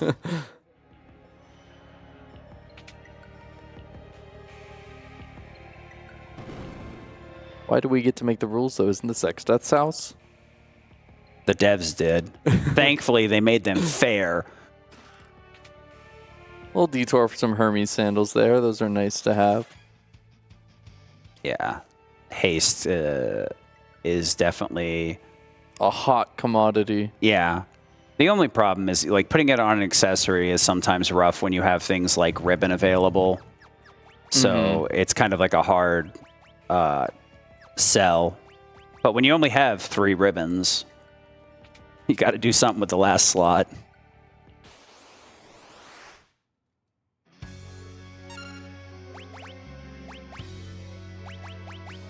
So Catastrophe here can be stun locked in some methods by using float to cause the 100G effect over and over and over again into just setting up another float and causing him to use it over and over again. That'll also cause him to cast Earthquake, but instead we'll just use Berserk here to keep him from moving and set up the same strat over and over again. Berserk a boss, so they'll only physical. Berserk ourselves once we change them into dragons, and GG no re. This is... Catastrophe is one of the ones, like, sometimes at the start of, like, for example, maybe a panda, like, you'll hold a little bit so your knights get some ATB so you can get the guard off. Catastrophe is one you don't mess around with. He will Earthshaker you. He will do something you don't mess around with Catastrophe. Yeah. Get that thing berserked as quick as possible. Yeah, that Earthshaker is just as deadly as it was the last time it killed us. And then you put Scram back on. There's a trend going here.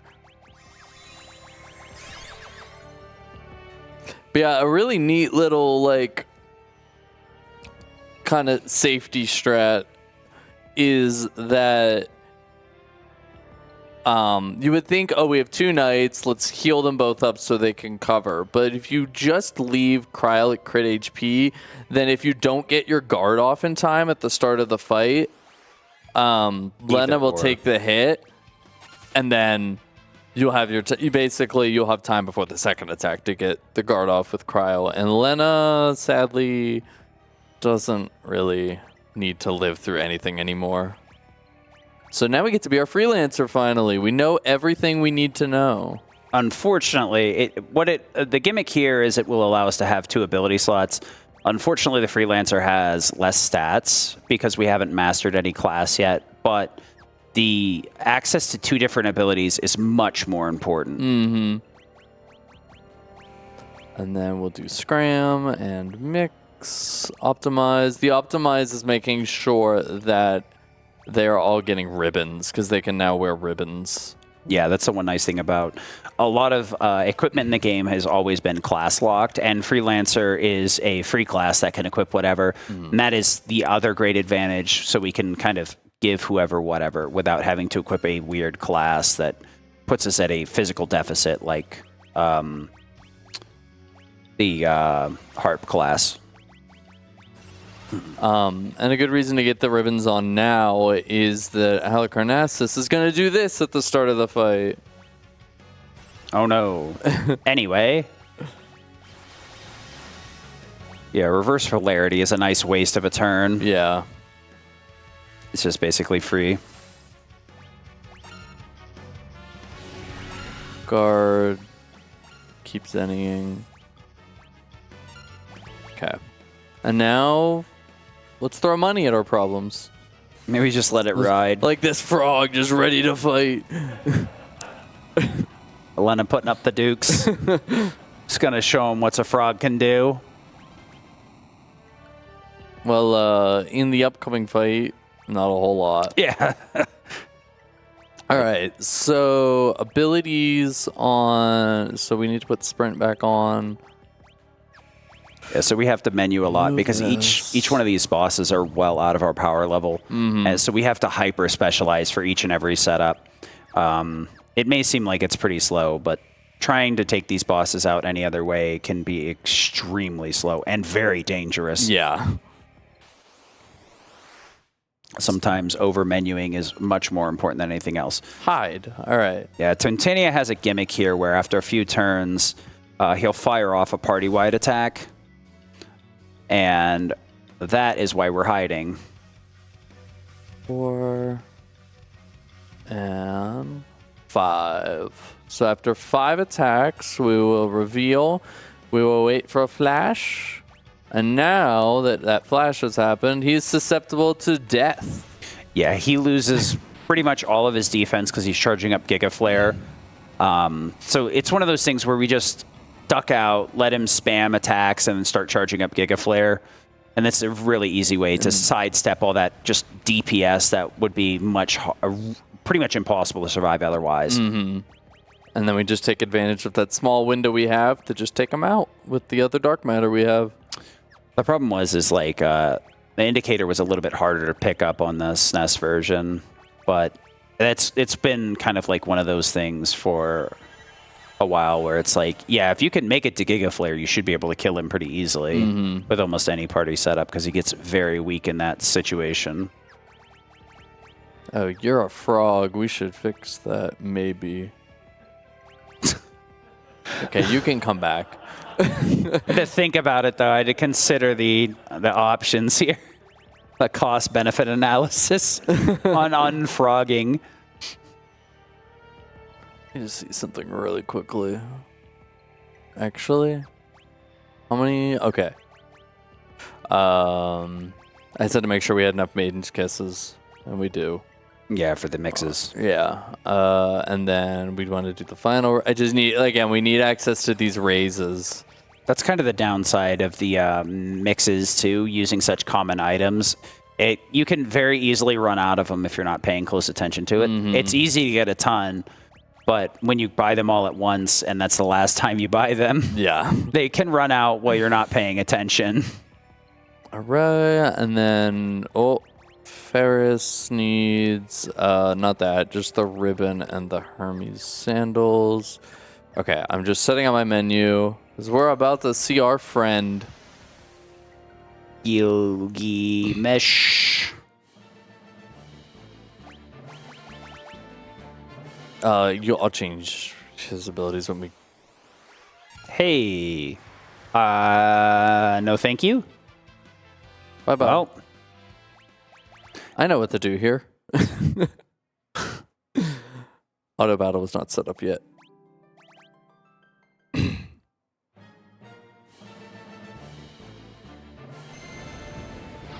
I meant to do that. It's RNG maneuver. sure. And totally not thief movement being out of control. I mean, I'm surprised you've kept it in check this long, and that's like the first time you've gone back through a door. Oh, wow. He's just... Wow, that's really rude. He very much is refusing. He came back with a vengeance. Right? 2 steps in, it's the sand bear all over again. You tried to get away from me, it's a back attack this time. Oh my god, are you kidding? Yeah, it was RNG. Manipulation, you got the crystal dragon again. We can fix that one. I don't care. We can fix that one. We have items for this. We can progress. No. Bad dragon. Stay away. Get off of that. Get down. All right, and do you have it?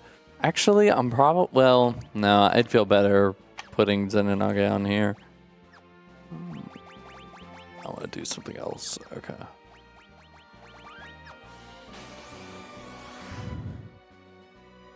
Hello. I don't remember how much we have to throw here. Borts? Borts. This is no beast, just Borts. You should have said something. I don't like it here, you know. Creepy monsters lurk around every corner. I can't find the way out. I'm gonna have a nervous breakdown. Anyway, how did you get here? Or rather, how do you get out of here? Let me just go that way. I see. Let us digress post haste. When we're out of here, let's say we have a few spectacular adventures together. Just us 5. Oh, yes, I forgot. We've got the whole saving the world thing going on. Phooey. Well, if you make it out safely, no ifs about it. I'm certain we'll meet again. And when we do, I hope you'll consider me a... Never mind. Hasta la bye-bye.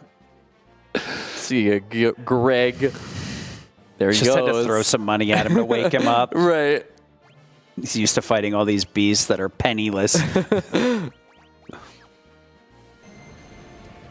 Let's get sprint back on, because why would we go without it? It has never betrayed us in the past. Yeah. That's definitely not a beginner's trap. Please, no. Not like this. Aha. Close enough. She did her job, and then she has to come back to do it again.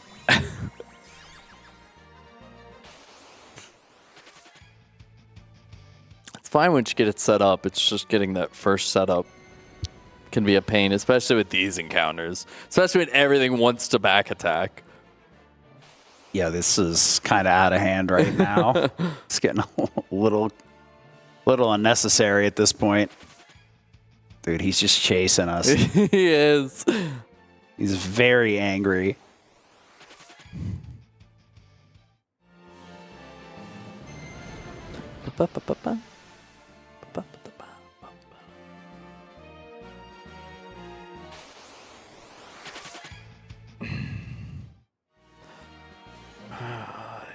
All right, here we are, the final encounter. All right, I want to do mix. So I'm gonna make sure So they'll both mix. We'll guard. Okay. And then you have Matsumune, you have Hermes sandals. That's what we need. All right, I am going to focus on some of this because I can't. We're tight on money and I can't mix an extra time. So Necrophobe here is usually a pretty rough fight because these barriers have some very vicious magic, and all are required to get to Necrophobe. And so we're going to go with the Berserk method here to try and keep the barriers from casting any magic, which would wipe us otherwise. Normally, if we had done this fight, we will get a save point from it, but as time has proven, we have the auto-save, so we really don't care too much about the save point. However, this is required for the final Gilgamesh fight, or rather, he's going to fight with us here. So we're trying to set up to make this fight safe. It looks like we got the Berserk up and our guard up, so now all we got to do is power up and get in there.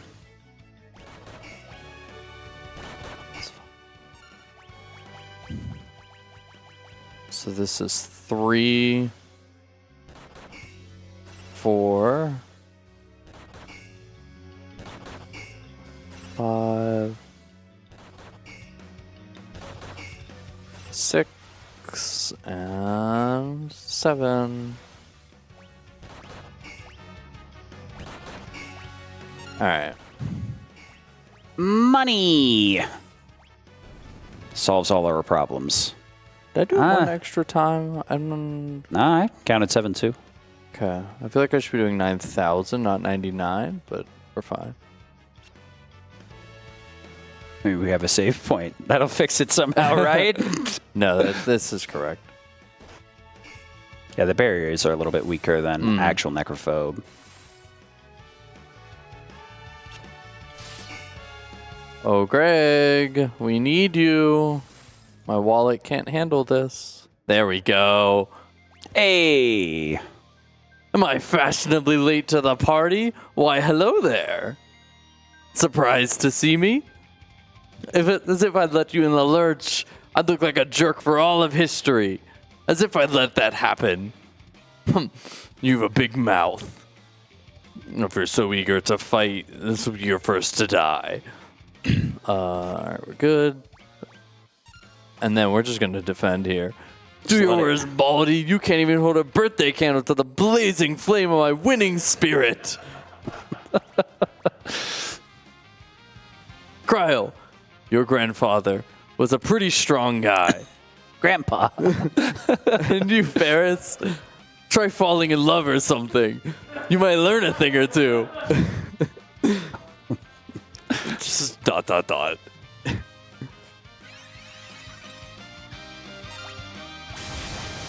He's holding out on the elixirs. Could share them with us, you know? Right? Lena, you're always so caring towards animals, eating poison and all that. Never lose that pure heart of yours. It's just nothing to say to him. And Bortz, I wanted to fight you one more time. Mano a mano, of course. You have admiral companions. I envy you. Greg. Just popping these elixirs. Dude, where does he have all of these? So we found like 3. Right? Max.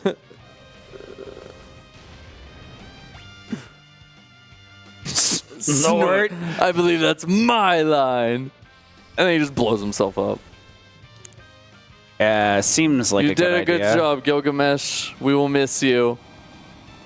Thank you, everyone, for donating for the Gilgamesh fights. I feel like they wrote themselves into a corner there. They're like, what do we do with him? What do we do if he survives after a battle? Just have him self-destruct, I guess. Oh, just, yeah. All right, and then I just need to get our abilities back. Scram. Yeah, we'll fix everything else later. Later. Like 3 screens from now. Later as in, yeah, like 10 steps. Yeah. Okay, great. We're fine until after this. All right, we have arrived. The final boss. We have a little cutscene before we're going to get into the final fight. So, figure if you want to get any last minute shout outs or donations or anything, this will be the time. I would absolutely love to. I want to remind chat really quick that we do have an open naming bid war for our upcoming run of Newtopia 2. Right now, Cannon is in the lead with $75. Jazzy J is in second with $45. And Alf is in third with $30. So you have until the beginning, right before the run starts, to get those donations in. We got a $25 donation from Anonymous, says mental health is important. If you feel alone, you're not. Love and support being sent from the meme, Ohio. Heart.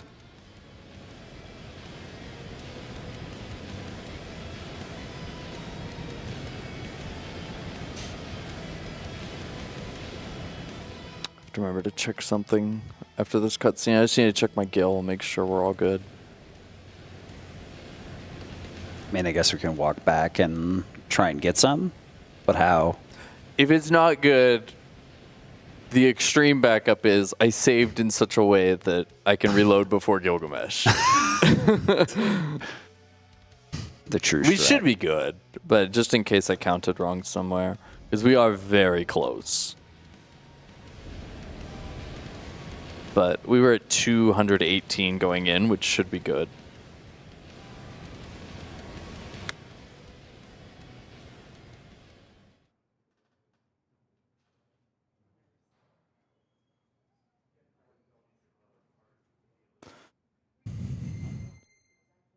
All right, so moving into Exdeath here. The strat, throw money.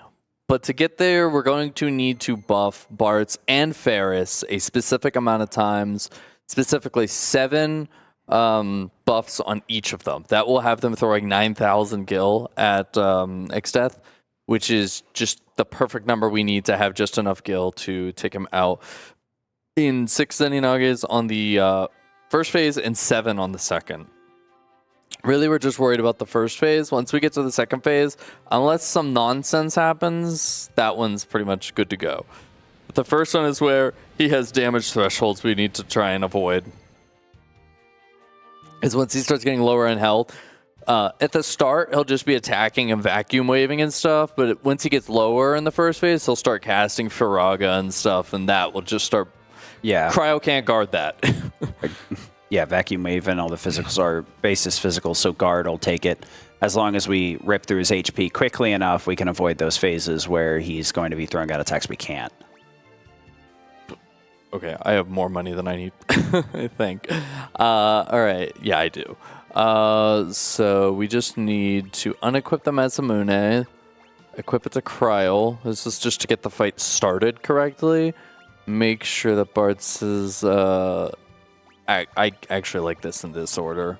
I just like to make sure Ferris and Bartz have the same order of their abilities. And then heal up Cryo. And send it. Here we go. So we're equipping this Masamune to Cryo solely so she can get guard off first. Oh wait, she was supposed to unequip the Masamune first. That's okay. We'll let him do his thing first. Okay. So now she'll remove this. Guard. Ferris can throw this at Bortz to give him haste. Ferris has the Hermes sandals, so she's okay. And now I need to start. So we have 1 on Bartz. 1 on Ferris. 2, 2, 3, 3, 4, 4, 5, 5, 6, 6, and 7. Perfect. And 1 more on Ferris.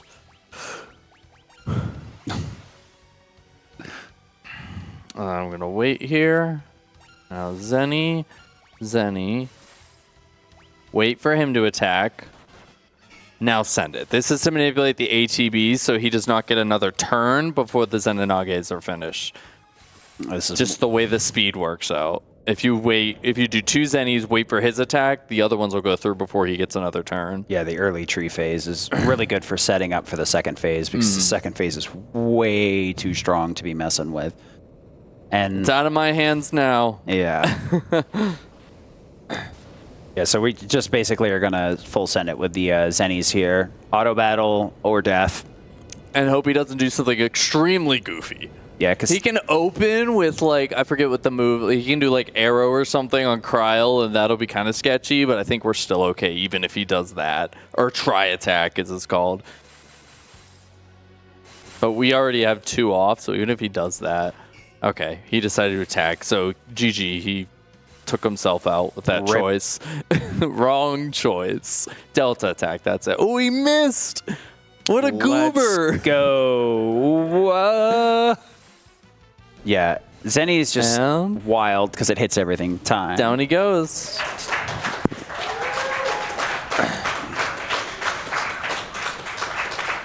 Oh, yeah. We are not done yet, though. We yeah. have an Omega to kill. We have to go back for a long-lost friend. Can you pause here? Oh, you can. I'm going Ooh. to take advantage of that. Let's go. The time saves. All right, and then right here we have Omega. All right. Okay, everything's set. Let me just double check my abilities. Zenninage mix, guard. You can do whatever you want. You have one job, and it's to be a bard. Come here, buddy. I wonder if we'll be repeating something we've been watching up till now. All right, so let's start with the classic. Berserk, so now he's only going to physically It's attack. actually, yeah, let's restart. Rough. I forgot. Omega is ridiculously fast. Got to quay up another turn so you get You the have to guard kind of first. let your knights get there. Oh, wait, it's down here.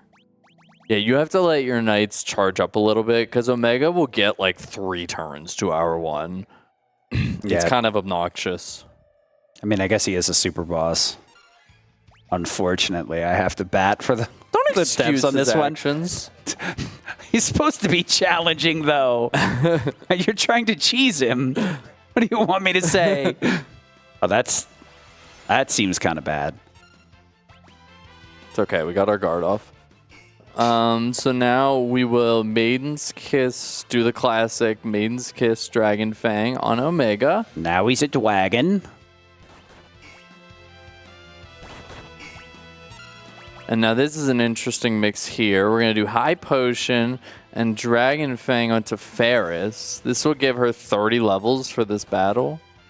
That's awkward. That might be GG right there. Oof, yeah. Just because he blasted. Yeah. All right, we're going to have to... That was unfortunate turn timing. Yeah. The fact that he stunned Kryl right off the start. The price of Sindel Blaster was kind of scuff. It's a bit unfortunate. That's okay. That's okay. All right. Come here, buddy. And then doot. It's okay. Okay. And then we need to do our Maiden's Kiss Dragon Fang.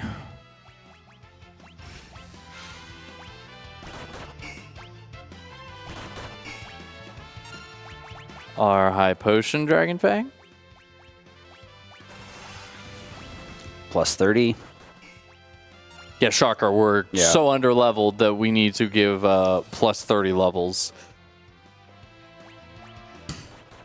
And now, so Bartz has the Reflect Ring on currently.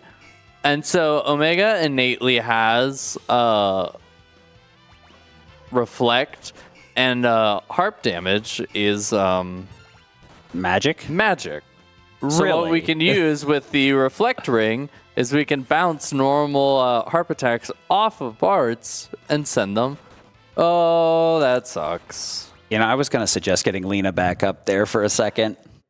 It's just the awkward turn timing I need to get through here. It's tough because if a knight gets their turn, but they haven't input guard yet, they're gonna get smacked. Mix, Maiden's Kiss, Holy Water. This looks a bit scuff. It's alright. Kryla is enough here, I believe. Yeah. Guard. Mix.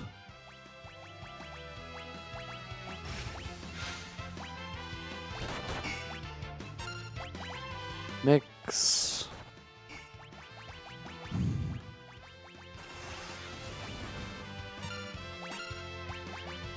Oh wait, you're ready to go.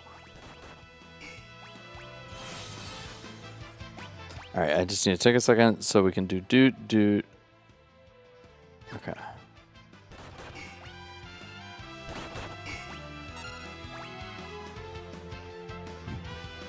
This might be bad. Yep, that's awkward. I need their turns to be flipped somehow. All right. Apologies. Just takes a second to get the setup correct.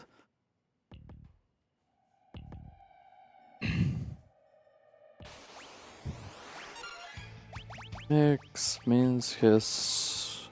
Yes. It's okay. She did her job.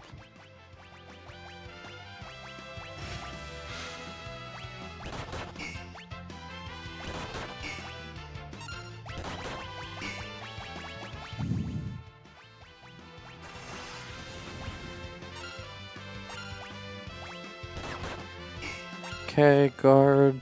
Hold on. I want to do this. There we go. That's a little more. Okay.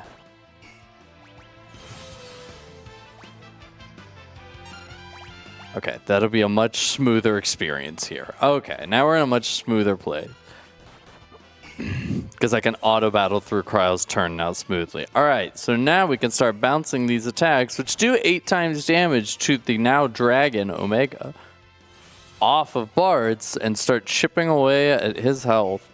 Yeah, 3,000 is not a lot, but it's a heck of a lot more than we can do in any other setup. Yeah.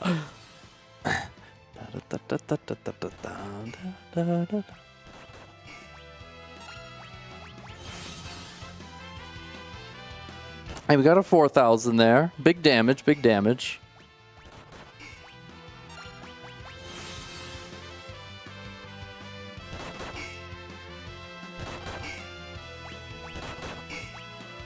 So I'm guessing Samson Power here doesn't boost their damage any further.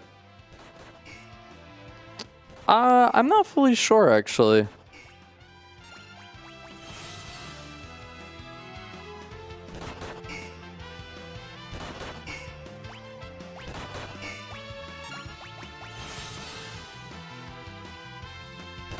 We're getting some high rolls, yeah. Yeah.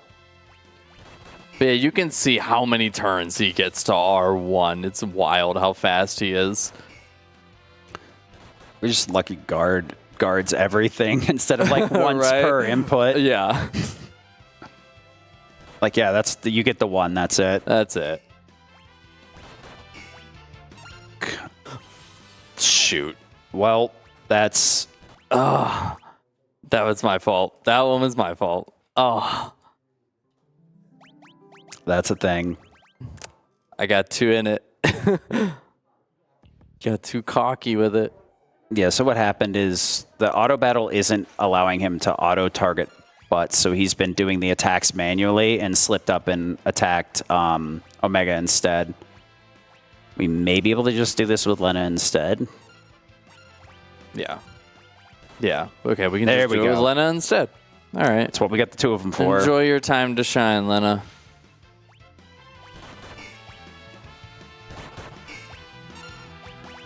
It's fine. We wanted to do this without Kyril anyway. That's the whole reason we did it this way.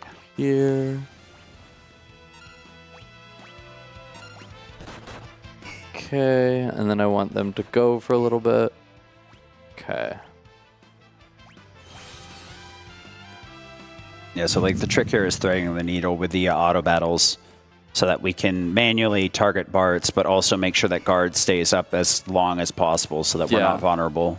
I don't ever want to have to manually input guard. We will probably die if I have to do that. There we go.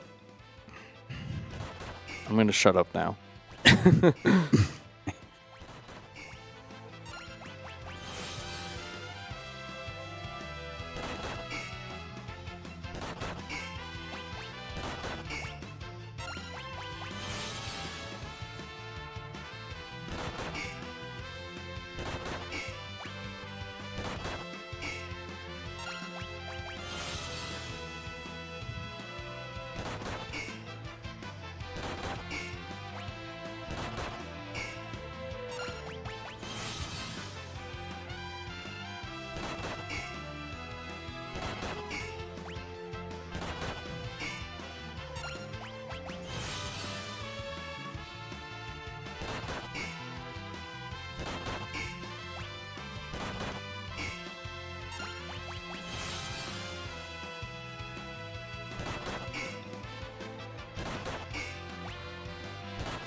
Turns are set up in a pretty favorable way where he has a nice little window to get the bounced attack in while switching to auto battle real quick and then slowing things down.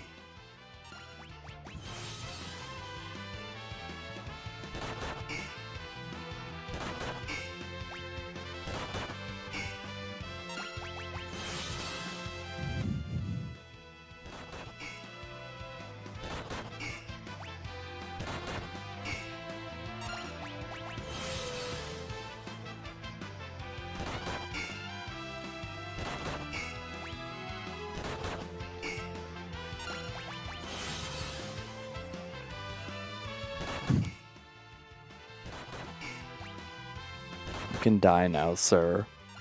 Yeah. Please stop hanging on. Just get out of here. Yes, there we go. That's all it took. I just had to tell him to go home. Go to your home. Go home. Oh, look, you learned a bunch of skills. We learned a whole bunch of stuff, and we get the Omega badge. All right, and there it is. That is Omega. That is FF5. That is Gilgamesh. That's all I have to show for this game. Yeah, so thank you, Sid, for helping me commentate. That would have been difficult to do alone. I'm glad it worked out. And yeah, make sure to keep staying tuned, stay donating. I will be back on Saturday with Ape Quest. So yeah, other than that, keep enjoying the marathon. Thanks for having me.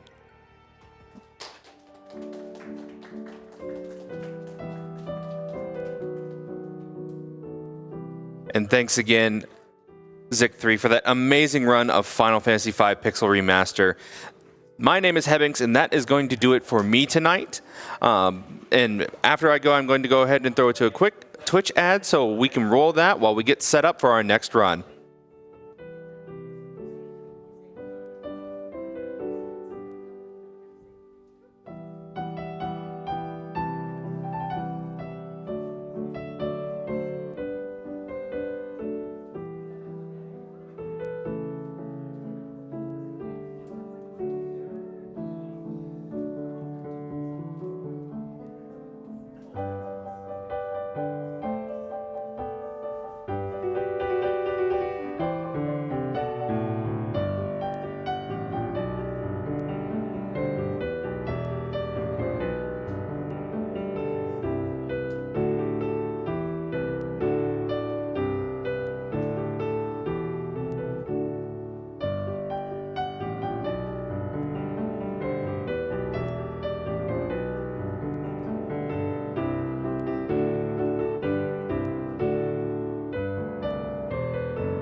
Good evening, everyone. My name is Kanban Meow, and I'm excited to welcome you to yet more RPG Limit Break. Can I get some hype in the crowd?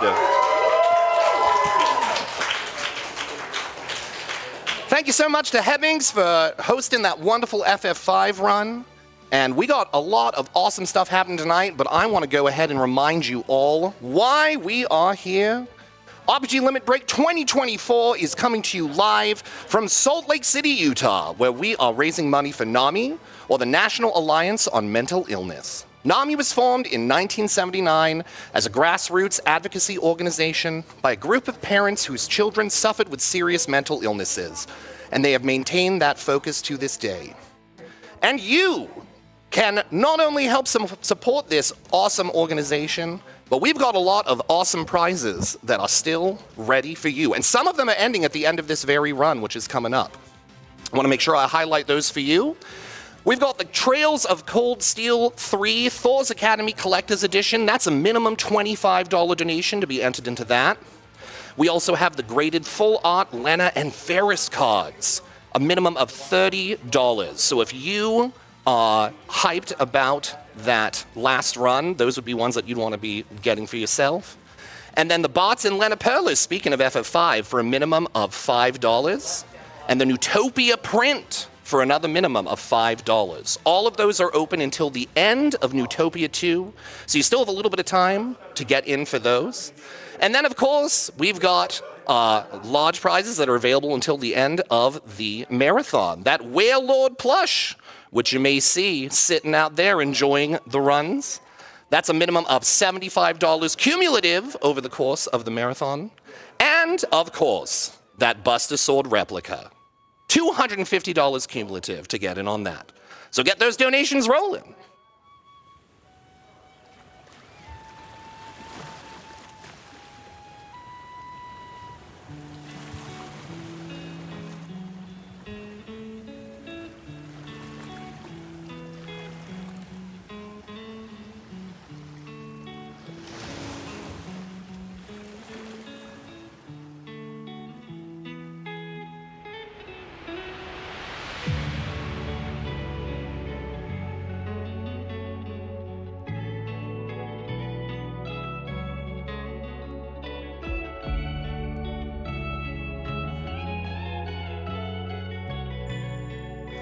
Well, if you're feeling the RPG Limit Break hype, don't forget that RPG Limit Break is proud to partner with the Yeti, who have designed 3 exclusive t-shirts and an enamel pin for this year's event.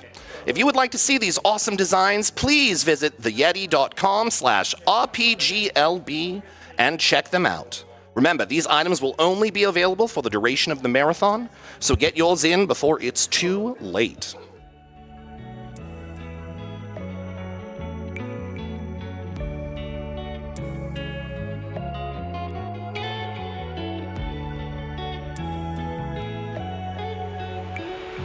I see a lot of hype for Newtopia 2 getting ready in the chat here, and it makes me wonder, I've heard that Newtopia 2 is a very inspiring game, and I might be wondering what you have been inspired by with Newtopia 2. That might be something you want to be keeping on your minds as we get into this run. And in fact, if you would like to make a donation, letting us know your favorite inspiration from Newtopia 2, get on that donation page and send some our way.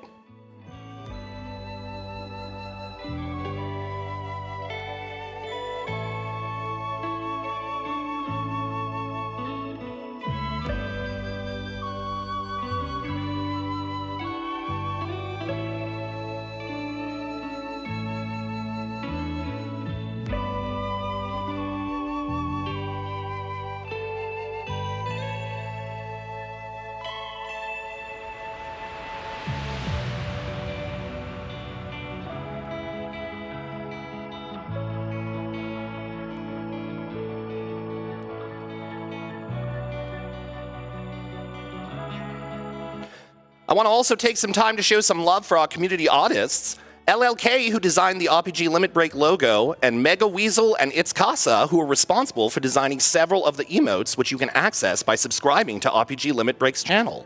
All revenue from subscriptions, bits, and the ads that we run contribute to funding our annual marathons. And your support in this regard is critical to helping us put on these wonderful events year after year. So please, if you can, drop some bits, subs for the event.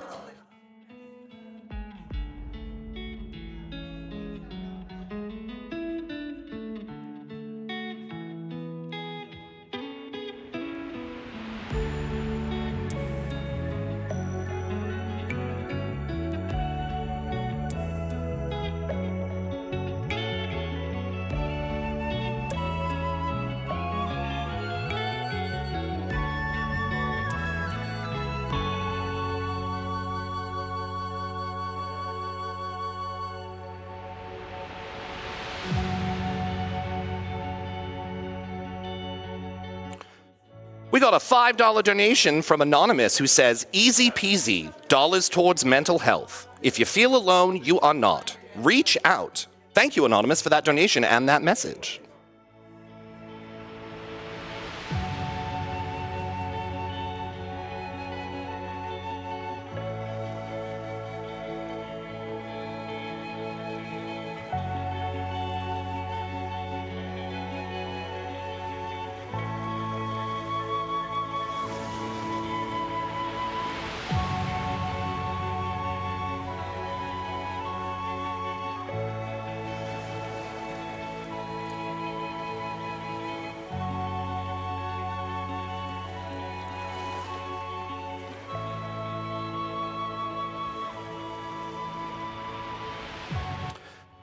Folks, we do have some awesome incentives coming up that your donations can contribute to. Right when this Newtopia 2 run starts, we will be naming the main character, and that is still open for the next couple of minutes. So if you'd like to try to snipe in. Currently, Jazzy J is winning with $162. Cannon is behind with $75, Alf with $30, and Link with $5. We've also got the East 2 Chronicles Plus run coming up, which has 2 awesome incentives as well. You can choose the soundtrack for the game, either the original PC 8801 soundtrack, the Chronicles 2009 soundtrack, or the complete 2001 soundtrack. Currently, the PC 8801 soundtrack is ahead. So get those dollars heading over there and see what mellifluous sounds you'd like to hear from that game. You also get to choose the artwork for either Chronicles 2009 or the complete 2001. So if you're an East fan, there's a lot of choices that you can help make.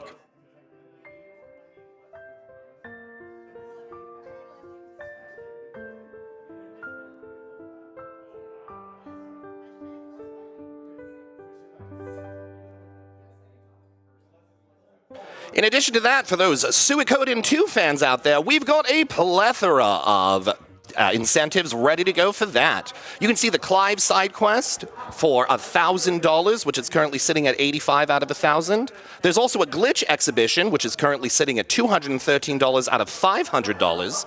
McDowell's side quest, which is currently sitting at $185 out of $1,000.